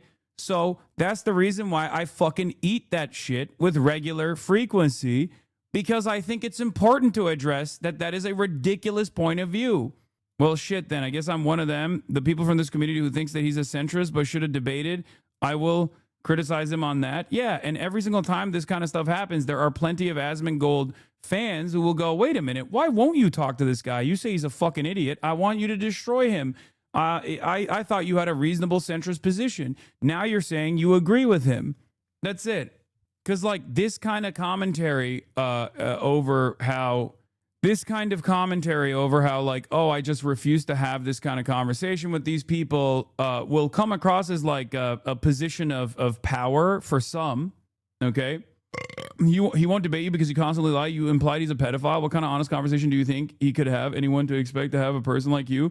This is also the maximum code. When I made a joke about Texas going after any sort of fucking anime in people's hard drives, that was a joke. Everybody understood that to be a joke, okay? Since then, Asmongold has consistently talked about how I'm a fucking dangerous terrorist that needs to be prosecuted. That's actually real threats, especially at a time when I was under scrutiny by the Department of Homeland Security, for example. So the notion that there's any sort of reason for Asmongold to think that I won't be courteous to him when I have always been incredibly courteous to him, regardless of whatever the fuck he said about me, to a degree where even my chat yells at me all the fucking time and say, oh my God, why are you being so fucking charitable to Asmongold? Okay? He knows that. He knows that that conversation will not be about like looking for fucking dunks. anybody. And by the way, for all of these people saying like, oh, I don't want to debate because I'm so stupid, I don't even debate video game stuff. I don't even debate World of Warcraft stuff. I just don't like debating. I don't debate anybody about anything. Hassan picks and chooses his fights. He's like Jake Paul of debating. So he's not going to was his banger take. He's like go the Jake out and Paul of box his somebody debating. who's actually like a really good fighter, because you saw what happened.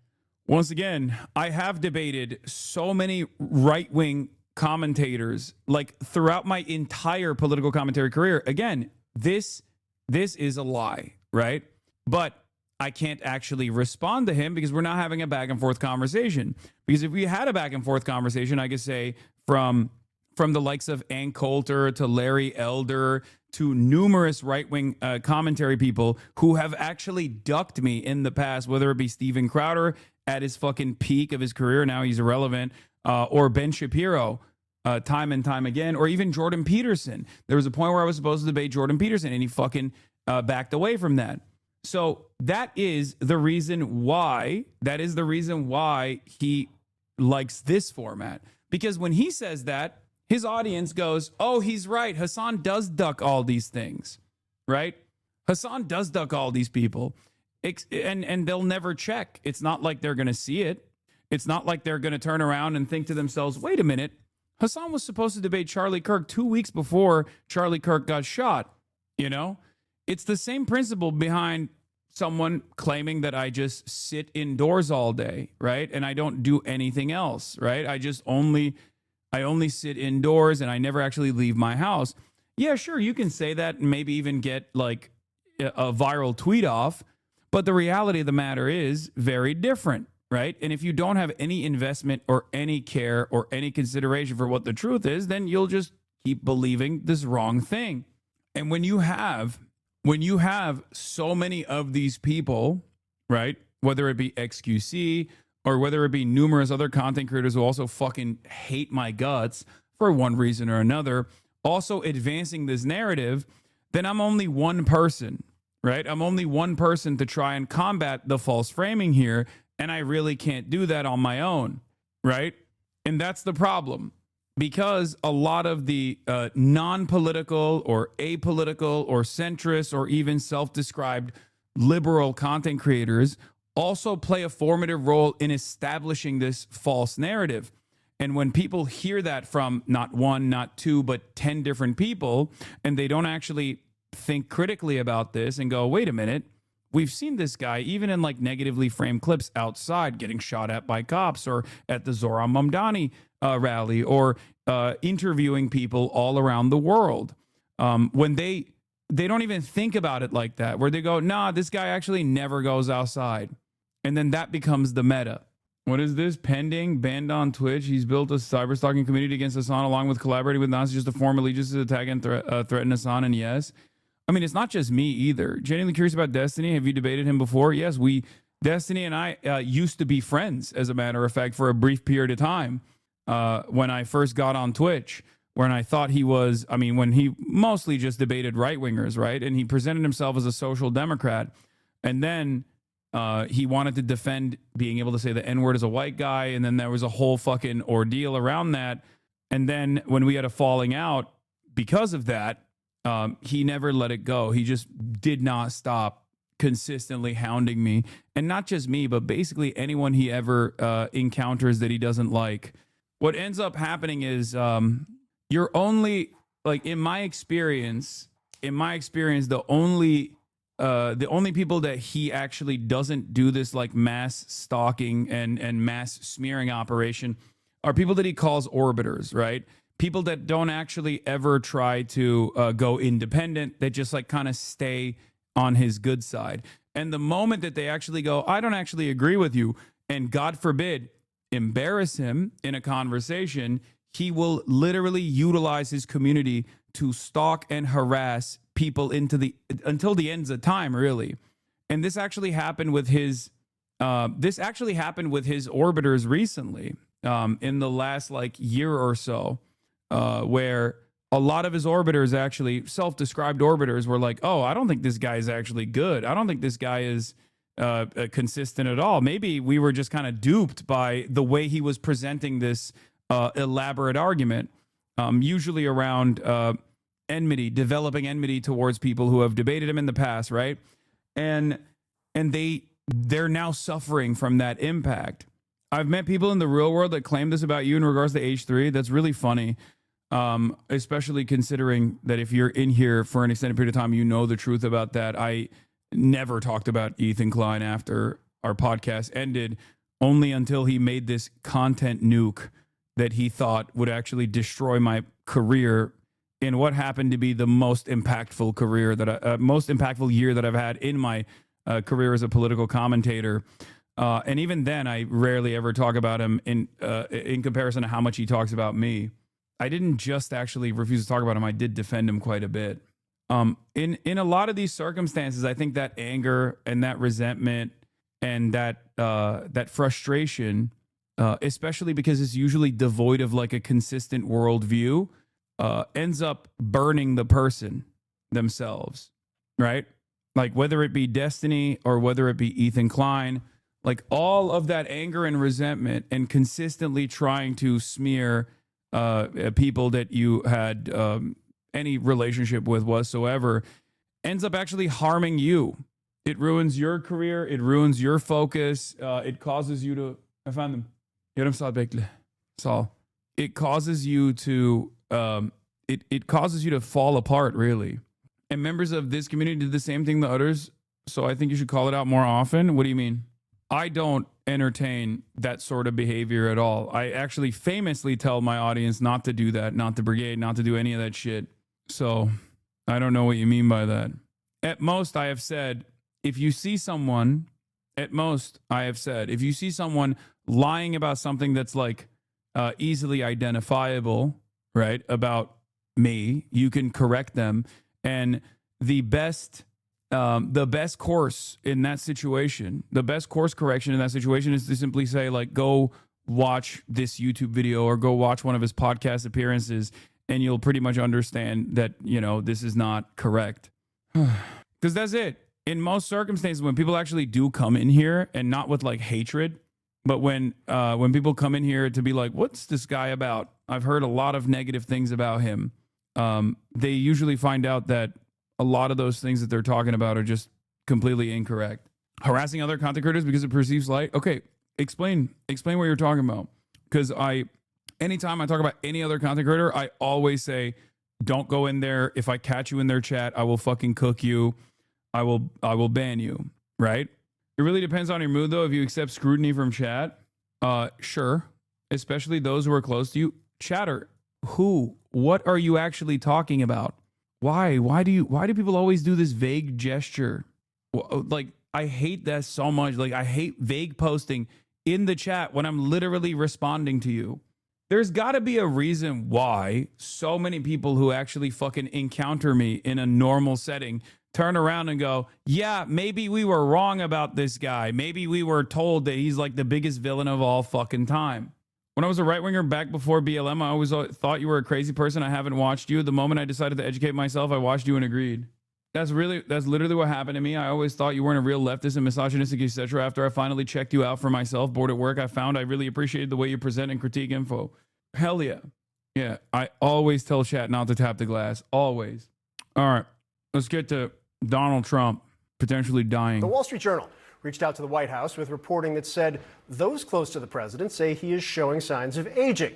This led the president to give the Journal an impromptu interview, an interview that was published today. Now, the president told the Wall Street Journal his excessive hand bruising is caused by the amount of aspirin he takes, saying it's more than his doctors recommend. He says he regrets getting advanced imaging because it generated so much scrutiny over his health. He also denies falling asleep during events like this one you see here, saying he's simply, quote, blinking. While at the same time, he admits he's, quote, never been a big sleeper at night. Now, we also learned the president will not be exercising as part of his New Year's resolution. He called it boring. CNN's Elena Treen starts us off today. And Elena, let's step back for a moment. What are some of the specific concerns the Journal outlines that people close to the president have had related to age? Yeah, so there's a couple of things. One, I mean, the falling asleep. Don't listen to the doctor, Trump. Don't do it. You know better. You know better, Mr. Trump. Mr. President, you know the most. You have the best brain. You are big and beautiful. do not listen to the fucking silly, woke, gay doctors. And what is the gayest? Medical advice. Ugh, okay. Dozing off. I know, I love that line. It's like I say that when I'm like, can't stay up too late Yeah, with my I friends. hate I'm just exercising resting my too. eyes. You're right. But I gotta pee. that's part of it. But a lot of it is the heavy bruising. I mean, there was a great anecdote in this journal piece about how Pam Bondi, the attorney general, she was wearing a ring and like accidentally, grazed the president's hand and he started bleeding from it. They've talked about him having thin skin. That's one example. But you see the heavy bruising. I mean, we have great photographers at the White House all the time capturing heavy makeup, bandages on his hand, him trying to shield his hand from the cameras. That's a sign of concern, some officials have said. There's also been swelling in his legs. We know part of that is due to what the White House and the president's doctors have said is his chronic venous insufficiency. Essentially, it's common in older people, but it's when a one-way valve that doesn't circulate as much blood going up the legs to the heart. And then another issue that he has as well is the fact that he doesn't exercise as much. That's why he's almost always golfing on the weekends. But when you're older, wanting to be more active, and the not sleeping as well is a cause for some concern. But look, what I found so interesting about this too, I love that you mentioned it, that they had all this reporting, the Journal, for the president. He actually does this a lot. If there's a story that he very much wants to weigh in on, even if you had no intention of interviewing him, he will call the reporters. And this is an issue that is so important to him because, I remind you, think of all the time, he still does this on whenever he has events, campaign style events, but throughout the 2024 election, all he did was go after Joe Biden for who he argued was hiding a lot of his medical issues. He called him mentally unfit and other things for office. And he's the president, very defensive when it comes to questions about his health. But that's also led a lot of people, particularly people in the press, but I think the American public too, wondering if he's being fully transparent and sufficiently transparent, really, with the medical information that he provides. So I thought this was a great look at it. And this one thing really quickly, I don't know if we have the quote, but I just need to read it. Because I think aspirin on blood. Yes, it's the Okay, aspirin thank you. on blood. Yes. I think this was an amazing quote that Trump gave them because he says his doctor said he takes 325 milligrams of aspirin a day. Trump says it's because he wants to thin the blood. He said this to the Journal. He said, quote, "They say aspirin is good for thinning the blood, and I don't want thick blood pouring through my heart." He went on to say, "I want nice, thin blood pouring through my heart." Again, he also said that he's not taking or he's taking a higher dose of aspirin than his doctors want. Dude, that's awesome. I love that our president is that kind of guy. That is so sick. No, come on.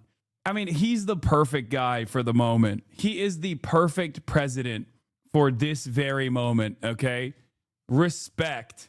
God damn it, that's amazing.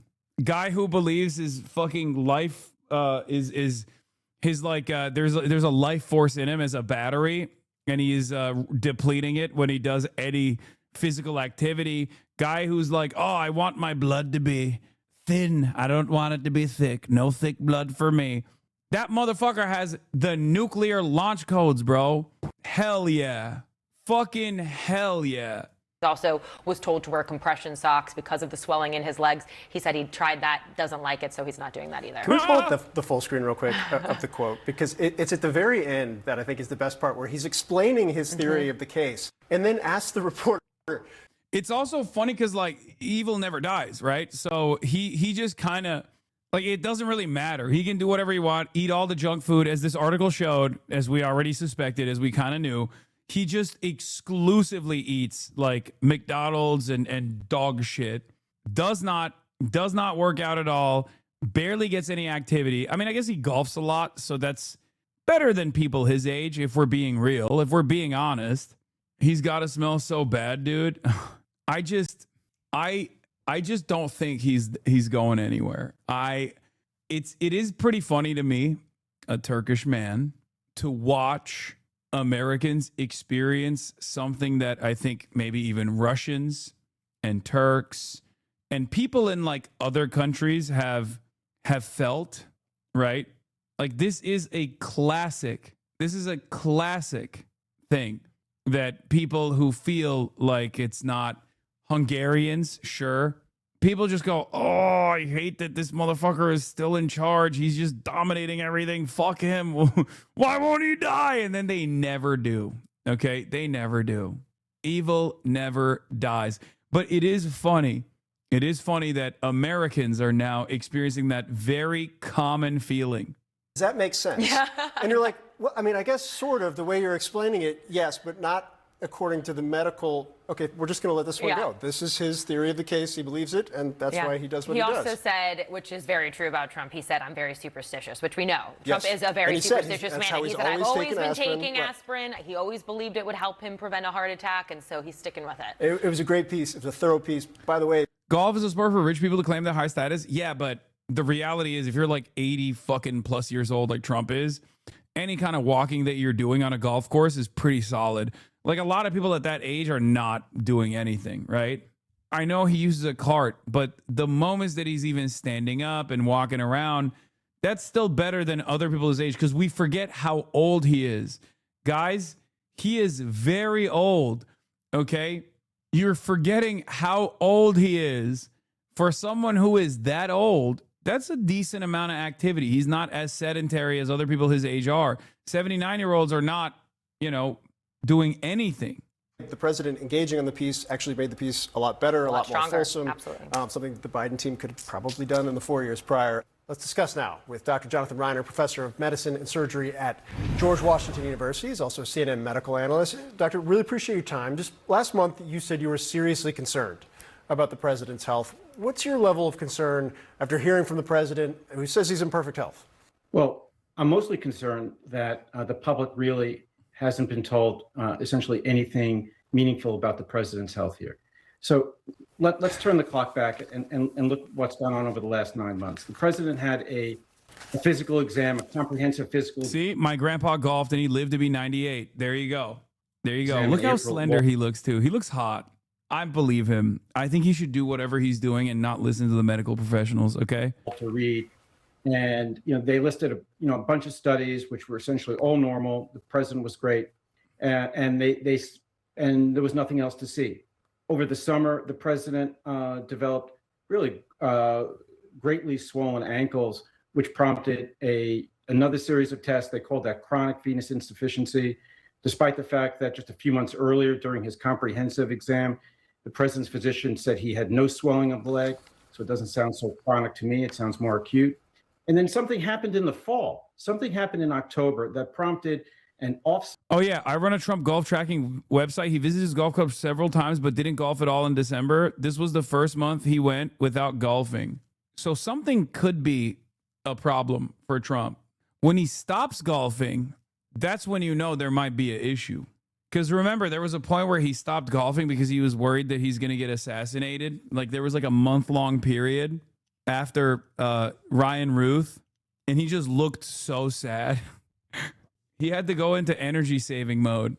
Yeah, he had to put the battery on low battery mode, lower the brightness a little bit, make sure that he's not firing off on all cylinders. So we'll see. Cycle series of tests by the president's medical team. And when the results of those were released to the public, they used some basically euphemisms to describe what the president, the test the president went through. And the euphemism was advanced imaging. And they didn't describe whether it was a CT or an MR. And then later on, a few days later on Air Force One, the president basically said he had an MRI. He couldn't describe what body part, but he said he had an MRI, which prompted the president's physician again to release another statement, at which time he again did not describe the specific test the president underwent, and said that, again, everything looked fine. And now we learn that the president didn't have an MRI. He actually had a CT scan, which explains why the president's physician didn't describe the test after the president disclosed his MRI, because he didn't have an MRI. So as best we can tell, the president had a cardiac CT, or what looks like a CT angiogram, which is basically a non-invasive way to tell whether the president has any significant coronary artery disease. And in his statement to... Okay, is he going to die or not, man? What does that mean? Wall Street Journal, the president's physician, Dr. Sean Barbabella, basically said the test looked great. There was no abnormality, which actually doesn't correlate with what Dr. Ronnie Jackson told the public in 2018 when he disclosed that the president had a similar CT scan that showed the presence of coronary calcium, which is a marker of coronary artery disease. So I'm almost less concerned about the actual cause of the president's bruising. We can talk about that than I am about why the White House medical team has felt the need to study him in the last few months. What symptoms, what clinical concerns have prompted this? Because the president is right. When you test the president of the United States, he heals himself with aspirin. True. It turns out it's not that he didn't want you to be autistic. He wanted all of it for himself. Okay. He wanted all of it. It's not even aspirin, it's Tylenol. He's taking all the Tylenol. It creates a lot of concern, and rightfully so. What the president said about aspirin, which has gotten a lot of attention, taking more aspirin than what his doctors are recommending, and his rationale for doing so, which is, he said, quote, "They say aspirin is good for thinning out the blood, and I don't want thick blood pouring through my heart. I want nice, thin blood pouring through my heart. Does that make sense?" Does that make sense? Yeah, so that makes no sense. Shut up. What do you know? He's the president. Okay. What are you, a doctor? Yeah. Okay. Well, doctors, they read a lot and they learn, and reading and learning is gay. And fuck you. He's the president, has a higher place in American society, so he knows more. I trust him. Makes nonsense.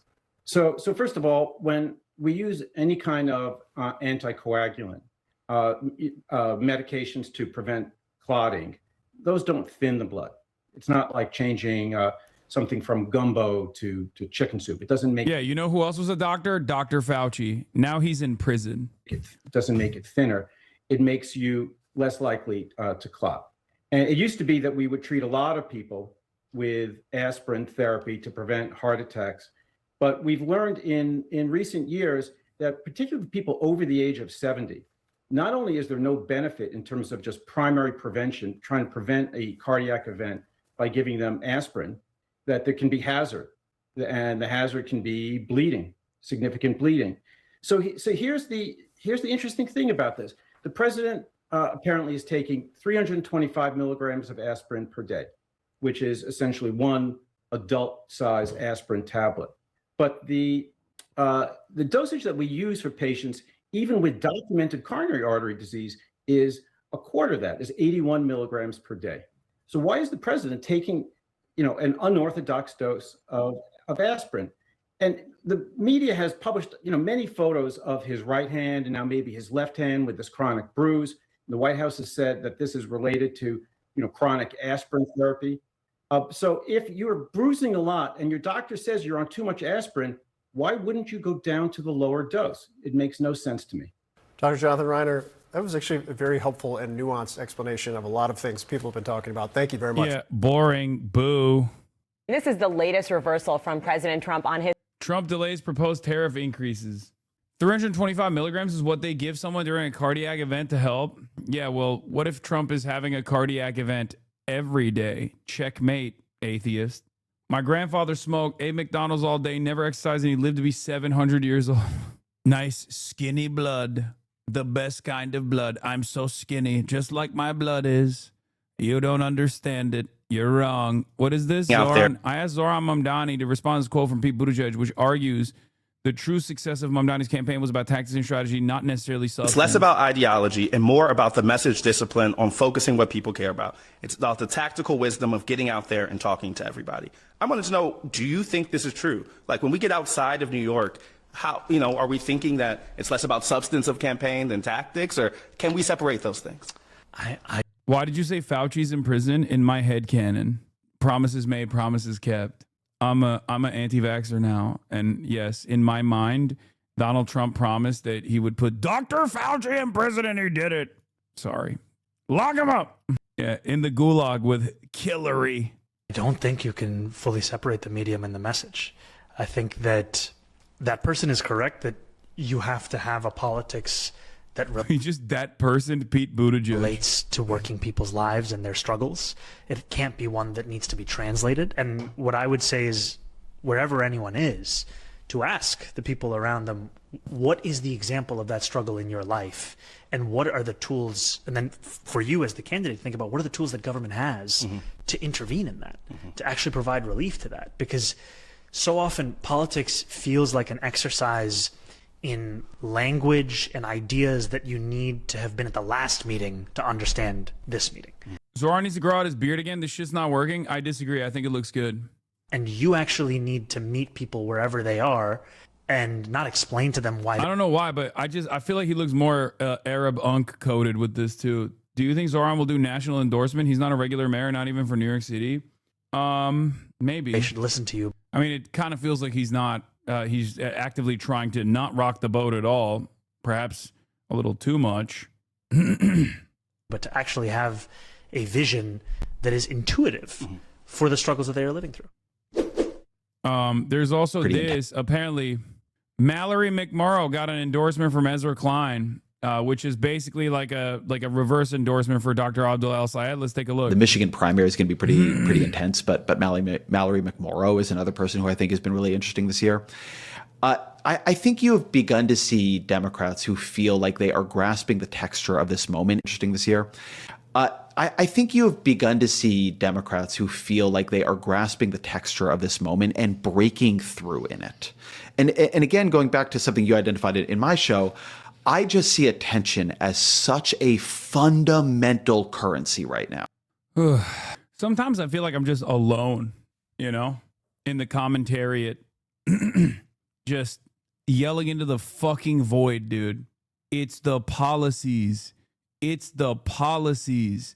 It is always the policies. Does attention matter? Certainly. How do you get the attention? With policies. But also beyond that, if you have no policies and you're pure attention, then you're Valentina Gomez. Valentina Gomez gets a fuck ton of attention. Valentina Gomez never wins any races. Why? Because she's all style, no substance. I'm glad that we went from Zoran Mamdani's, successful electoral victory here in the mayoral race and his defense of the policies, the substance, to what Ezra Klein is saying here. So you and I both remember the era of the note, the morning email, and they would talk about the invisible primary. And, when I was reading that stuff back in, it's like 2005. Trump ran on vibes and won twice, though. Brother, for right-wingers, they have to run on vibes. But even then, it's not true. Trump had substantive policy positions that we despise. Okay? One of the greatest examples that you can point to is mass deportation in the second race and build the wall in the first one. That is not only a policy, that is a very easily identifiable policy, and it's one that he actually hammered over and over again, so much so that people believed it and defended it. Okay? Yeah, but I mean, he says I'll do this and that, but never said about how people fell for it. Wait, what? I'm confused by the argument that you're making. Donald Trump has the style and the substance. The problem for us is that the substance is bullshit. The substance is bad. Okay? Like, his politics are good in terms of like winning races demonstrably, but his policies are bad. But that doesn't mean he's devoid of policy. For Kamala Harris, she did not have the good politics, nor did she have the good policies.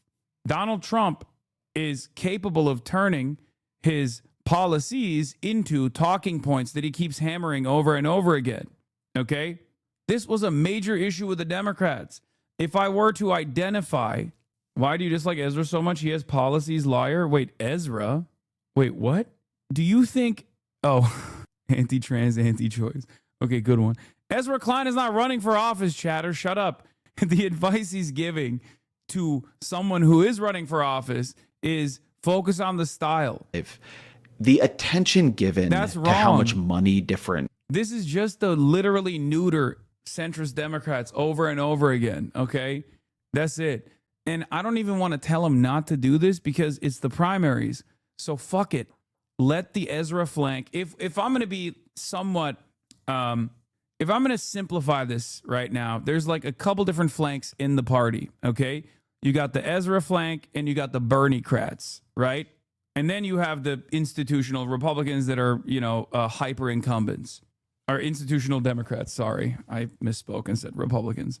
In the general, I despise when the Ezracrats end up doing Ezracrat style politics, because that shit doesn't work. Republicans end up dominating. But in the primaries, let them fucking cook. Who cares? Because they're going to end up losing to the Bernie-crats anyway. That's it. Show dumbfuck Ezra this. Well, this is not national, sir. No, national net favorability for New York. Oh, national net favorability. Mamdani +5 was -14 in September. AOC +1. Hochul at -6. Trump at -20. Adams at -23. Cuomo at -32. Okay, it is a national poll. I didn't even realize that's actually really good.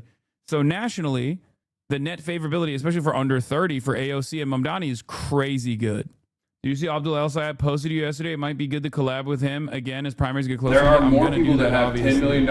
I'm going to do that for sure. In net worth in the United States of America, then there are people who can bench 225. Push. Thanks, man. Give me one. 1, 2, 3. I got it. Come on. 315 for 1. 315, Habibi. That was good. That was really good. That was very Appreciate you, impressive. That was very impressive. Well, you gotta pull them up. Yeah, Give the people what they want. Come on. I'm trying. It's not that kind of show, man. It's not that kind of show. Come on. I want them to want me for my policy, man. You've been in the gym your whole life. I've been in the gym my whole life. There's never been a moment where I've seen someone put up weight and I've been like, that guy. Yeah. That's not the culture. That's not what we're going for. That's what weak, insecure people do. Yeah.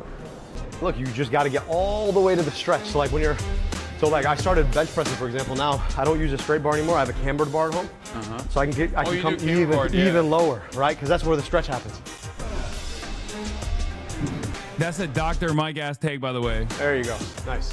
Dr. Abdul El Sayed, getting the lift in. Have to eat some kebabs. Excellent. There are. Hell yeah. Yeah, Abdul for Senate. No to Stevens. No to AIPAC. No to McMorrow. That's a firework on a fire stream, though. It was. I've heard you are weaker and shorter than Tyler 1. Is that true? Yes. I am definitely weaker than Tyler 1. And I'm definitely shorter than him, too. He's like 6'5", I think. But yeah, candidates were raising as the signal for were they figuring out and were they being able to arrange something significant. It's like all anybody talked about, I felt like, was fundraising and staffer hires. Right. And I just think that we live in the thing money was supposed to buy you was attention. And I don't think money can buy enough attention anymore. The candidates who work in this era need to be able to earn the attention. And you can only earn the attention if you are able to figure out a series of things. Some of them, by the way, very substantive. It's not just style points. Yeah, only in the end does he bring up some of those are substantive. It's not just style, but it's always about the economy, or it's always about the attention economy and not the actual economy, ironically enough. This stream is almost worse than the time you tased your dog. Wait, I thought the time I tased my dog was the best. It's going to be hard to keep up with that. That was the best stream, right? Please check logs. Let's see how fucking Mallory's husband works for Radiant Nuclear, a Peter Thiel-backed nuclear energy program, energy company in the race for a huge government contract. Okay, that's good to know. Thank you. They're cooking your boy. What is this? I can't remember exactly the year. The year? It's more than years. Mayor Zohran Mamdani inspecting broken floor tiles in an apartment on Clarkson Avenue in Prospect Lefferts Gardens, getting a first-hand look at the deteriorating conditions, from an eroding bathtub surface to a rust-covered, That is crazy. corroded bathroom pipe and red paint splashed about. And you told the landlord about this? Yes. And what was the response? Call some numbers, but nobody want to do anything about it.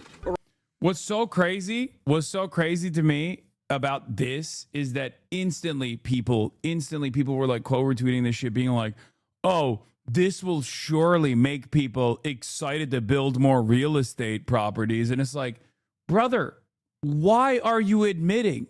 First of all, are you even a landlord?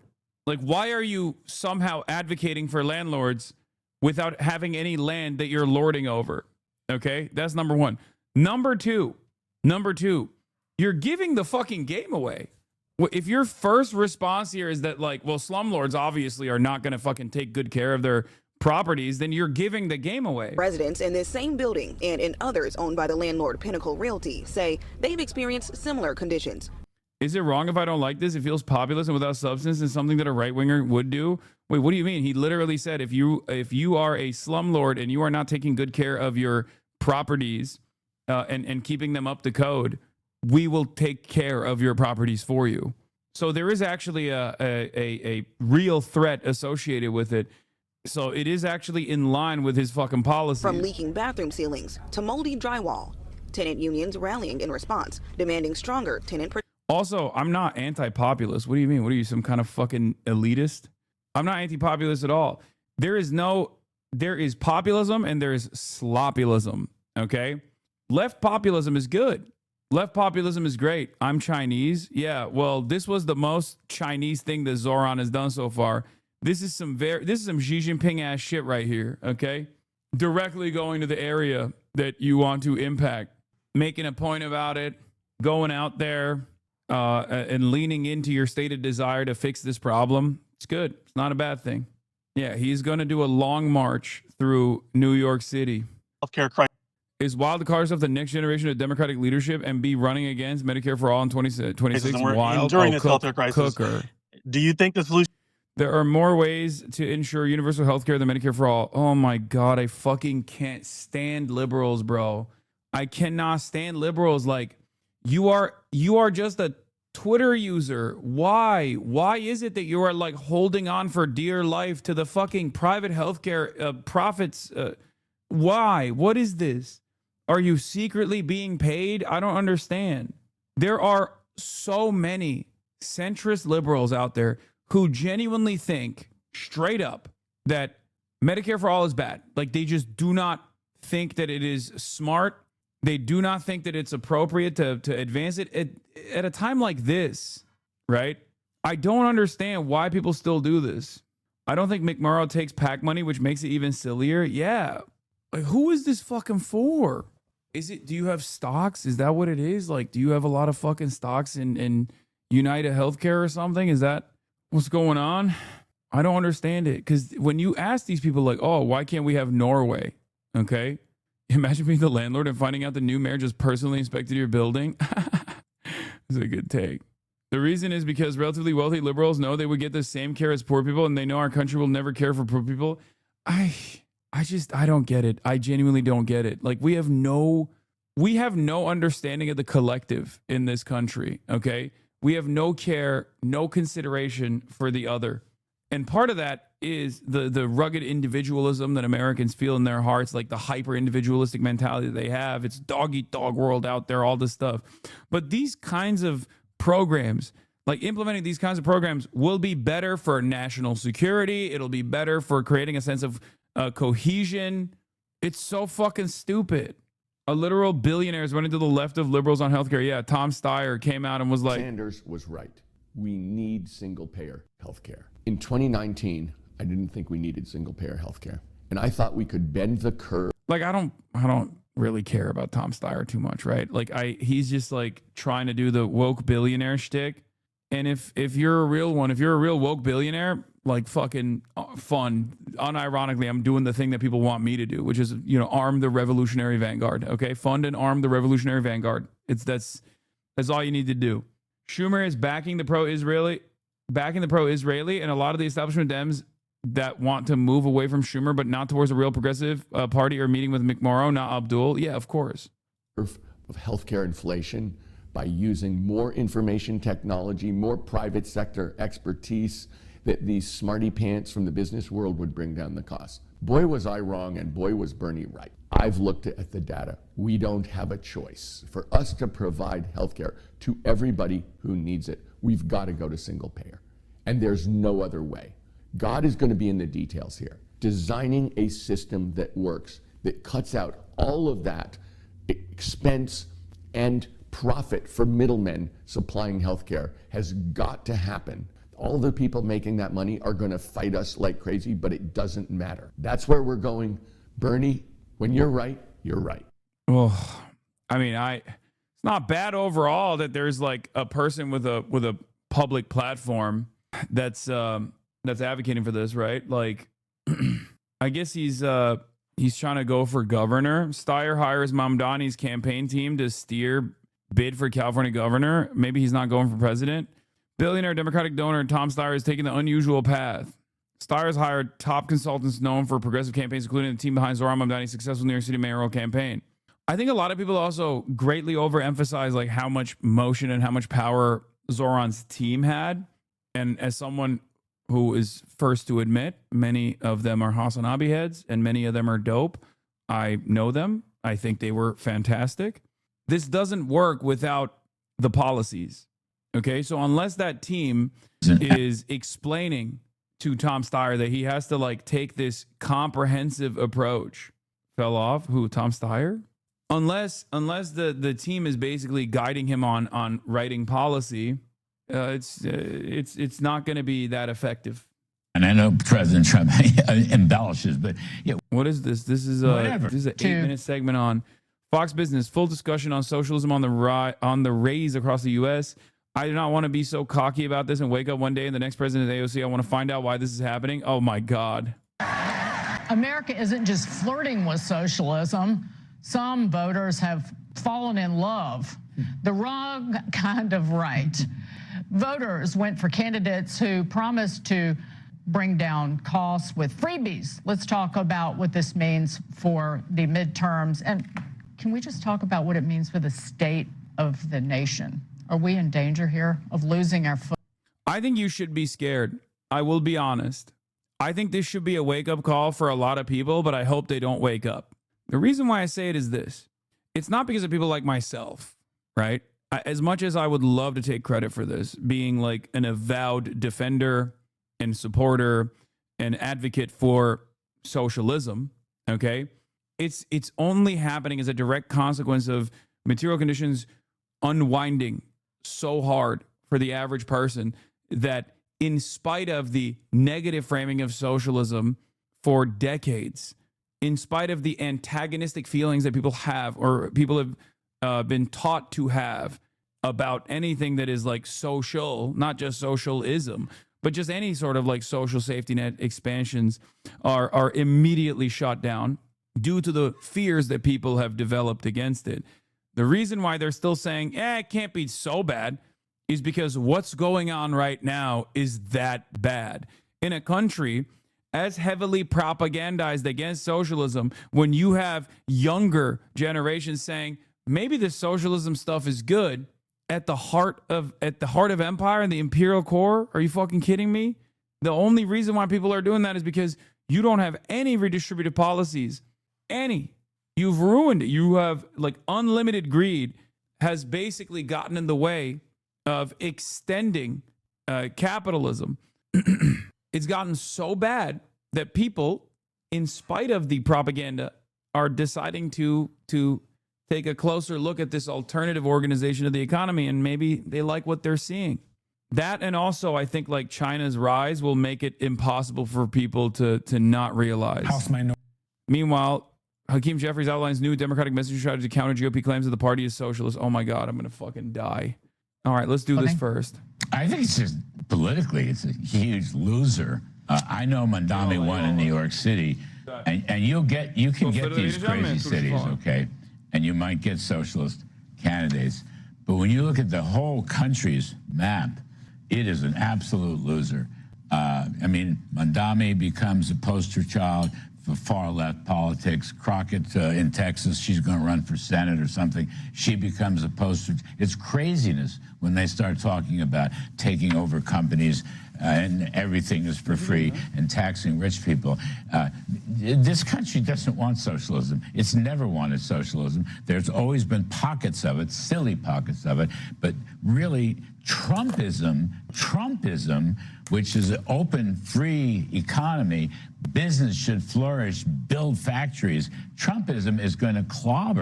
This sucks because now everyone is associating Trumpism with what's going on currently. So good luck selling that. Hasanabi Productions posted a video of Hassan and Asman debating did it actually happen as an Asman refugee. This is some Super Bowl level content. Thanks for all you do, by the way. I mean, it was me basically typing in his chat and then him responding. All these little blue state or blue city socialists. That's my take. I agree. I think at some point, I mean, look, America ultimately gets it right after you try everything else, right? I mean, I think certain people, groups, young people, they don't really understand what socialism is. Others understand that we've tried these experiments before and they've failed. So I think at the end of the day, socialism will be tried. It will fail. And they will try a different a different approach. But we'll have to go through the experience and the experiment. They'll grow up. They'll grow up. They'll have to grow up. Those kind of ideas never change, right? They fade away and then they come back with a flourish. But I will say what's unique about this or interesting about it with Mamdani is who voted for him. You know, the people who are the best positioned to be the most well-off people in America, college grads who live in New York City, who were wooed there by the best companies in America. I don't think they lived in New York City for very long. No, okay? Oh my You can actually God. come to New York City and say you. It's always so funny because, like, it's not even true. Yeah, he had a coalition of, like, well-off or well-educated voters, but he also literally still ended up getting a lot of the poorest voters as well. And not only that, but also, who gives a fuck? He won.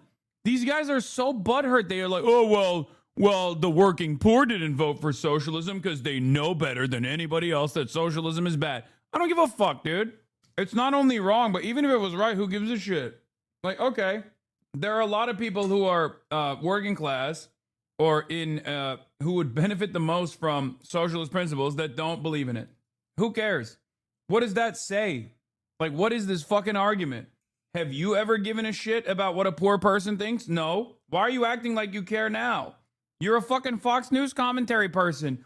You don't give a fuck about the working poor. You advocate for their demise every day. Lived here for a long time. If you lived here 30 days, you're allowed to vote. 30 days, Charles. Well, to your so point, I don't think they're long-term New Yorkers. People who lived in New York more than 10 years overwhelmingly did not vote for Mamdani. But my point is that these are folks that you would think, okay, these are educated folks. They're going to end up leading companies. They're going to end up being CEOs.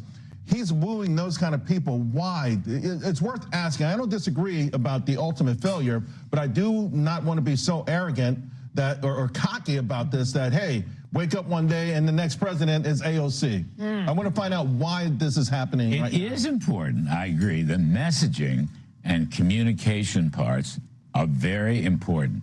The virtues of capitalism, the job creation, and the wage and income creation.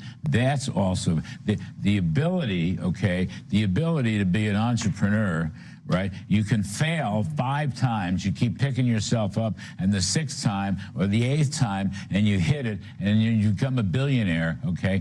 That is still, I think, very much a part of the American culture. I agree. And very much a part of American politics. And these crazy people, I mean, Republican Party should take advantage of it. And I believe, you know, they've just got... Brother, he's selling a concept that no one believes in anymore, unless you're like the dumbest person, right? People are underwater. They're fucking saddled with debt. Everything is expensive. They're dumping 50% of their fucking low wages into their rent. And you're over here being like, oh, come on, just become an entrepreneur, dumbass. That's how it works. It's like, yeah, I wonder why this kind of argument doesn't work anymore. That's precisely the reason why you guys are out of touch. There's still, this is kind of like Israel doing propaganda to a world that is, you know, moved beyond assuming that Israel's the most moral nation. These guys are doing propaganda to a very different world. It's not the 90s anymore, okay? It's 2026. Look, Trump is a guy who wants to build factories. I come back to that. Yep. Factories are so important.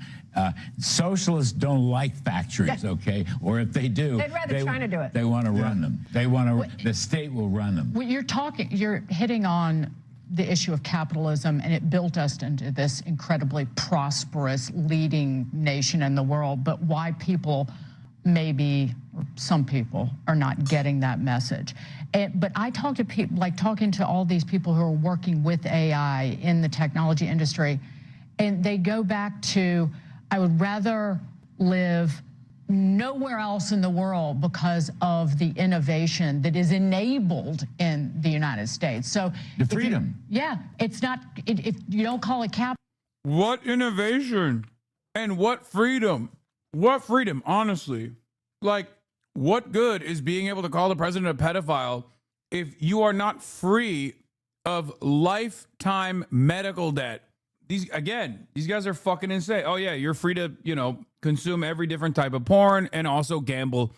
basically on every single application that's readily available at your fingertips. Capitalism. Hell yeah, dude. You call it the freedom to start a business. That's right. The freedom to, if you build it into something that's incredible, you get to keep the fruits of that labor. That's the key. By the way, don't. I know I keep coming back to this, and I'm a supply sider. Do not underestimate the power of very low tax rates. Very low tax rates. It's terrific. Look, Europe used to tax at 60, 70, 80%. Some of those countries still do. Nobody wants to be there. They don't have any technology companies, okay? Yeah, everyone's escaping Europe at an alarming rate. They're all coming here. Remember what I said? If you don't ever have your idiotic worldview questioned by someone who is like credible, and you just consistently get this flow of propaganda, then you're never going to question it. You're going to be like, oh, yeah, this guy's right. Yeah, everyone is escaping Europe because the taxes are so high. They want to tax our technology companies, but they don't have any. But here, right, you get rewarded for your effort. Well, okay? finally, Silicon Valley is getting it. You tax something less, you get more of it. That's the American dream. Well, for the longest time, the Silicon Valley titans were all globalists, and they were not necessarily thinking the way you are. But now they are wrapping themselves in the American flag. It's amazing. And you go to President Trump, and you go to the White House. They're all over the place. They want to get a voice. They want to have a voice with President Trump. And they moved to Texas. They get it. They moved to Texas. I mean, that's the thing. They moved to Florida. They moved to Texas. Low tax states. They're leaving New York, for heaven's sake. The stock exchange is opening up in Dallas. The stock exchange is in Miami.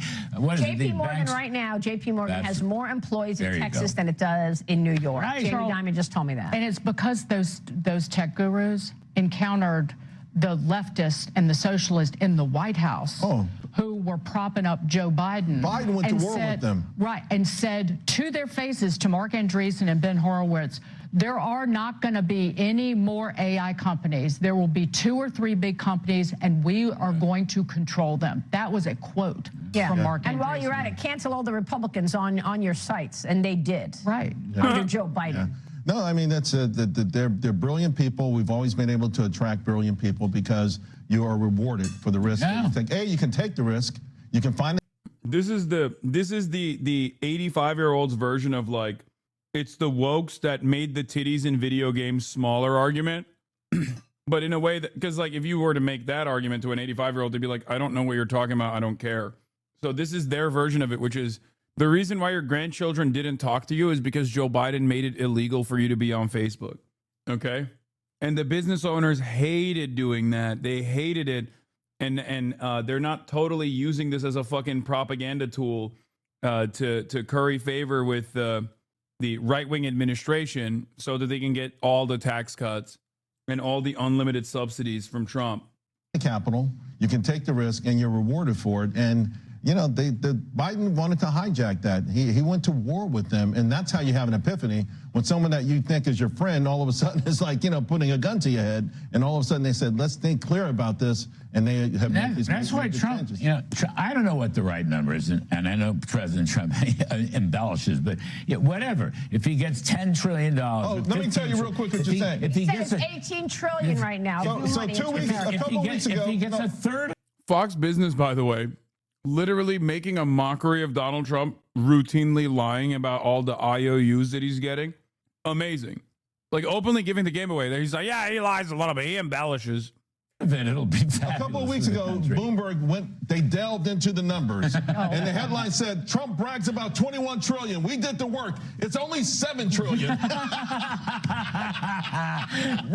Yeah, but I don't think it is 7 trillion. I think it's much closer to 17 trillion. They're coming here. But even if it was the point 7, is, that's huge. They're coming here. That's the victory for capitalism over socialism. They're coming here because of our freedom. Low regulation, low taxes.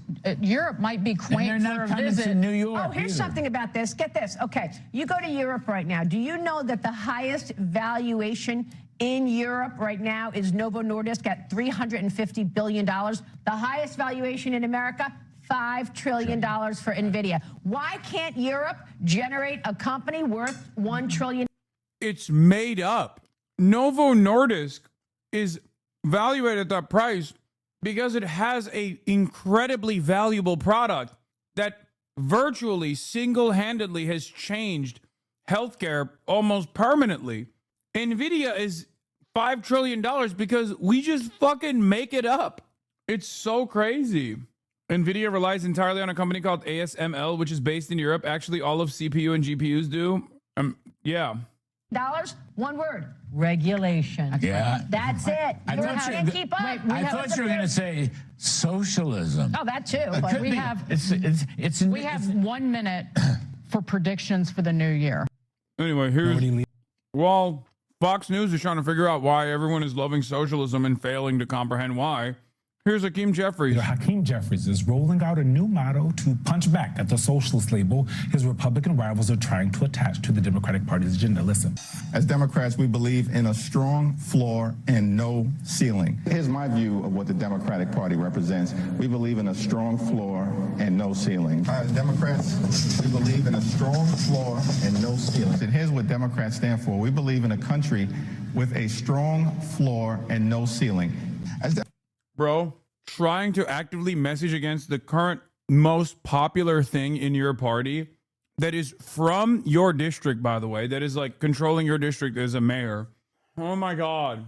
I can't even. Democrats, we believe in a country that has a strong floor and no ceiling. The leader did not come up with this on his own. As the Washington Post points out, the phrase comes from the title of a book written by a Manhattan venture capitalist named Oliver Libby that offers more than 50 mostly centrist proposals. And the idea, quote, posits that everyone should have the government support to pursue the American dream without limiting the success available to those already at the top.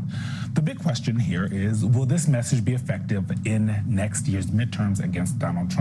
Joining us now is Oliver Libby, the author of Strong Floor, No Ceiling. Oliver, thank you so much for joining us this morning. I want to read a quote from the book because I was reading it last night, and this quote I think it's in one of the earlier chapters stuck out to me.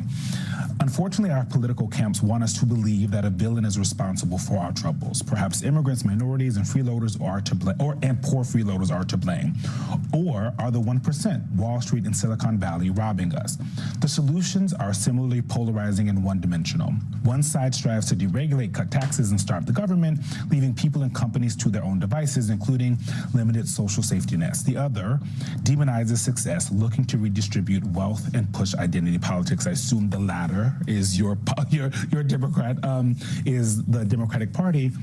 When I read that, the thing that I got stuck on was push identity politics, because one, I mean, the Republican Party is pushing identity politics every single day, right? Like they talk about trans people as if they're taking over the world when that's not the case. What do you say to people who maybe read the book and engage with the actual policy prescriptions that you have and kind of the things that's undergirding it and say, this is something maybe we've heard before, or it is going to leave out marginalized communities?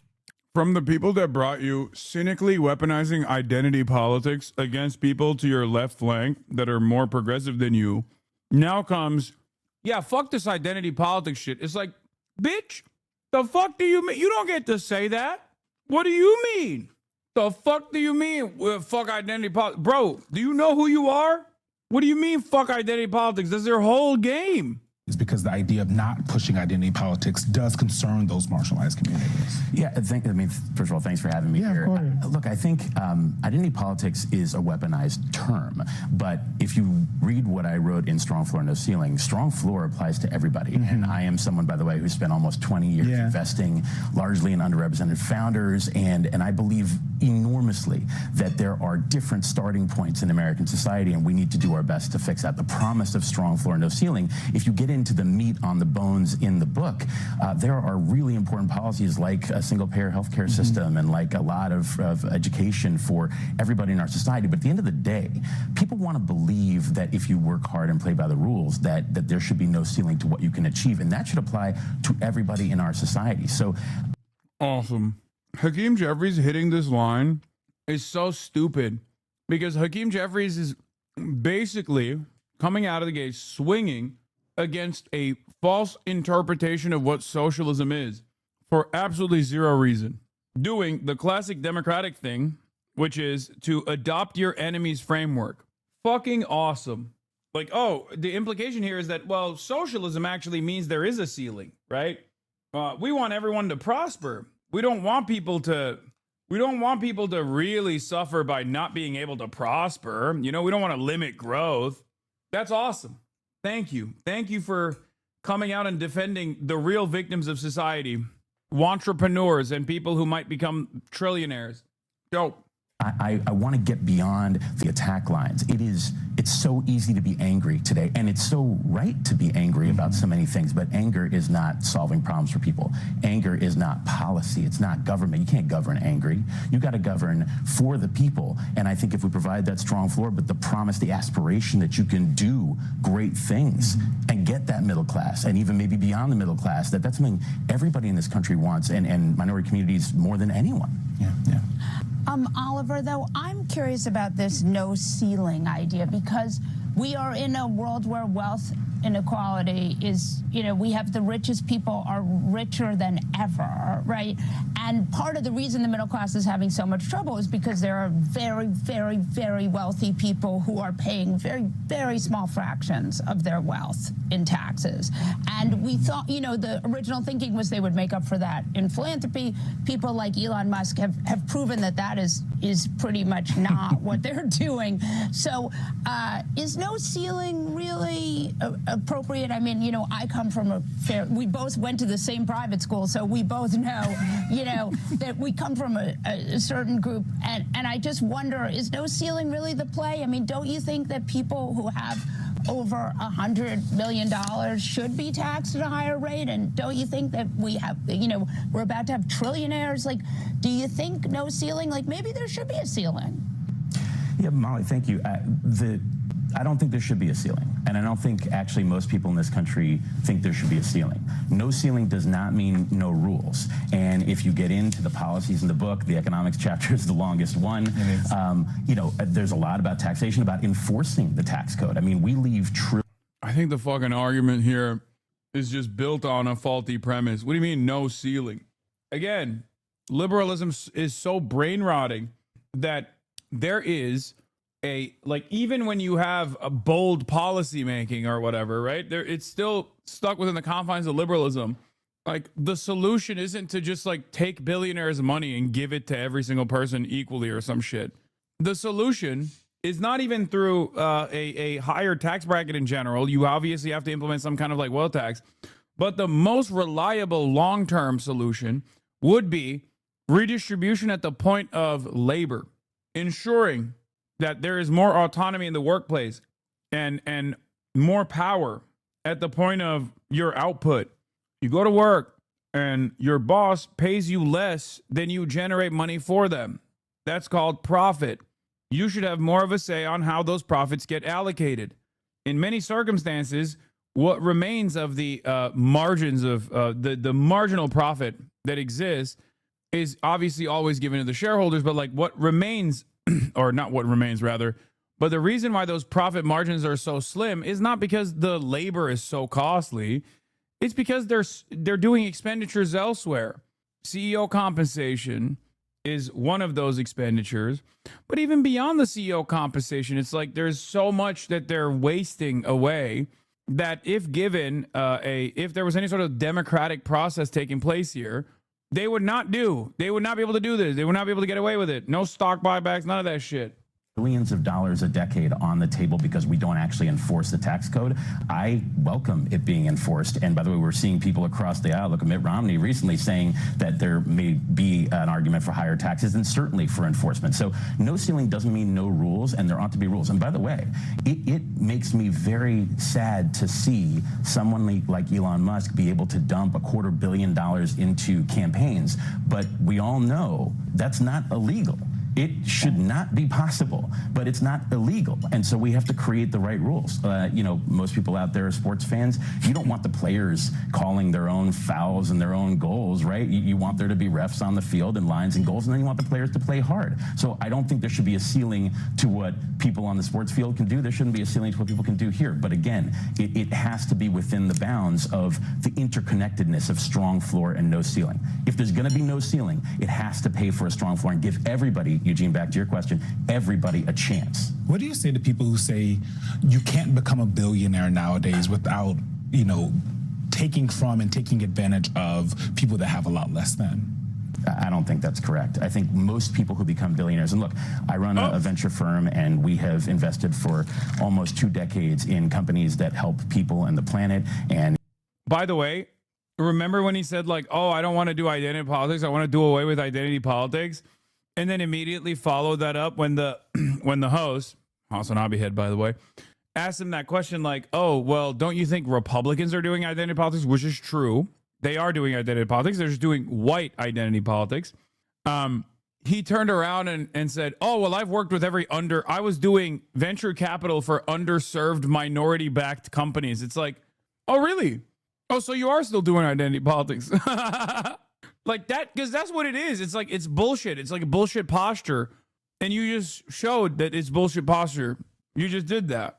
They won't give an example of what he would consider a ceiling. Well, that's the whole point. He doesn't want to have a ceiling. But then again, there is no ceiling to begin with. There is no ceiling whatsoever. The reality of the matter is, there's not really any fucking ceiling. We just don't have a floor at all. In order to build a floor, you would probably, under a liberal understanding of the economy, you would have a ceiling. Okay? Like, we already have this system and it sucks. Exactly. Well, the point is, that's why everyone always says, well, America's all about equality of opportunity, not equality of outcome. It's like, bitch, when the fuck do we have equality of opportunity? And I'm not even talking about like racial lines either, okay? Because that obviously is the easiest one to understand. But like, even then, what do you mean we have equality of opportunity? Really? Really?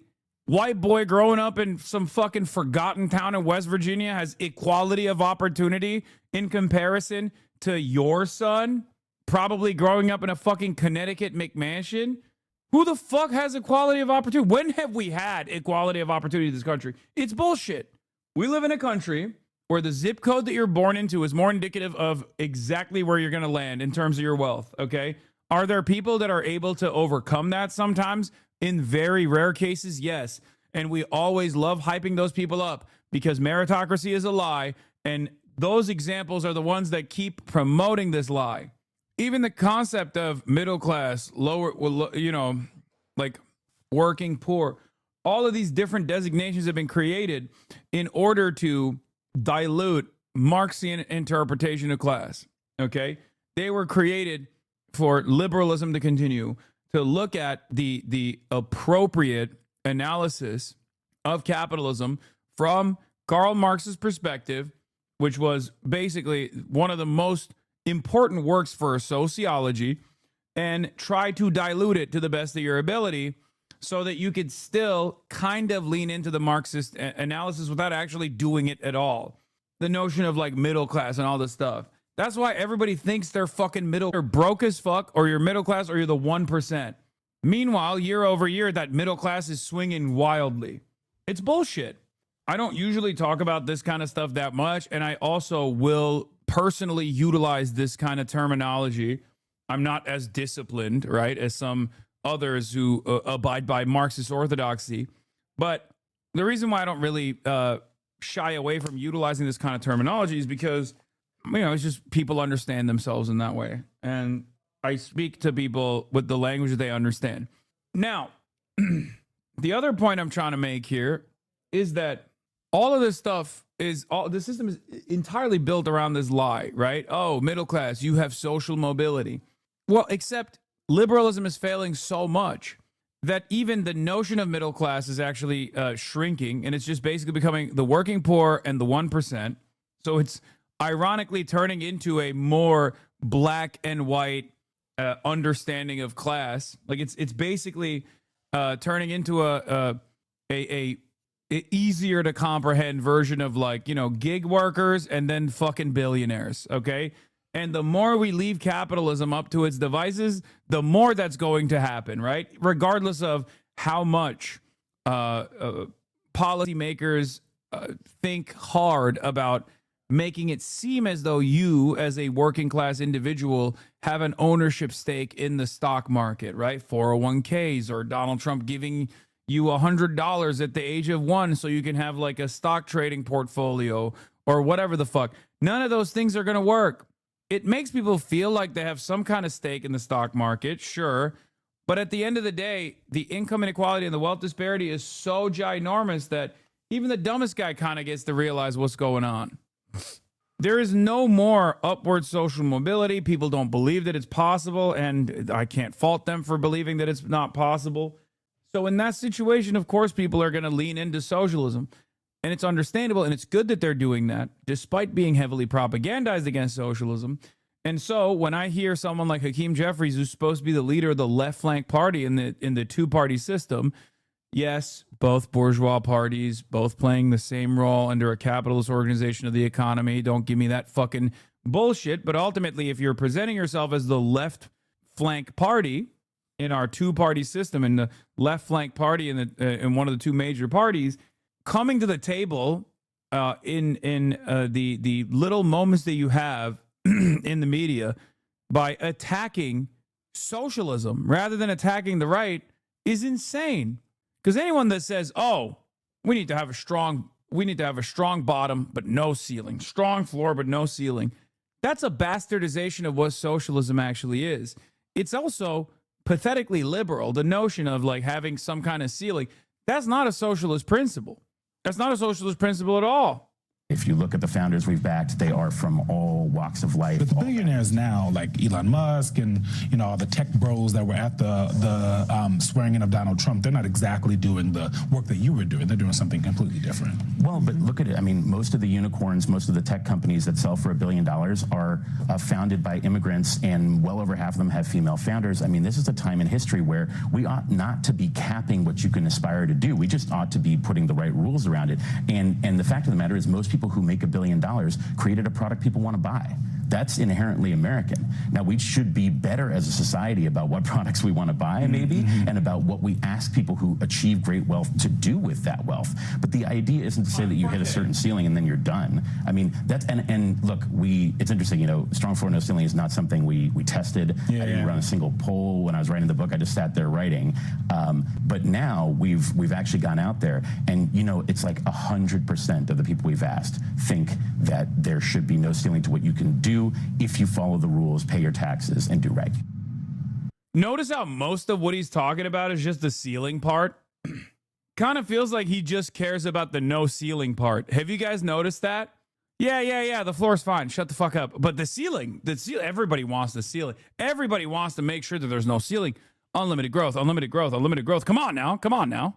I wonder why they are saying they're cool with people being as rich as they want to be. The floor is for the dirt. Exactly.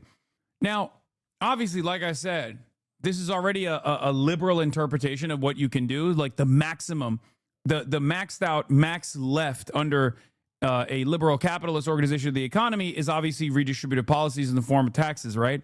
So that's what they're advocating for. So this is already right-wing from my perspective. It's already capitalist. And this guy literally is saying, no, let's not do too much redistributive policies because then you'll actually harm innovation. Okay, how is that any different than what we have right now? That's literally what we have right now.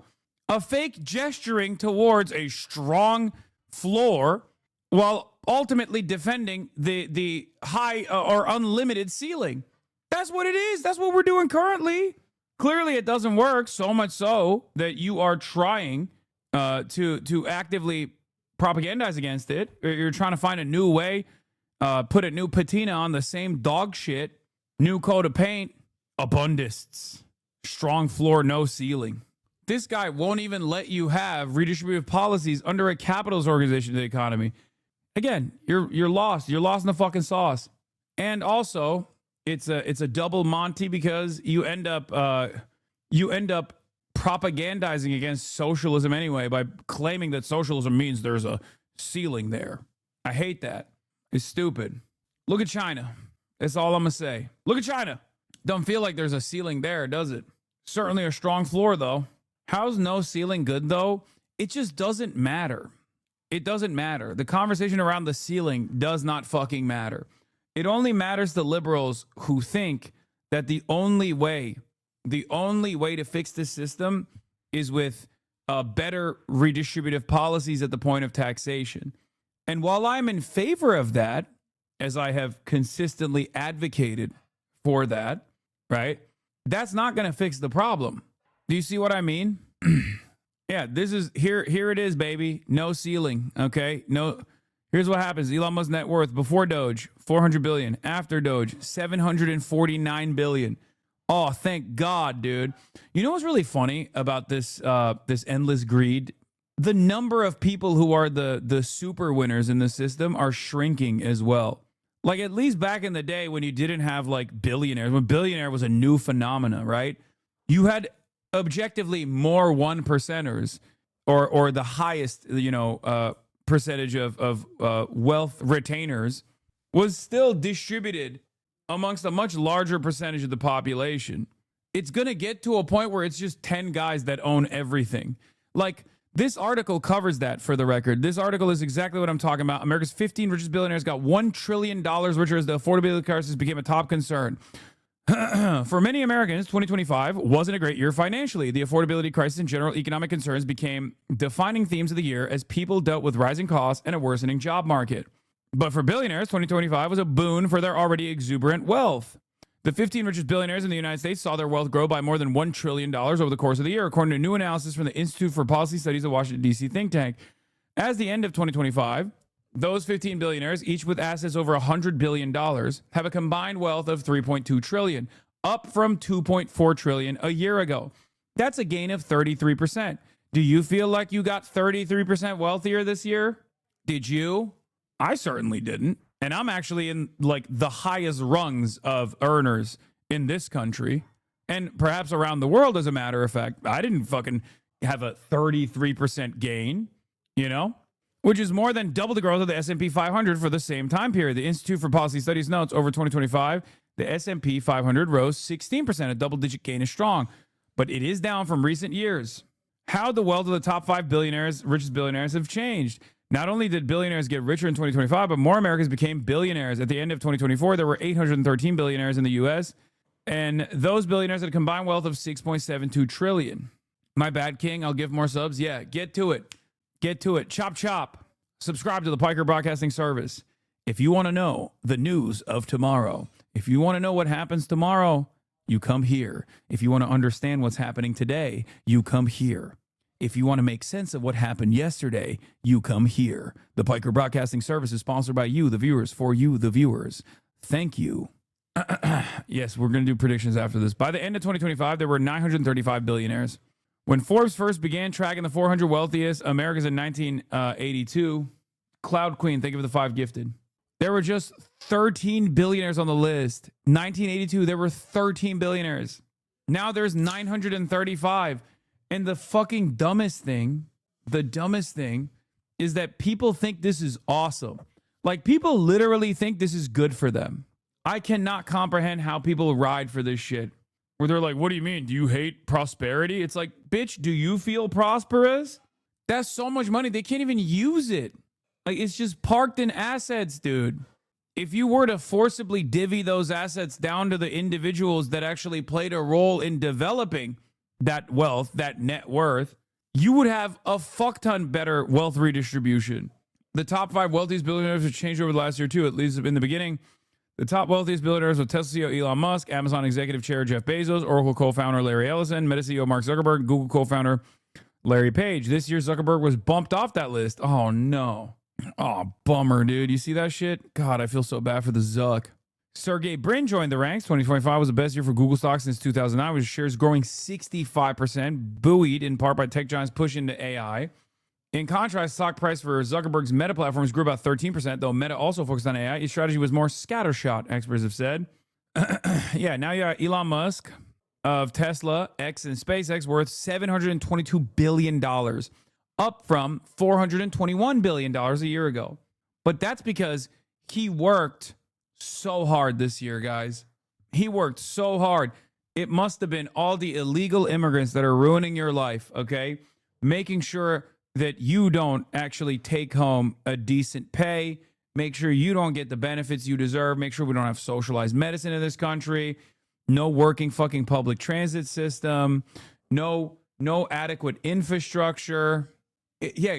Please keep focusing on the Somali fraud, please. Please, I'm begging you, do not look up. Do not look up. Look down. Look down only. Punch down. Punch down. Punch down. It's the Somalis. The Somalians, actually. Okay. Larry Page of Google worth $257 billion. Larry Ellison of Oracle worth $245 billion, up from $209 billion. Jeff Bezos of Amazon worth $242 billion, up from $233 billion. Sergey Brin of Google worth $237 billion, up from $148.9 billion a year ago. What is this? Your governor was a fun side quest for him, by the way. An affordability crisis for average Americans. At this point, money just seems fake. It is. It's the fakest it's ever been. I say this all the time. This is the fakest money has ever been in the history of mankind. And this isn't even like on some, we got to go back to the gold standard shit, okay? But this is the fakest money has ever been. It will probably get even faker. It's crazy, though. It's so fake. Apparently, the LDS Church is now the second largest private landowner in the U.S. with 2.3 million acres tax-free, worth $300 billion in market assets. Tax the churches. Nice. Oh, 5-year-old me has been vindicated. I always thought money was fake. Yeah, no, this is it. This is literally what's going on. Do you get it yet? Are those daycares even real? Yep. I live in a very Republican area, and hearing people around me begrudgingly admit that their financial situation has only gotten worse over the last year is something I never thought I'd see during the Trump presidency. Remember, what did I say? What did I say when I was actually criticizing the Biden administration for fucking running with this like vibeflation or vibe-session narratives, right? People were saying like, "Oh, dude, the negative real wage growth that people experience under the Biden administration, that's just fake. That's just fake." If we just keep saying fake, then people will understand it. No, they didn't. They actually got more mad because they were like, "It don't feel fake to me, bitch." And that's what's frustrating because Trump thinks he can do the same thing now. It's not working. It's not going to work. And what did I always explain to people, even up in the a big part of this narrative building that was lost, like a real part of this conversation that was lost, was that in the narrative building, people forgot that in 2016, things were seemingly a lot better than it is in 2024, and yet they were still so angry about their future prospects that they voted for Donald Trump to break the system. That was a clear-cut indication that the system was not working for them, so much so that they actually wanted to punish a remnant of the elite Hillary Rodham Clinton by voting for the gamble, the wild card, Donald Trump. This was something that I tried to explain to people back then. People, I mean, objectively, in comparison to now, the average person was probably doing better than they are in 2020 or than they were in 2024. Okay. One must ask the question, why? Democrats refuse to ask that question, and that's why we keep losing. Okay. That's why there is always another fucking incompetent fascist who ends up winning power. But that is precisely the reason why I said that Republicans would inevitably feel this pain as well. Because no matter how much Trump tries to claim that things are getting better, no matter how much Trump tries to say, "Oh, dude, the economy's so good, but if it's bad, it's because of Biden," and it's not bad, it's actually good, but the worst parts about it is because of Biden, you're not going to, or no matter how much Donald Trump says, like, "Oh, it's the Somalis, it's that we just haven't deported enough people," okay? "Oh, your turkey is 35% off. You got 35% more money in your pocket from the turkey that you purchased during Thanksgiving," okay? You cannot out propaganda how people are feeling in their wallets, okay? You just can't do that. It's what they're seeing. It's what they're experiencing. It's what they're living. That's it. Of course, as the conditions worsen, the more people hammer on this point, right? The more they keep doing this shit. Conditions keep getting worse. And as Republicans start recognizing, like, wait a minute, this Trump guy, he's not fucking helping me out either. Some people will turn around and say, "Oh, no, it's because he hasn't deported enough minorities," right? He hasn't deported enough. That's why, because he's fake. He's fake. He's phony. We got to deport even more people, which that's never going to fucking happen, right? Because at the end of the day, Donald Trump is not so racist that he will literally nuke the American economy to the degree that it would nuke the American economy if you actually deported every single migrant. It's just not going to happen. You sure? Yes. And I said that. I said that in 2025 as a part of my predictions, and I was fucking right. Stephen Miller might be that guy, but you have to remember. You have to remember. Okay? You have to remember. The entire point of shitting on the migrant worker, is so that they stay undocumented. Because if you come at it with a recognition that the migrant worker is no different than the domestic laborer, and that they should also get a higher, they should bargain alongside one another to demand a bigger piece of the pie that they are generating, all of a sudden he's not going to have unlimited cookies. And we can't have that. So that propaganda both works as a distraction, but it also is an important it's an important position to consistently reassert, so that nobody gets the wrong idea and starts thinking that these guys are actually human beings and that they need to, what is this? Money should be nothing but the condensed value of labor. Apes need to be separated, need to stay separated. What the fuck are you talking about, chatter? Explain yourself right now. Is GDP growth a helpful indicator or not? No, fuck no, it's not. The fuck do you mean? That's why when Buttlick went on Fox News, we laughed when he was like, GDP growth in December was 4.3%. That means every American is going to have 4.3% more money in their pockets. That's not how anything works. The fuck? Tell the joke is on? No, I'm not going to do that. Yeah, no country can sustain losing 1/3 of its population and remain standing. This is suicidal stupidity. This post uses Hiroshi Nagai's artwork without permission. Hiroshi Nagai himself has also posted his illustrations are being used without authorization. The peace of a nation no longer besieged by the third world. America after 100 million deportations. 100 million deportations? Tell the joke. It's good. I love telling it because of you. Brother, explain yourself. What do you mean? What is... All right, take a week off. Tell the joke. Oh, my God. Two economists walk into the woods. There's a dog shit that they happen to be near. One economist says to the other, hey, if you eat this dog shit, I'll give you $100. Economist 2 picks up the piece of dog shit and eats it. They keep walking. He gets the $100. They keep walking. They see another piece of dog shit. Economist number 2, now freshly $100 richer, turns to economist number 1 and says, hey, if you eat that piece of dog shit, I'll give you this $100. Economist number 2 says, or economist number 1 says, sure, eats the piece of dog shit, gets the $100. They leave the forest and they think to themselves, why did we do this? What good came out of this? We both ate dog shit and none of us actually made money. Economist number 1 says, but the GDP increased by $200. That's GDP. That's what it is. Last time you said it was $50. Inflation is crazy. Now tell the same joke like Elon Musk. Economist eats dog shit. Give me $1 trillion. Thank you. Comedy is legal now. Comedy is legal now, libtard. If you don't laugh at my joke, I'm going to deport you. Is that good? Dark MAGA. God, remember when that dickhead was all over the television? The Dark MAGA. Dark MAGA. God, I fucking hate him so much. He sucks. Anyway, now let's get to predictions. As you guys already know, 2025, I made 20 predictions and 19 of them came out to be true. Let's see if I can hit the same metrics this year. It's going to be quite difficult. I highly doubt it, but we shall see. Okay? So, without further ado, the reason, like I said, Piker Broadcasting Service is sponsored by you, the viewers, for you, the viewers. But the reason why you give me the big bucks is because you come here to figure out what the news of tomorrow is going to look like. And no, death predictions are different. Okay? You pre-watch 2026, not fair? What do you mean? All right. On that note, let's get into it. Let's fucking do it, baby. What? Format a notepad.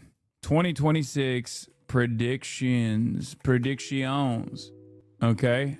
2026 predictions. This is honestly going to be hard. The path of 2025 was so obvious. I don't think so. This part of the stream is sponsored by Kalshi. Oh, shut the fuck up. We're not doing that. Not even as a joke, okay? Anyway, Please predict I get married. I want to be a wife guy so bad. Sure, Chatter, you're gonna get married, even though you don't have a girlfriend right now. Okay, where do we get started? I mean, I think this is an easy one, but AI will get completely out of control.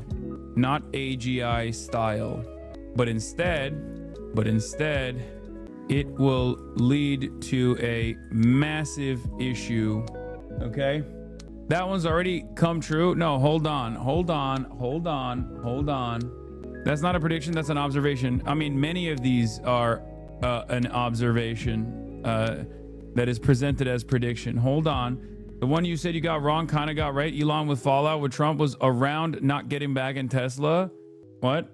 No. The one I got wrong was PP, was the Canada one. Okay, I mean catastrophic. Okay, a catastrophic issue. What I mean is there will be at least one major AI scandal.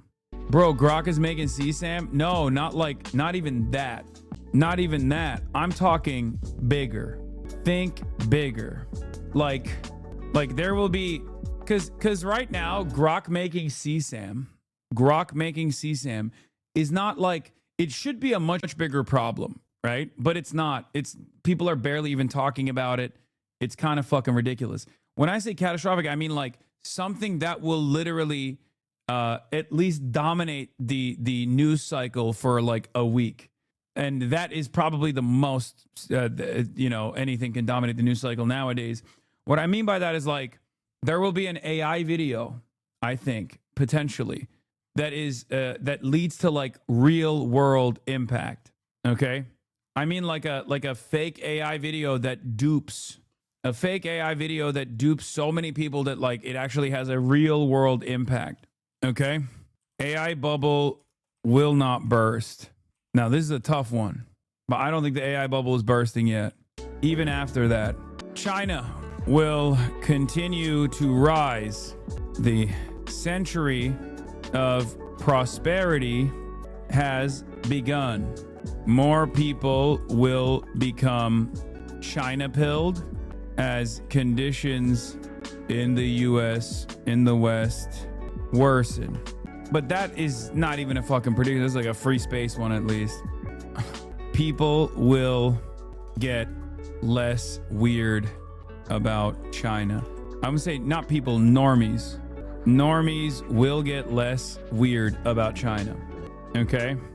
Here's another free space. Grand Theft Auto 6 will be delayed. Lying is even more OP than it's ever been, especially with AI. People will openly admit to lying in a biased direction, and there will be no repercussions for it. Like right now, when you at least like, if you're outed as a liar or something, like people are supposed to trust you less, right? That's not the case. I'm calling it. You can just be like, no, I'm lying. Like the almost like remember what JD Vance did in the election cycle where he said, oh, I sometimes it's okay. Sometimes it's okay to lie as long as you're like getting people to pay attention to something. 100% that will happen way more frequently. Oh, I misspelled prosperity. People are going to get dumber, obviously.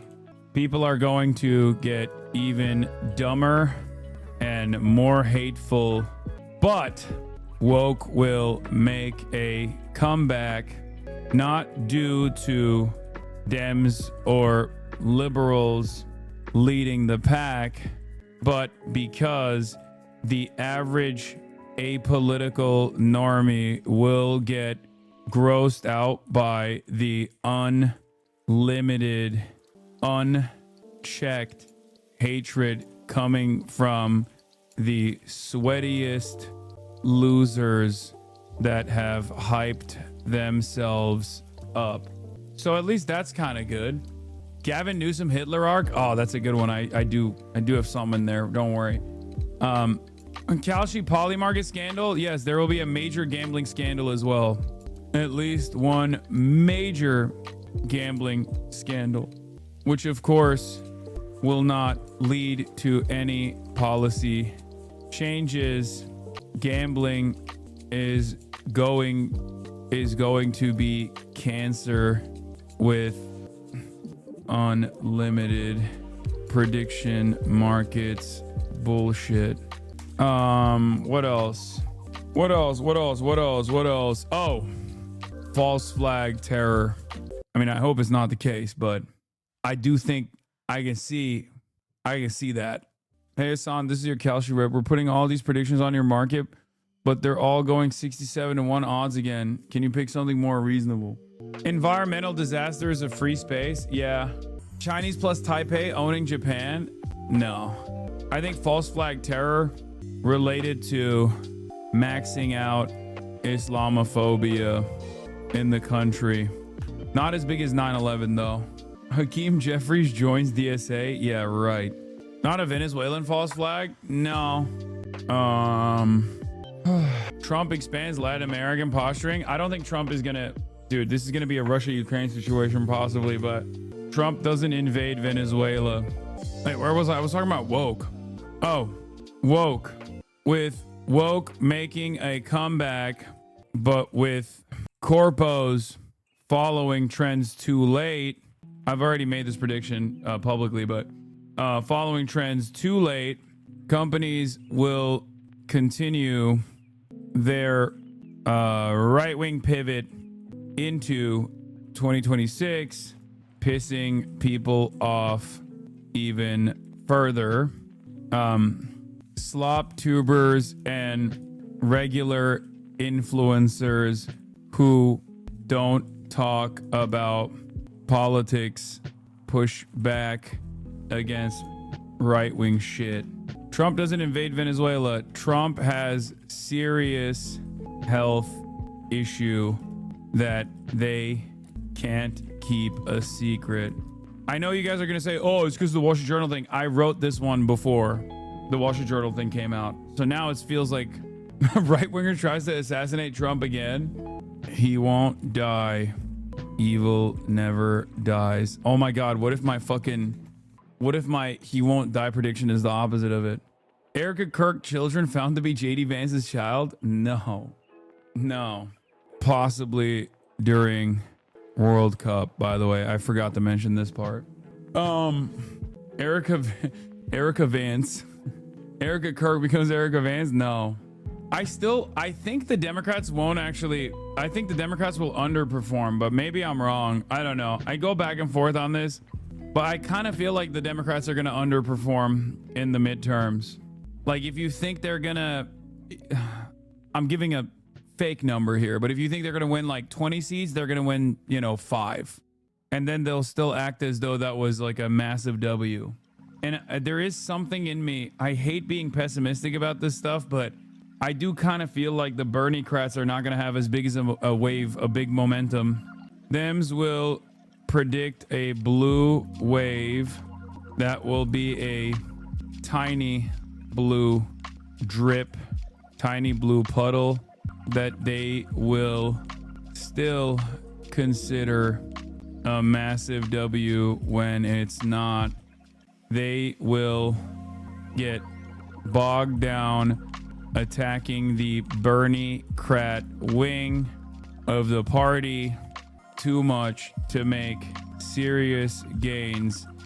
They'd rather kill democracy than harm profit margins, than harm the profit margins of private healthcare providers. Then we can really see the ESL here. Wait, why? What am I saying? Healthcare is a major issue. Okay. Will Luigi walk this year? No. Okay, companies, not providers. No, I don't think Luigi walks. Yeah, I mean, this is a classic one. Dems pivot to anti-APAC, but still retain same donors and same attitude towards Israel, loyalty, Max Fealty. Dems refuse to adopt M4A as policy, float public option with no real interest in implementation. They claim affordability with no real policies attached to it. Major black market for Chinese RAM/GPUs that are created faster than the Chinese thought they would be made. And the Chinese thought they would be made. Okay. What else? You need an Epstein bombshell prediction if you want to be fully Nostradamus. I mean, I also don't think China doesn't militarily invade Taiwan. This one I'm scared to write out because, like, not even because I think it's likely or anything, but the reason why I'm scared to write this out is because whenever I fucking say shit like this, the opposite happens. You know what I mean? For someone who always talks about revolutionary optimism, you sure have been pretty doom-pilled lately. Don't forget about making some positive predictions. Brother, sister, the emperor, there's a difference between maintaining revolutionary optimism in spite of what my predictions are. Like, what do you mean? Maintaining revolutionary optimism doesn't mean like just make stuff up that you think is going to happen, right? Just, oh, well, yeah, we implement Medicare for all. The fuck? Like, what do you want me to say? Yeah, oh, rents drop. Rents are actually super cheap now, magically. Every landlord decides, you know, we've actually farmed the working poor a little too hard. I'm going to say invade in air quotes so people don't misunderstand me. Got any major predictions for the Luigi trial? I mean, yeah, he goes to prison. Like, what do you mean? Clavicular is nominated to replace Kash Patel. No, but I do think Kash Patel's out. Kash Patel fired. Or steps down, if you know what I mean. Winky face. What else? Kirsty Noam? Nah, she's fine. She stays put. Dan Bongino's already out. We don't annex Greenland. Zoran prediction. I mean, I don't really know about the Zoran stuff. Zoran gets yelled at by the left flank for not being revolutionary enough, or because they misunderstood a policy he's implementing. It's already happening. Yeah. Zioron. Mossad Dani. I love that they call him Zioron now. I added the Mossad Dani. That's gonna stick. Delete this? No. I love the Zioron thing is so funny. It's like AOCIA. AOCIA. They're gonna say Mossad Dani now. I invented it. Remember, Hassan wants to be a Maoist poster so bad. I do. I think the Maoist standard English is so good. Hassan logs actual good one. Virus lockdown due to CDC and municipal health rollbacks. You think there's going to be a lockdown? Are you crazy? You could literally have Omega COVID killing people, every day by the dozens. And this administration will be like, it's illegal to stay at home. Okay. Underrated piece of Maoist standard English is Bernie Settlers. Instead of Bernie Sanders, Bernie Settlers. That's awesome. Zioron canceled. Oh, dude, this is why. Yeah, Zioron Mossad Dani. Dude, look, why did he post this? What the fuck? Boycotting our ally Israel would be a horrendous mistake. Urging my neighbors of the co-op to vote no on Tuesday. This is fucked up. Ludwig speaks Maoist standard English now, apparently. Ludwig? Yeah, Ludwig is exactly who I'm talking about when I say, like, people will be more open with their politics. Like, slop tubers and regular influencers don't talk about politics, push back against right-wing shit. Ludwig is a great example of this. Like, you'll see a lot more motion from Ludwig. Like, people dead ass gonna believe that, by the way. He won't speak Maoist standard English, but he's already doing a lot of that, but he's gonna do more. my co-wig, yeah, my coworker Ludwig, he will do a lot more of that, where he'll be like a lot more bold about speaking out against like right-wing shit publicly. Maybe even against like Asmongold and whatnot, which would be, you know, we'll see. Did you see this kiss the wall thing? That shit was crazy, not gonna lie. Yeah, I thought it was really funny. Yeah, that's what I mean. But that's like, because like it's cool now. Okay, it's cool to say stuff like that now. It's like we went from like, I'll give money to a pro-Palestinian charity, but I won't like actually, you know, fundraise on my stream for it because I don't want people to call me a terrorist and I'm scared and maybe not everyone is on board to it, to being like, you're gonna kiss the wall, little bro. Like, how the fuck did that happen in a matter of 2 years? Like, maybe you went a little too over the top on the other side, actually.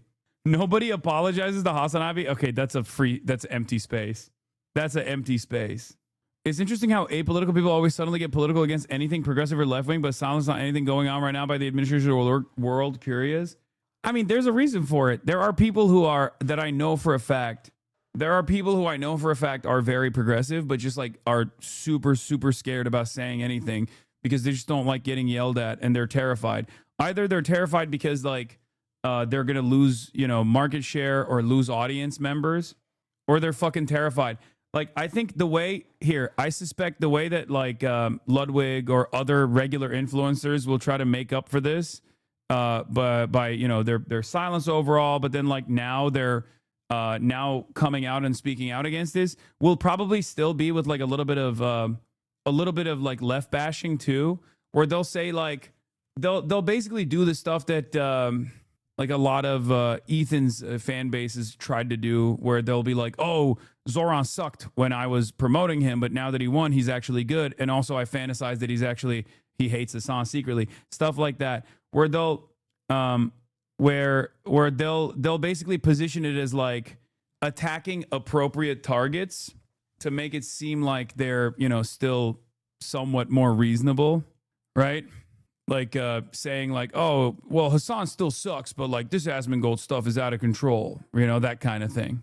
The kiss the wall thing was pretty unambiguously anti-Semitic. It's worrying how many people are just saying stuff like that now. Goyslop is now a common term on TikTok after breaching poll containment. Oh, I was going to, yes. Okay. Oh, dude, I have a whole thing for Jews and Muslims. Okay.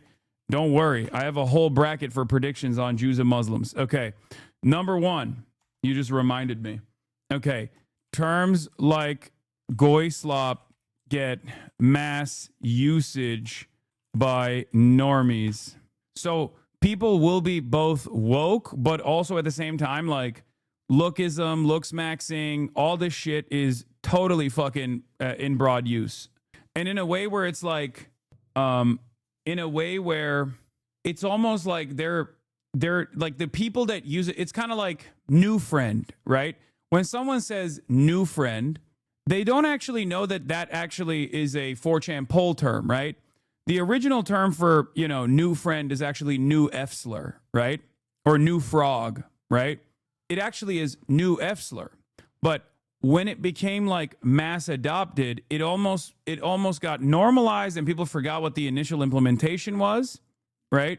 And I think it will kind of be like, that, where people won't fully understand where Goyslop is coming from, but they will just use it as a substitute term for like something that is mind-breaking for normies, right? Even though the initial terminology of Goyslop comes from 4chan and comes from poll and is supposed to be like, it is anti-Semitic, unambiguously anti-Semitic. It's the notion that like Jews control the media and they create another system of control for Goys by serving Goys, the non-Jews, you know, slop such as bad TV shows, sports, Sports Center, and different like kinds of food, jalapeno poppers, right? And it will basically be like normie slop, but they won't say normie slop. They'll just use Goyslop because it has good mouthfeel, and that is how people will start using it. First I ever heard the term was from Felix, of course. And also, for the record, I do think it's a very funny term. I will admit that, because it's utilized against the dumbest shit. Like they'll be like, what was it? There was a tweet that went viral. There was a tweet that went viral where it was like a photo of like an older, like a Delta Airlines ad or something where they're like eating like a whole chicken or something. And then the next one, Baba. And then a goy block. Oh yeah, they said that is a goy block. Does anyone have the tweet? It's so funny. It's so fucking stupid. It's like mind-meltingly stupid. Hold on, I'll be back in a second. Ow. Sorry, I had to get the door because my dad is not around. Okay. Yeah, this is what I was talking about. Hold on. This is it. It's dumb shit like this. I mean, this is objectively funny. Eat your goy block and shut the fuck up. No, it's not a joke. This is like Nazis sincerely say stuff like this is a goy slop or goy block. Those cookies are good too. I know it's like it's really good cookies actually. The ZOG term will also get mass usage by normies. Another far-right anti-Semitic term becoming normalized by ZOG. Yeah, Zionist occupied government. Yeah. Agartha. I think Agartha memes will reach peak normie status. They will be oblivious to its initial anti-Semitic inception. What do you know about Red Shambhala? Okay, keep trying, little bros. Sure, Red Shambhala is really gonna pop off, okay? As a counter to Agartha. Doesn't this back up your prediction about people getting dumber? Yes. Yeah. Terms like Goyslop will get mass usage by normies. Agartha memes will reach peak normie status. They will be oblivious to its initial anti-Semitic inception, but will use it regularly. What else? What else? I've seen Agartha memes. What does it mean? It's like some esoteric neo-Nazi shit. Yeah, Atlantis but racist, pretty much. Have you seen the fucking Jakob and Charlie Kirk Agartha math edits? Yes, of course. I think you're mad wrong and not reading the room on these. I think they're gonna push to punish and make examples out of people doing this on socials with this fascist socials buyout they're doing. People are not gonna like it, but you're right. This administration gives zero fucks about that. Now let's be real. I think you're literally the opposite on this. If the administration is going to punish anyone, it'll be people like myself. They will never punish the Nazis. As a matter of fact, they will straight up actually hype up Nazis. They'll try to find like a safe version. They will actively look for a safe, dangerous version of neo-Nazi sentiment that hyper focuses on Muslims, that hyper focuses and we'll still say like anti-Semitic shit, like Jews control this, Jews control that, but ultimately won't really touch the Israel stuff that much. They will actively go after like a Diet Fuentes. I think Fuentes will be the Diet Fuentes. I think Nick Fuentes will be the Diet Fuentes. Yeah. Like, I don't think I'm gonna be honest, I don't think he cares about fomenting anti-Semitism as much as he wants to be in the halls of power. Like, he's very anti-Semitic, and he has been this whole time. But I think if push came to shove, he would much rather be in the orbit of powerful people. If it meant that he could get access to the administration, basically, he'll play ball. He'd neutralize his tone even if it meant toning down the blatant anti-Semitic rhetoric. Yeah, for sure. What about Tucker Carlson? Tucker Carlson doesn't have to do that because he's already popping off. Tucker Carlson was never dumb enough to actually say the quiet part out loud. He'd never be caught dead straight up being like, Jews are doing this or Jews are doing that. At most, he would say, oh, I love Jews. What's going on? I love Jews. I love Jews all the time. It's just totally ridiculous that people say stuff about Jews. He'll literally collaborate with anyone and everyone that's waving around copies of like Candace Owens will wave copies of like the Talmudic Jew around, right? And be like, they're contract lords, all this and that. Tucker Carlson will never say shit like that until it reaches like peak Jews are no longer white status. He won't do that. Until Jews are completely removed from the white team, Tucker Carlson will never be caught dead saying that. What else?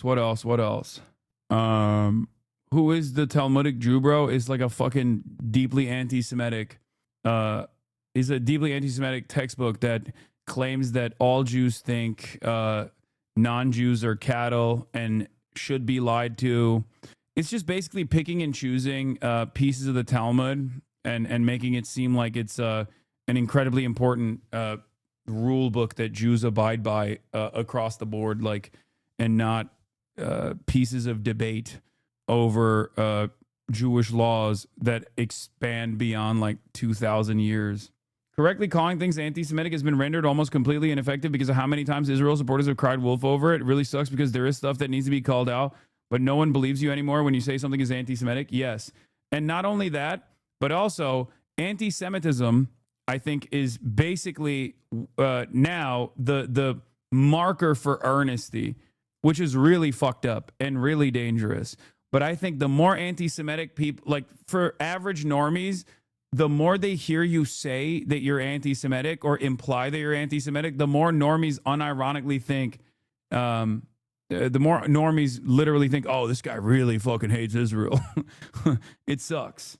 It sucks, but it's true.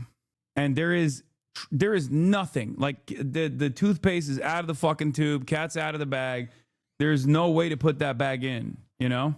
To be a real one, I understand what you mean, sucks but true. No, 100%. I mean, dude, even people on the left kind of do it. Like, I mean, not even kind of. Yeah, they do it too, to a certain degree. Hello. What up, fatty? Wasn't that the goal all along, though? An anti-Semitic world is a dream for an Israel wanting all the Jews to move there. Yeah, it's very stupid, though, because if the world is completely anti-Semitic, then it's going to be much harder to justify giving unlimited funds to Israel. Because eventually one of those anti-Semites is actually going to gain power. And then what's going to happen to Israel after that? You know what I mean? That's why I say it's like stupid. Yeah. I've heard Kaya started watching Fuentes. Is this true? Never. Kaya's a Maoist, dude. Kaya's a Maoist third worldist. Anti-Semitism loses all or the remainder of its institutional stigma. I think that's definitely another one of these. Mao was friends with Kissinger. I would watch her very carefully. That's funny. Yeah. Are you friends with Henry Kissinger? I feel like she was kind of sad when Henry Kissinger passed. I've tried mentioning this before. It's become this weird reality in which mentioning the genuine rise in anti-Semitism with fellow comrades and organizing has mixed reactions. Folks on the left have also become a bit more antagonistic, understandably, but this has meant it becomes difficult to discuss actual anti-Semitism at times. I know. Which is kind of interesting because, like, it literally is. It's turning into, this is what I mean when I say Jews losing white status. Okay, it's not there yet, but I do think it's probably going to happen. If not this year, maybe in the future, maybe in the close future, unless something dramatically changes. But when you lose white status, that doesn't automatically mean that you're denied job opportunities across the board, shit like that. There's like varying degrees of loss of white status, right? You just won't get treated in the same way that like an Italian white person or a German white person is treated, where it'll be kind of like it loses. It will be like someone like myself trying to explain Islamophobia to an audience of people that don't want to listen, right? They'll be like, oh, but like fucking, what do you mean? Oh, what do you mean you felt threatened by someone who was, calling you a Jew or something? Like, oh, shut the fuck up. Like, it'll be like that. Put this on the list as a freebie. Incoming clips out of context of you saying ignorant normies think anti-Semitism equals truth teller, falsely framing it as though that's your own opinion. Okay, no, I'm not going to do that. So, like, it's not all bad, Like, losing white status is not the end of the world, but it's not great. You know what I mean? Especially if you were already in white status and you didn't have to deal with that kind of stuff. I mean, let me tell you, it's just you'll be in the same position as someone like myself, like a white guy that people kind of mistrust when it comes to issues that pertain to Muslim countries, right? But they look white. Yeah, so do I. It doesn't matter. See, motherfuckers say you're not white. Come on now. I mean, I thought so, but who knows? What else? You're the whitest non-white alive. I agree. Will there be a Twitch congressional hearing with you being mentioned as midterms get closer? I mean, that is entirely dependent on how busy people are. Because I think that like that would have happened. That actually would have happened if if there wasn't too much shit going on. But I think there's way too much shit happening, and will continue to happen. They'll be far too busy. They will be far too busy to fucking focus on stuff like that. Sorry, I don't know if you wrote this, but I think conspiracy content will dominate 2026. I've been saying this here and there, but I genuinely think mainstream news, YouTube, TikTok trends, and similar outlets will all be dominated by conspiracies. Mainstream institutions will let go of a little bit of critical thinking and scrutiny. They had to challenge conspiracy theories and instead embrace them. I agree. Yeah, I mean, I mean, all of this basically is leading to that. But yes, you will see sloppier journalism in general. Okay. Anti-Semitism loses the remainder of its institutional stigma as Jews move closer to losing white status, controlled by Republicans, because they are the ones who dictate whether you're white or not. Let's be real. What's your Epstein prediction? Not really anything. Oh, my Epstein prediction. Oh, good call. The right will normalize pedophilia. Actually, it's ephebophilia. Like, I know Megyn Kelly has done that already, but I mean, like, seriously. Okay, no. You'll know it when you see it, right? Like, it's not just Megyn Kelly saying that. It's not already happened. No, it's going to happen more. It is going to definitely happen, like, with way higher frequency, in a way where Jews and Muslims, it's all about the Jews. No, I forgot. There is some Muslim stuff in there too. I just forgot to write it in. Hold on. Because someone asked me about Jeffrey Epstein. What is it? Muslims. There is a concerned, or there is a serious effort to make Muslims out to be the new Jewish Bolsheviks, or what is it? What was the term? Cultural Bolsheviks or something? What was it? What did the Nazis used to say? Hold on. Concerted effort. Yes. Judeo-Bolshevism. Yeah. Judeo-Bolsheviks. It will fail in the U.S.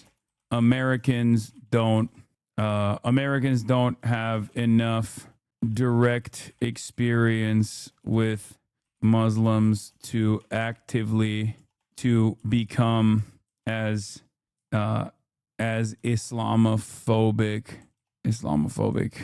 as they are in Europe. Like, they're Islamophobic in the sense that I don't really give a shit if, like, they're dying, or I don't really give a shit if there's, like, mass surveillance, but they're not so Islamophobic that, like, they're European levels of Islamophobic. Are you saying it will work in Europe? It already is working in Europe. Like, Islamophobia is a rallying cry that allows you to win elections in Europe, right? Whereas in America, if you were just, like, hyper obsessed with Muslims over and over again, if you were like Randy Fine, basically, and you thought that you could do, like, Randy Fine style commentary in places in and around, like, not even like Dearborn, right? Like, if you were doing that in, I don't know, Arkansas or something, people are going to be like, the fuck are you talking about? Shut up. Like, Americans also obviously fucking hate Muslims and everybody else, right? They've been heavily propagandized against Muslims. Islamophobia was a huge reason for the global war on terror being justified. But that's like war over there. That's far away. Americans don't care enough about it that they're like, I'm going to vote for the person who says they're going to kill Muslims, even though that is what they're trying to do, right? Like, when you say Muslim takeover is happening in America, that is unimaginably foreign as a concept for Americans, where they're like, what? Muslim takeover? The fuck are you talking about? Sometimes they try to do that with Dearborn, right? Like, they try to do that shit with Dearborn, right? They'll be like, look, there's a fucking mosque here. And for many Americans, they're like, okay, yeah, that's weird. I don't care. You know? Like, even with the Somalis, like, here, I'll give you a great example of this. Okay. And yes, Cloud District in Georgia is right. There simply aren't enough Muslims to make it work. And also, American Muslims are far more progressive in general than some of the isolated communities that exist in places like London, where people can at least like point to someone being like reactionary or fundamentalist or something, even though that's also greatly overblown, obviously, and it's fucking stupid, and it's oftentimes being advanced by white nationalists that are themselves just as reactionary, if not more reactionary. But like the American Muslim community, due to the Islamophobic attacks, by and large, and the global war on terrorism being implemented under the George W. Bush administration, by and large, became very progressive post-global war on terror. And that hasn't really changed that much. I think leading up to Donald Trump, it was like kind of going back to like more conservative roots. But I think it's still going to consistently be progressive, with the exception of like, right-wingers that can dupe them into believing that they're a good person to vote for because they're anti-Israel. So what I think is what I think is happening with like even the Minneapolis stuff, what I think is happening even with the Somalis is like, for many Americans, a Somali is such a foreign concept. They don't even understand. Like, they're like, okay, they're just black people, but like, you know, not from here or something. Like, they don't realize that this is like, you know, Islamophobic and shit. Like they don't fully understand it. You know what I mean? It's too, what have I always said about American racism? American racism is very black and white, no pun intended, right? American racism is very like, what you see is what you get. Everyone is black, everyone is brown. Are you a 7-Eleven Indian? Or are you a 9/11 Indian, right? Like they don't think about it beyond that, right? So when you make these like different delineations where you're like, well, these are Somalis, like they're Muslim, they're doing like you know, an infiltration of American society or whatever. They don't even read that as like fucking what do you call it? They don't even read that as like Islamophobic. Like it doesn't even get the message across that this is actually Islamophobic for regular ass Americans. They think movie, Tom Hanks movie. That's it. That's the only thing people know about Somali people is they're pirates. That's it. They don't like, maybe Black Hawk Down. That's for the boomers. For the Gen Xers is Black Hawk Down. For the Zoomers and the millennials, it's the fucking Captain Phillips movie. I'm the captain now. They don't really think about Somalis as like a group of Muslims that are doing infiltration in the country and are trying to do Islamic style fundamentalism or whatever. That's too complex for them. As I always say, European racism is infinitely more sophisticated as far as racism goes. Americans just look at shit and go, movie. They're like the movie people. They're the pirates. So that's why I think the whole like, where was I? Yeah, there's a serious effort to make Muslims out to be the new Judeo-Bolsheviks. It will fail in the U.S. Americans don't have enough direct experience with Muslims to become as Islamophobic as they are in Europe.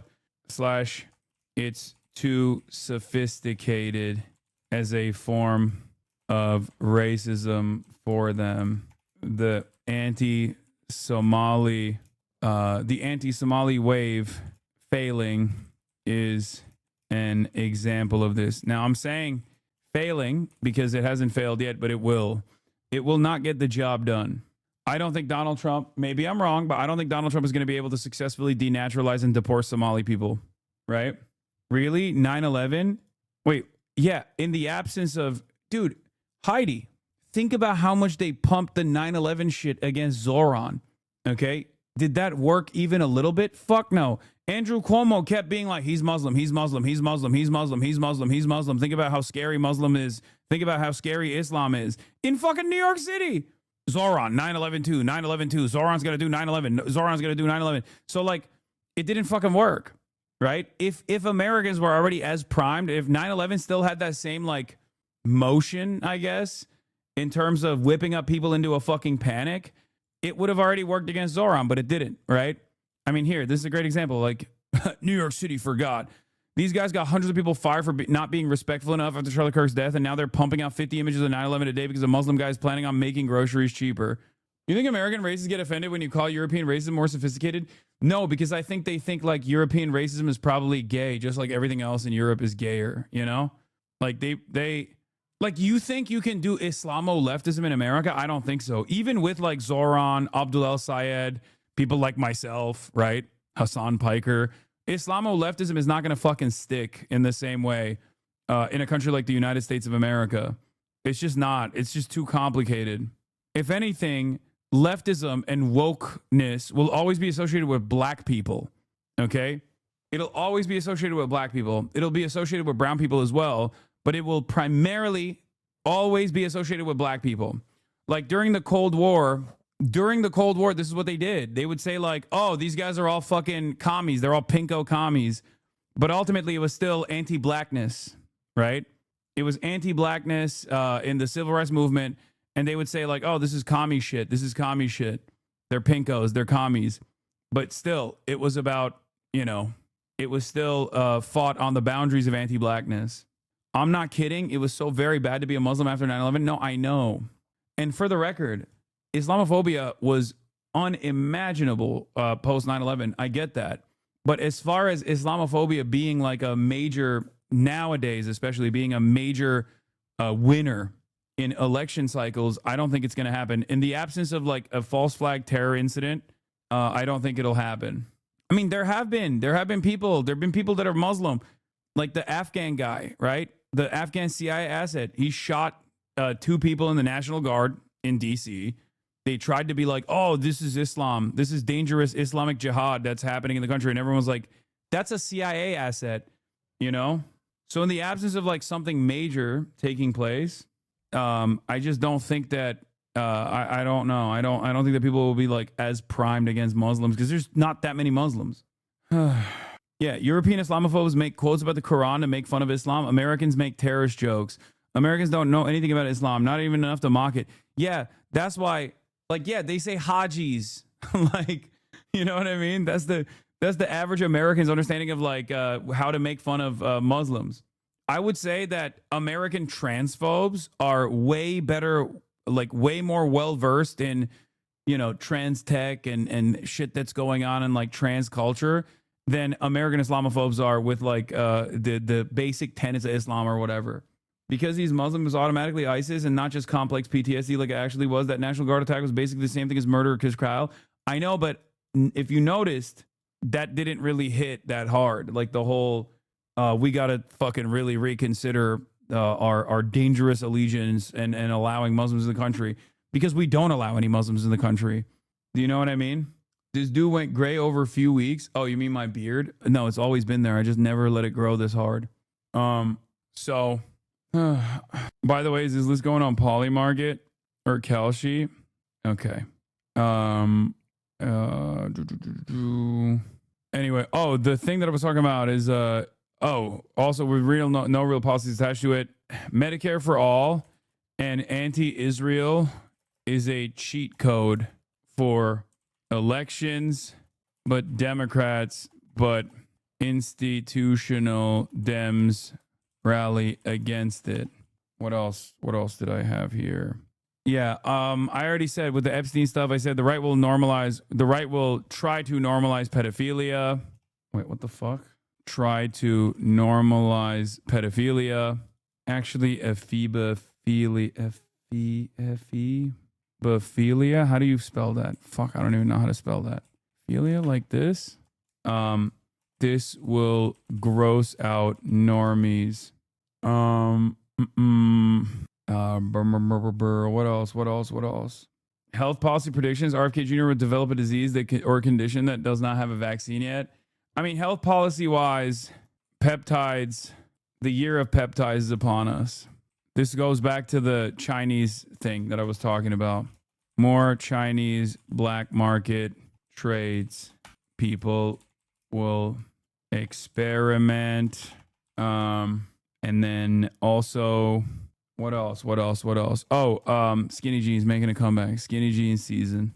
We're almost back to indie sleaze cycle for fashion. Maybe next year.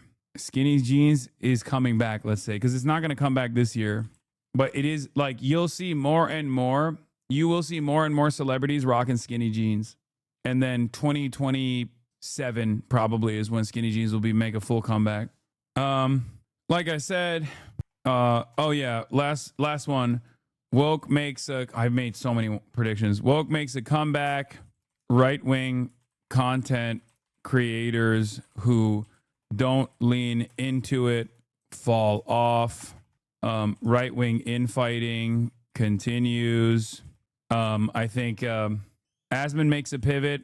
Asman makes centrist pivot on lots of issues.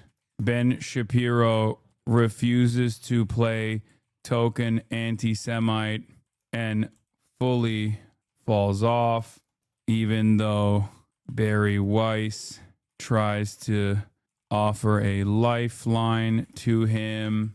Should I say token self-hating anti-Semite? Because like if Ben, I've said this already, like if Ben pulled the token anti-Semite takes, if Ben became a token for the right who would play the role of fomenting anti-Semitism, he would probably be able to like bring a lot of his audience back. But he's not going to be able to do that. Daily Wire collapses due to decentralized nature of right slop / demands of anti-Semitism. Matt Walsh goes indie and hits levels of anti-Semitism you've never even seen before. Jews equals trans for Matt Walsh. Like he will treat Jewish people like he treats trans people. If he actually leaves the Daily Wire, he will literally talk about Jewish people like he talks about trans people. Like you will never, it will be unimaginable. He's already Catholic, so he's got the bones for it. What else? Tucker is top dog. Nick Fuentes reins in some of his anti-Israel sentiment while keeping some anti-Semitism in an effort to gain more motion with institutional power. Also goes on JRE. Reins in. Did I make any Erica Kirk predictions? No, Erica, Erica Kirk takes a back seat due to how much people hate her. Not sure who will replace her though. Takes a back shot from JD Vance. Stop. Dude. Okay, here's a crazy one. This is my last one. This is a crazy prediction. Okay, probably not gonna happen. TPUSA, CBS, CNN merged under Ellison banner. Not gonna happen, but you know, this is a wild card one. I just had to throw in there something crazy. Charlie Kirk resurrection. Yes. What is this? This smarmy popular shit is so funny. This smarmy fake popular shit is so funny, especially when they do low effort patriotic schlock. CBS News' new owners have donated millions to one country's military, and hint, it isn't America's. Yeah. Oh yeah. Yeah, we love America, and we make no apologies for saying so. Brother, you're CBS Evening News. Like, what the fuck is this? This is like Fox News. Okay? This is Fox News bullshit. No way Barry Weiss last CBS the whole year. There's going to be a revolt. I don't know. I think the reason why she was placed at CBS is the reason why I don't know if that'll be the case. Anyway, dude, holy fuck. I went way more with my predictions this year. Okay, AI will get completely out of control, not AGI style, but instead it will lead to a catastrophic issue, at least one major gambling scandal, which of course will not lead to any policy changes. Gambling is going to be cancer with unlimited prediction markets bullshit. AI bubble will not burst. China will continue to rise. The century of prosperity has begun. More people will become China pilled as conditions in the West worsen. Normies will get less weird about China. Grand Theft Auto 6 will be delayed. Lying is even more OP than it's ever been, especially with AI. People will openly admit to lying in a biased direction, and there will be no repercussions for it. People are going to get even dumber and more hateful, but woke will make a comeback. Oh, wait, hold on. Before I do woke, because, hateful conspiracies are now the only meta. Everyone is QAnon / BlueAnon. Conspiracies will be the only thing that people believe. The media won't be able to rein it in. But woke will make a comeback, not due to Dems or liberals leading the pack, but because the average apolitical normie will get grossed out by the unlimited, unchecked hatred coming from the sweatiest losers that have hyped themselves up. With woke making a comeback, but with corpos following trends too late, companies will continue their right-wing pivot into 2026, pissing people off even further. Slop tubers and regular influencers who don't talk about politics, push back against right-wing shit. False flag terror related to maxing out Islamophobia in the country, possibly during World Cup. I'll put that under the Muslims and Jews category. Where was I? Trump doesn't invade Venezuela. Trump has serious health issue that they can't keep a secret. He won't die. Evil never dies. Okay. Dems will predict a blue wave that will be like a tiny blue puddle. They will underperform. That they will still consider a massive W when it's not. They will get bogged down attacking the Bernie crap wing of the party too much to make serious gains. They'd rather kill democracy than harm the profit margins of private healthcare companies. Dems pivot to anti-APAC, but still retain same donors and same attitude towards Israel. Max Fealty. Dems refuse to adopt M4A as a policy, Medicare for all as a policy, flow public option with no real interest in implementation. They claim affordability with no real policies attached to it. Medicare for all and anti-Israel is a cheat code for elections, but institutional Dems rally against it. Major black market for Chinese RAM GPUs that are created faster than the Chinese thought they would be made. Same with the peptides. Where's the fucking peptides? Hold on, I'll put that up here. China doesn't militarily invade Taiwan. Kash Patel fired from or steps down. Winky face. We don't annex Greenland. No Ukraine. Yeah, there is no Ukraine prediction. Zoran gets yelled at by the left flank for not being revolutionary enough or because they misunderstood a policy he's implementing. Zoran Mossadani. Jews and Muslims. Terms like Goyslav get mass usage by normies. Agartha memes will reach peak normie status. They will be oblivious to its initial anti-Semitic inception, but will use it regularly.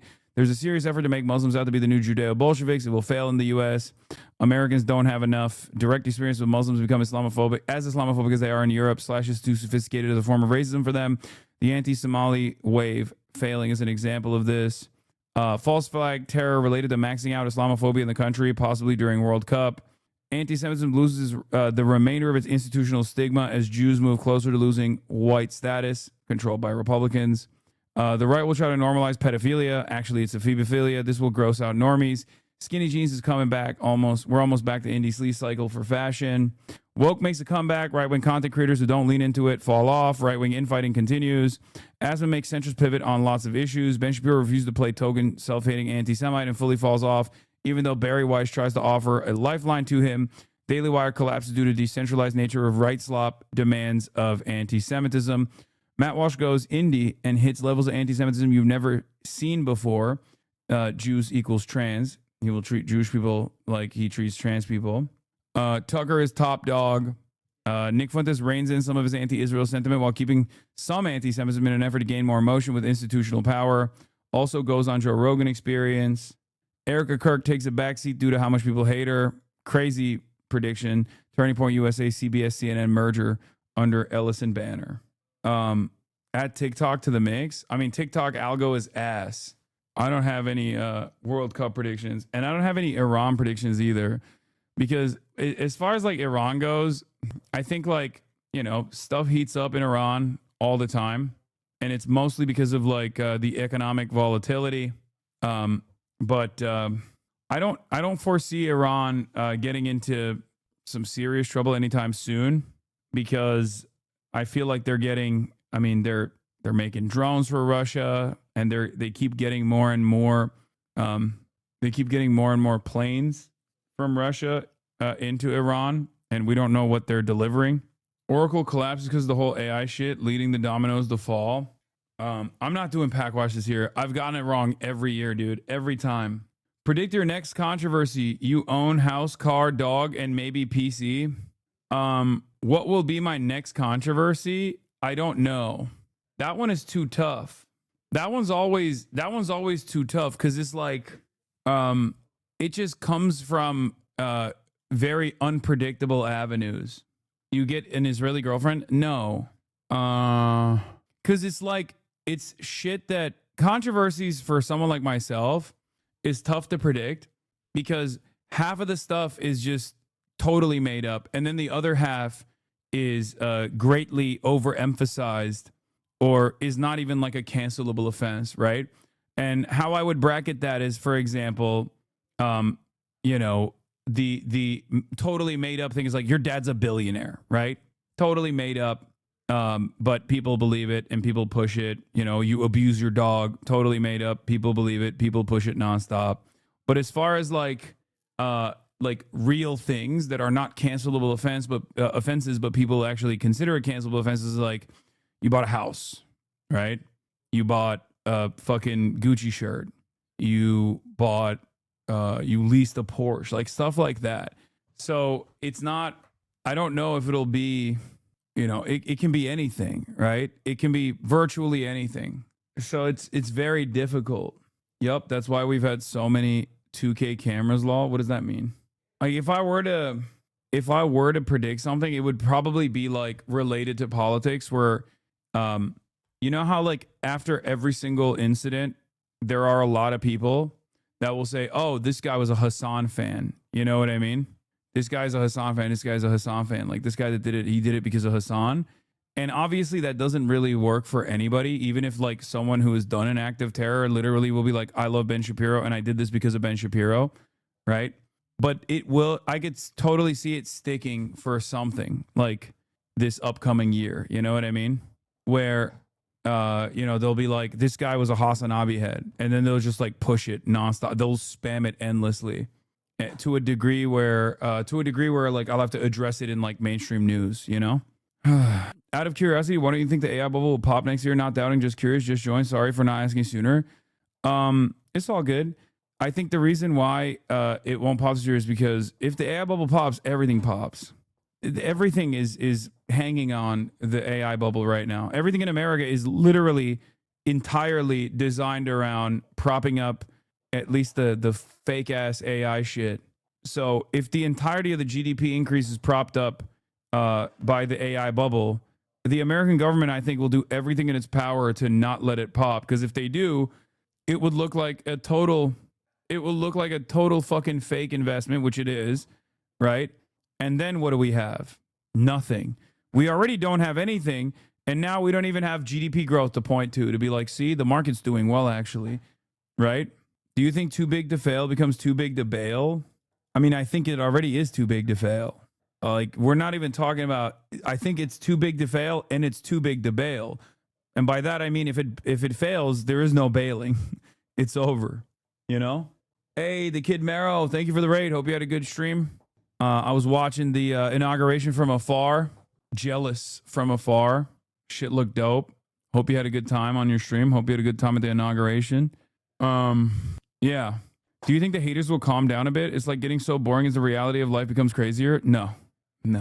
I need you to understand, like, the haters will keep hating. The haters will have to keep hating. Like, no matter what happens, they will, if woke makes a comeback, which I think it will, I think a lot of people will try to cancel me from a woke position. People who like, leading up to this year was talking about how like immigrants are fucking parasites or whatever, will unironically and sincerely start talking about how I'm actually not woke enough, because none of these guys have real fucking positions beyond just like shitting on, you know, hating on me. And that's like the major market demand for their audiences. And I can totally see them. I can totally see them doing that. I can totally see them fucking hitting those lines, you know? Anyway, so that's the prediction stuff. When what comes back, you need to not cover dumb drama related to you, suffocate the content and it dies. Yes.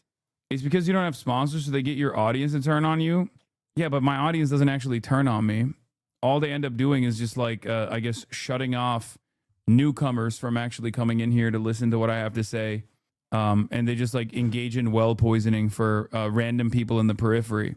I think the reality of the matter is, you ignore it and it doesn't go away. You lean into it and it doesn't go away. You just got to fucking pick and choose your battles. That's it.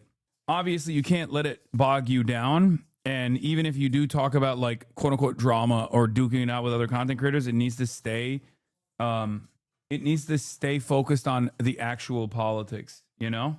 All right, you know what? Let's do Okay Buddy, as I said I would do after a year of not doing it. And because it's back. Oh shit, I don't know what I'm not signed into Reddit. Can I even upvote? Oh, okay, well, whatever this Reddit account is, I can upvote with it. All right, ladies and gentlemen, and then I'll do goals tomorrow. Because I'm fucking tired. Well, it seems we are back. If Hassan has missed something that you've made in the past, you now have permission to post it again. I still don't know how long this will last for, but now go, go, go. They said I was crazy. They said it would never happen. Big bro don't know us. Okay, let's take a look. Surely, okay, buddy, will be revitalized this year. Okay, well, it is. Very badly edited. Still one of the best MasterChef moments. Bring back fun, please.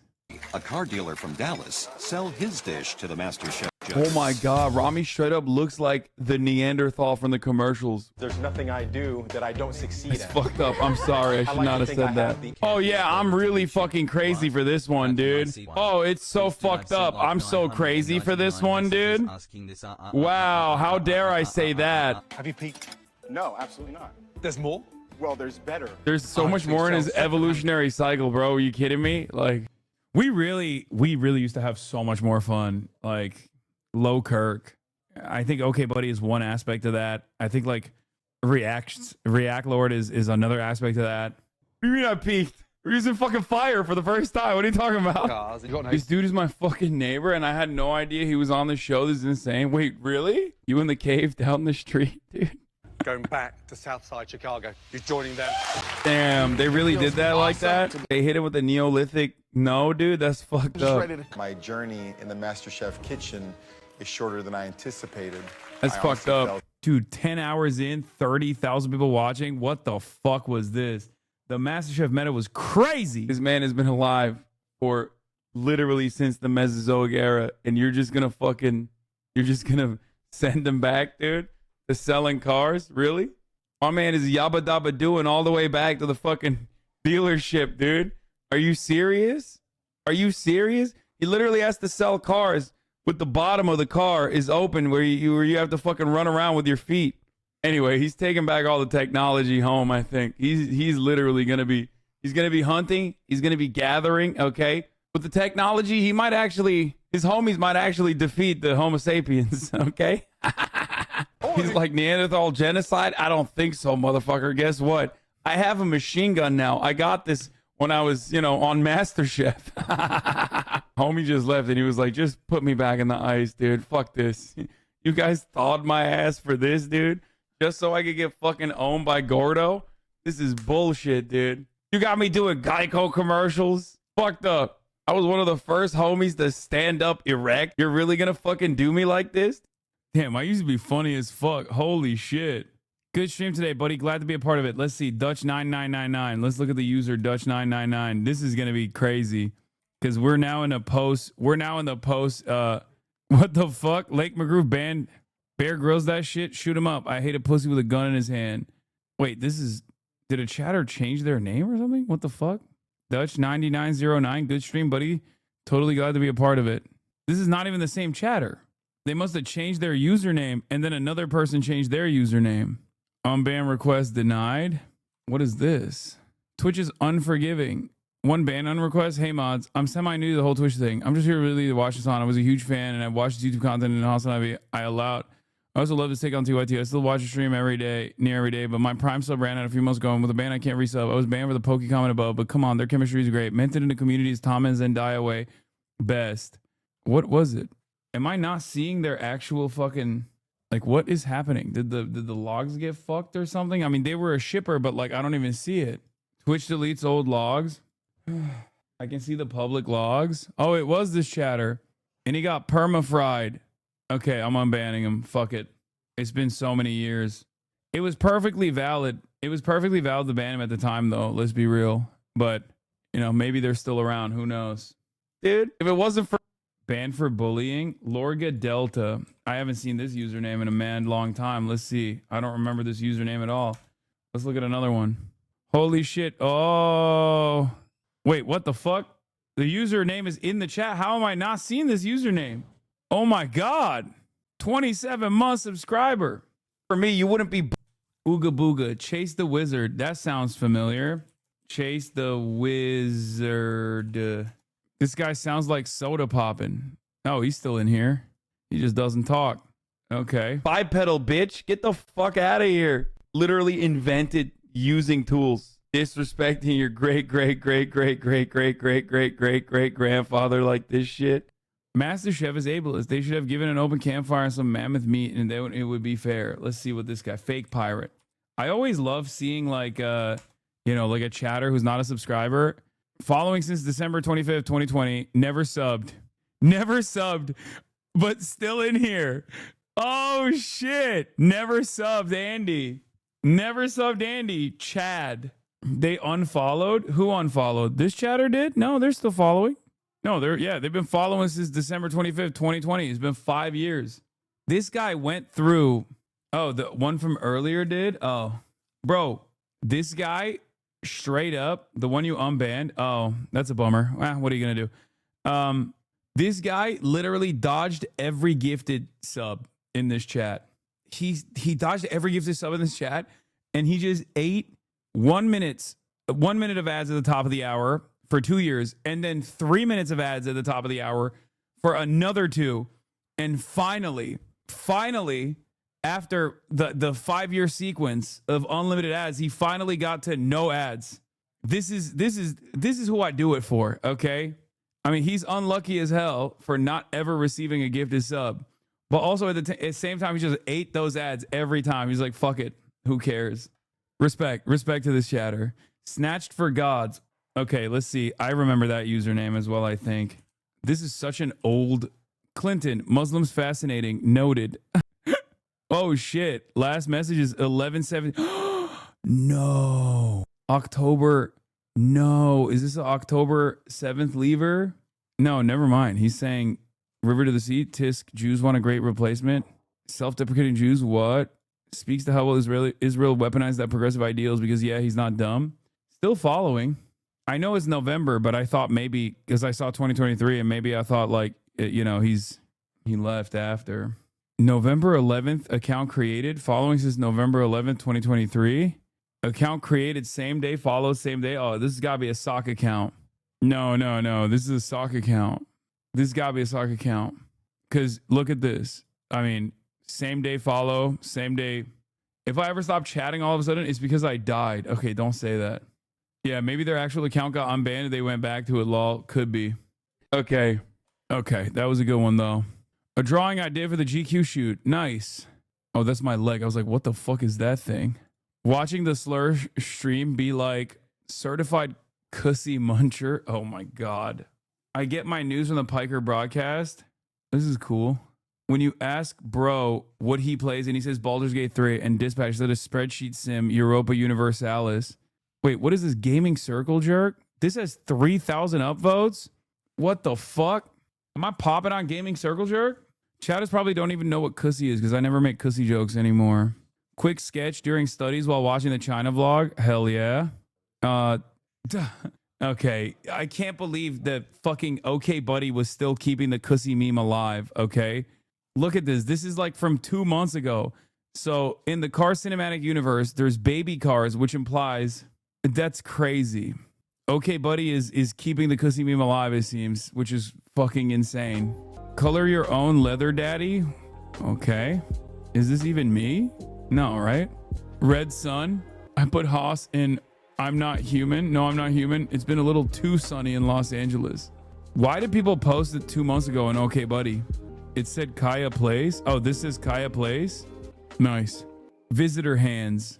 This was the first gaming you'd done in so long. Where else would they post? True.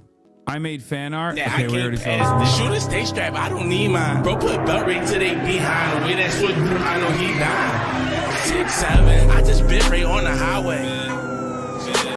That's crazy. Too bad we won't see this in the future anymore. Okay, dude. Mango Bango. Thank you for the 10 gifted subs. Piker and the Brain. Oh my God, Ross Douthat. Oh my God. Ross Douthat does look like the Brain. That's crazy. See, this is the intersection of like brain rot memes. This is the intersection. This is the only place on the internet.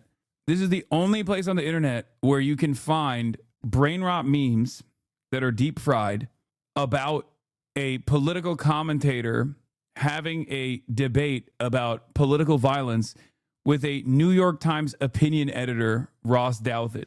You cannot describe this to anybody else other than people. It's not even deep fried, but it's deep cut. Sorry.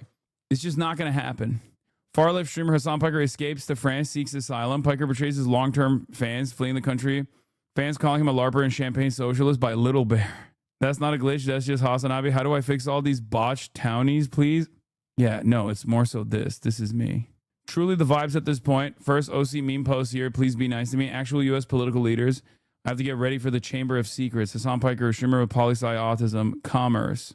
The BBB, Big Booty Bill. All right. Let's move on from this because you might be wondering what the distraction could be about. And this is definitely something that is an ongoing incident, an ongoing back and forth. Here it is. Ladies and gentlemen, the Big Booty Cheeks Bill. Bill. Big Booty Cheeks Bill, Booty Cheeks Bill, Booty Cheeks Bill, Booty Cheeks Bill, Booty Cheeks Bill, Booty Cheeks Bill, Booty Cheeks Bill, Booty Cheeks Bill, Bill. Let's get into some of the meat and potatoes of this Big Booty Bill. I haven't looked at OK Buddy for so long that there's a new intro song in here that we didn't even realize. Little Bear, you gotta put this in the playlist. His booty cheeks. But. You say, please, it's too much winning. We can't take it anymore. More. It's Big Booty Bill.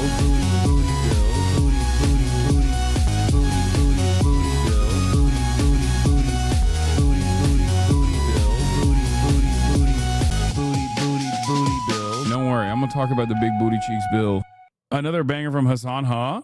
Buddy needs to hear the magician. Oh God, what is that? What? I'm sorry. What is peeking out from the corner? At first, I was gonna make fun of this classic young American conservative fit, but that is crazy. Someone said Pringles guy has fallen. Oh my God. They got a magician?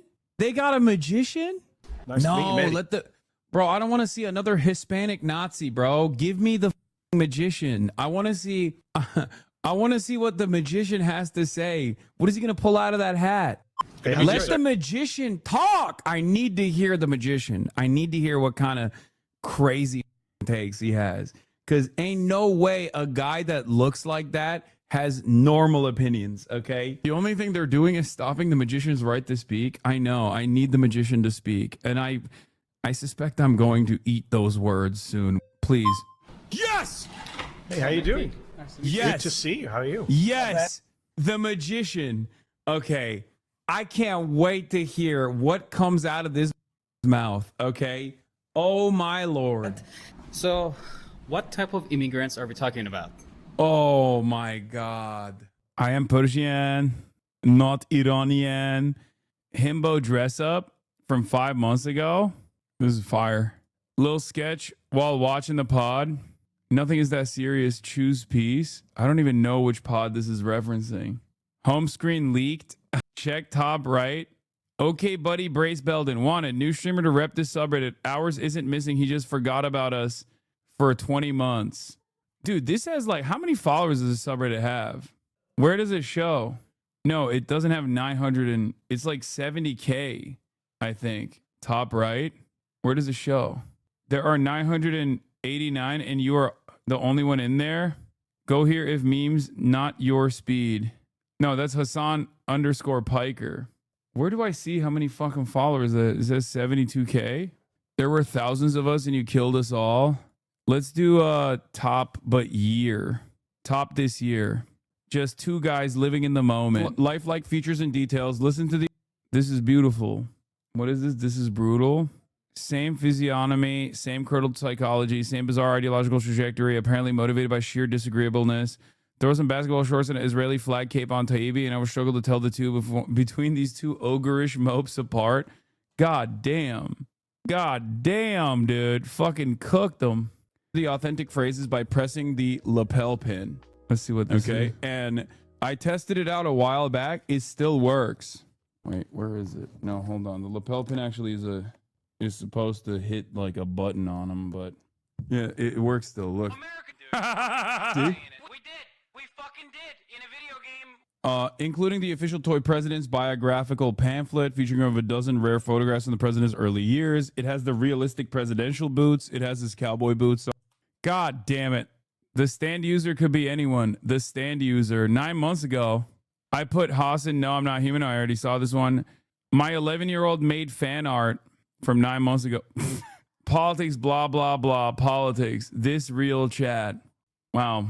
Your 11-year-old has a wonderful career ahead of them in art. He doesn't miss. What the fuck is this? He gets 2 points! Is this the ACP dude? I don't know, but I like it. Hell yeah. Coworker was hyped. That gave Durham Operations? Oh my God. Oh my God. Remember Durham Operations? Oh my God. That's so crazy. That's a real deep cut, dude. That's the deepest of cuts. Holy fuck. Remember that fucking guy? Busted jump shot. You inspired my username? Fuck you. Durham Operations is the ACP dude. Wait, no. No, he was like too much of an anarchist to ever be ACP. He was an anarchist. He became ACP? Durham Operations, he became Slammer now? Wait, Durham Operations is Slammer? No. Shut the fuck up. Oh, you joke. Okay. There is no way. No, Slammer is actually too funny to actually be Durham Operations. Durham Operations was too insane to make too insane to make funny jokes. Yeah, Canadian Durham Operations would constantly post stuff like, you need to throw Molotov cocktails at cop cars and shit. Like what is this? What qualities do you like about Hassan Piker? He's hot. I'm not even going to look at this because I'm going to tell you something, okay? This is all fucking cancelable. Durham Operations is probably the best editor in the continental United States, including Alaska. Durham Operations has been the head editor for 7 Marvel movies, Jaws, Titanic, and Avatar. Durham Operations is paid. It is my pleasure to endorse Master Sarge Twitch to become Hasuni's top tier editor. Sarge ought to be given high priority work. The hard work shows off. We had to ban him. We had to literally ban his ass because he's fucking insane. He would say the most insane shit. What is this? He's like posting a theme. We apologize for the music. Master of Doomies commands it, and he specified 100% volume. Like, just a crazy person. He wrote me cryptic letters. If you guys remember, another deep cut is what was his name? The guy who was anti-weed and would send me entire, like, he would send me, wait, what is this? You must be 18 plus to view this community. Wait, what? Dude, what the fuck is this? Wait, what is this? Is the top of it just like, wait, what the fuck? No. Oh, thank God it didn't show me the NSFW shit. What the fuck? Yo, what the fuck? Okay, let's not. He says, holy base. I didn't command any Antifa though, but I noticed people are recognizing Oshawa. Put flyers on a bus stop with the words fair hiker piker as to mean no fair is fair. Hoscord has claimed that I destroy police cars. ... We used an erasable marker and wiped it off after filming. That's how lore develops. Durham Operations came back into Hoscord last year. Apparently a huge MAGA communist now. He claimed he was trying to bridge the gap between you and Hinkle. Oh my God. Between me and Hinkle, even though Durham Operations was an anarchist, he's so Hinkle-cutted. Yeah, I love that. I was looking through like old posts of why people shit on a lot of the ACP boys and like Jackson Hinkle and shit. And they literally were pro Andrew Tate at some point until like deep into last year. They were pro Trump. They were pro, like, I think until like March, they were basically like pro Trump still. They were pro Tulsi Gabbard. They have so many awesome takes. Anyway, my dad made this edit. That's crazy. This is before China too. The Apolitical Digest, top 5 apolitical streamers of our era. Asman Mold, Based. Aiden Ross, defining fascist. Exclusive interview, Insider Scoop, XUC, Enough, Azure O, How to Please Our God King.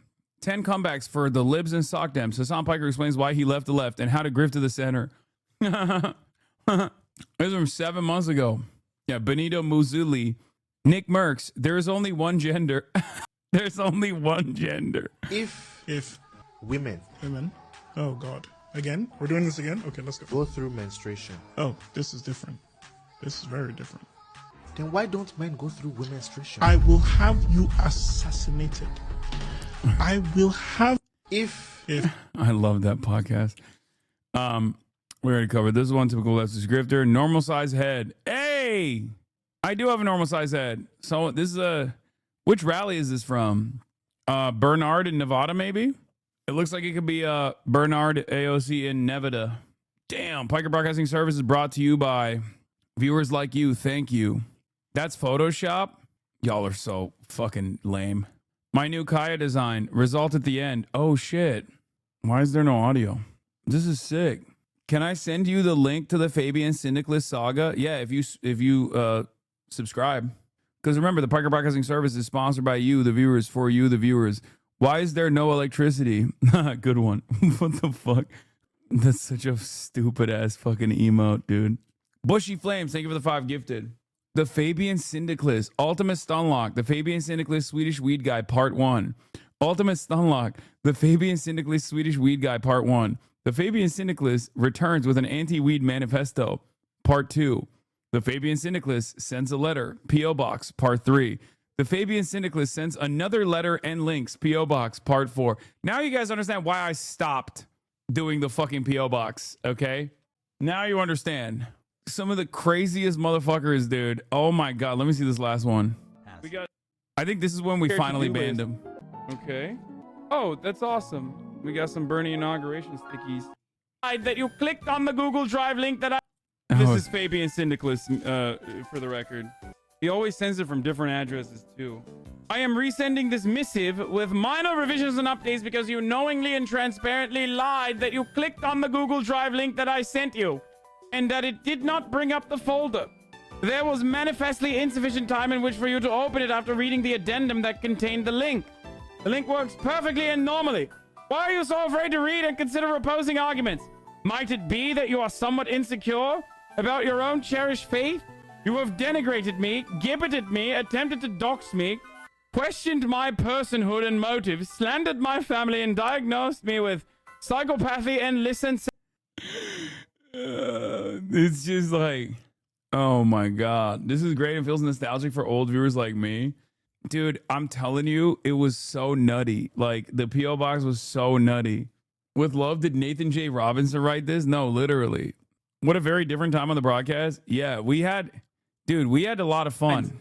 Contrary to your braggadocious and dismissive, dishonest, and half-wit ululations and vituperations, it did not cost me much to print and send you those materials. Not that diversion. Oh, see, look, that was the copy pasta from the previous letter. I am not a reactionary. You're not making an actual argument. You're just engaging in puerile lavatorial abuse. It is extraordinarily unbecoming of you. You should know better. Learn to argue. Can you cite any RCTs? How does the existence of multiple legal poisons in our society justify the addition of another? Again, put forward an argument for a change. If you are so right, then it shouldn't be difficult. Go ahead. Oh, this guy fucking rocks, dude. What the fuck? Unban him. This guy is so crazy that I'm willing to bet if we unbanned him, he probably is still in the chat. And it's ironic because if he smoked a little bit of fucking weed, he'd probably chill out. Like, that's what he needs. He needs a little bit of fucking ganja. What was his username? Fabian Syndicalist. Let's see. What is he probably doesn't even have an account on the platform anymore. 2020. Spamming donations to Hassan to ask for an unban. Also harass members of the community through whispers in the Google Drive link. Never unban. All right, it's been fucking a lifetime, dude. Let's go crazy. Yeah, I guess Twitch is deleting old logs, by the way, because this motherfucker is still following, bro. He's still following. Unbanned. I wonder if he comes back and types in the chat after being banned for almost 6 years. Actually, 6 years now. I will lose my fucking mind. I will lose my fucking mind. No, he's unbanned now. See? Fabian Syndicalist is not banned from this channel. That was their sock account. Their main account is Fabian Syndicalist. Okay, unbanned him on his main one too. There is no universe where this guy hasn't made and gotten banned a dozen or more times since that ban, 100%. Honestly, so there was other... You know what's really crazy? I wonder what they're up to now. You know, even when I had... The OG mods will remember this, but even when I had like fucking 300 people watching and shit, we had like stalkers, not Fabian Syndicalist. Fabian Syndicalist is another version of like guy who gets really invested in a specific narrative and just like and won't stop, pumping stuff until we ban them. But back in the day, there were all these like fucking random ass, tiny ass neo-Nazi groups on the internet, and they had this like committed guy who was always in here. What's his name? Like, was it Flamingo or something? You know what I'm talking about? No, not Lil Krish. No, Lil Krish is nowhere little anymore. I think he like actually is probably old Krish now. Lil Krish was like, yeah, what was it? Flamenco or something? Yeah, there was a guy who was like one of, like, there were these Nazi content creators, right? I opened my message request on Twitter for the first time and I just got another message from Little Krish complaining that he's being persecuted for his actions from when he was 16. So there was a guy, and I forget what like neo-Nazi group they were. I forget what neo-Nazi group they were a part of, but they had like a specific designated stalker for my little ass fucking Twitch stream at the time. I'm talking about like, wait, that guy turned out to be a pedophile, Lamau? Are you serious?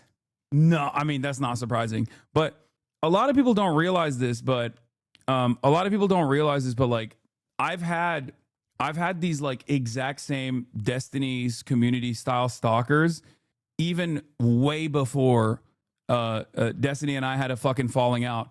They were all these like groypers, right? They were all these like fucking groypers. I think it was like Flamenco or something. And he would make like 1 million accounts and constantly try to debate me and would constantly try to piss me off in the chat and then clip shit. Back when I had literally 300 live viewers, okay? Only to then go and take those clips over to the other, groyper fucking group that he was a part of. I'm just like unlocking certain parts of my brain here that I totally had forgotten about. So it's not even, this shit is not even new. Like what Asmongold does, what Destiny's been doing for years, what Ethan's been doing. I've had to deal with those guys for straight up years. But of course, when I was much smaller, when I was a much smaller content creator, yeah, he and Diorio were best friends, but had a fallout.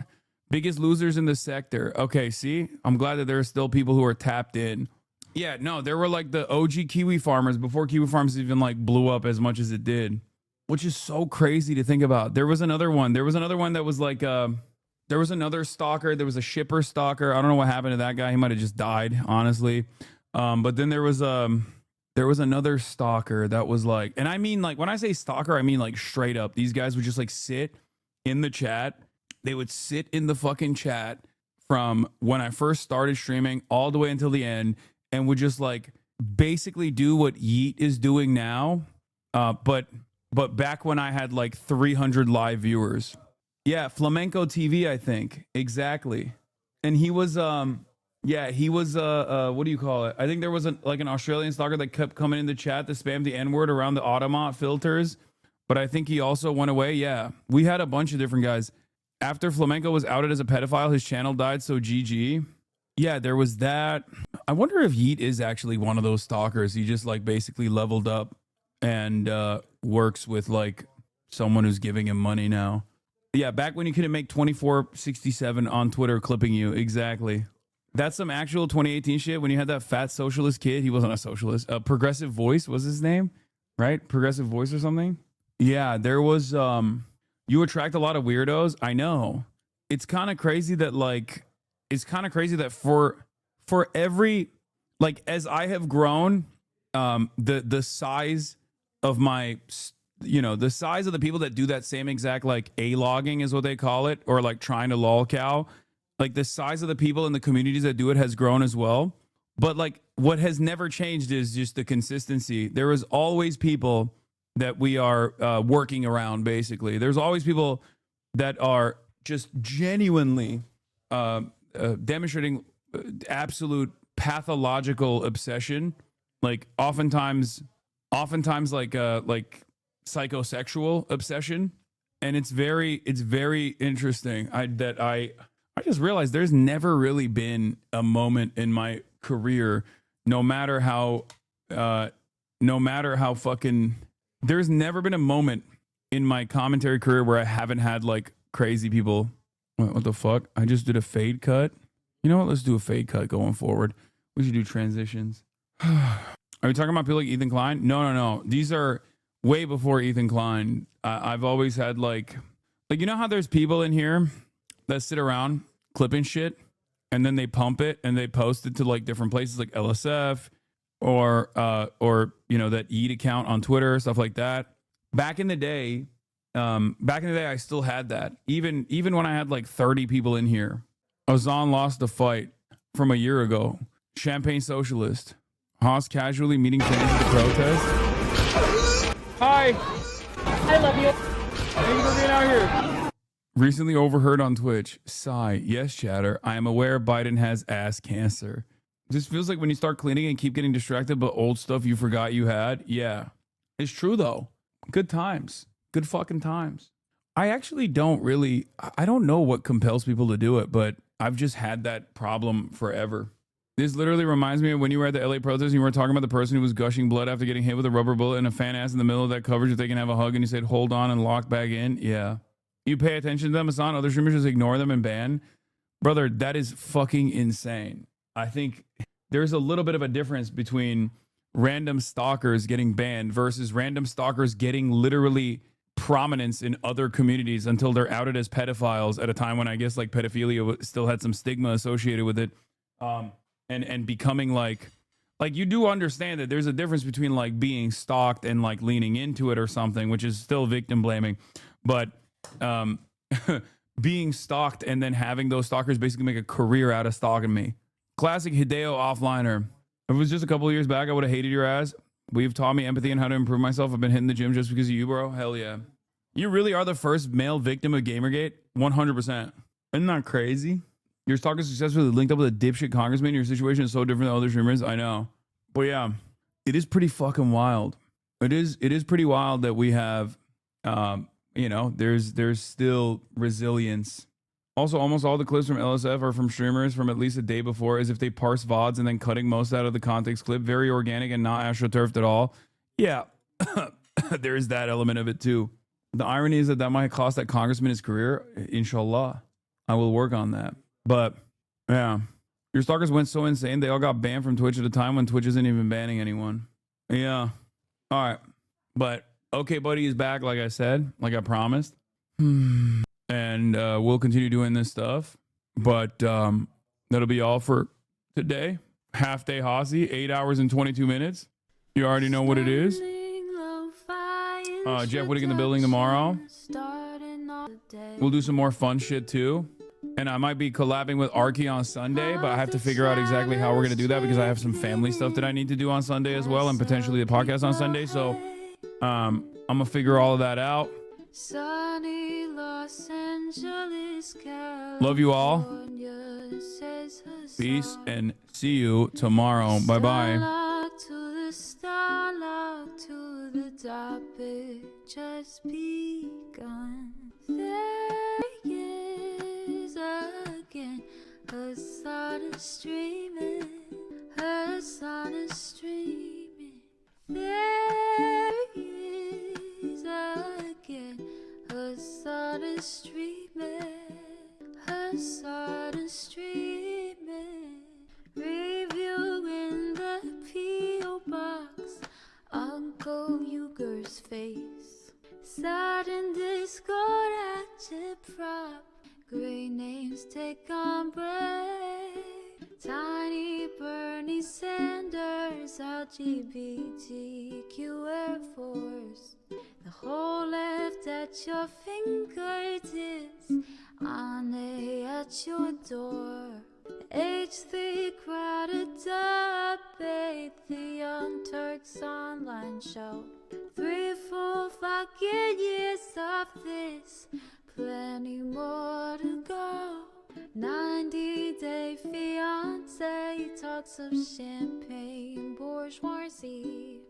A Trump rally live reaction, a mass riot at DC. There is again, a sun is streaming, a sun is streaming. Yeah.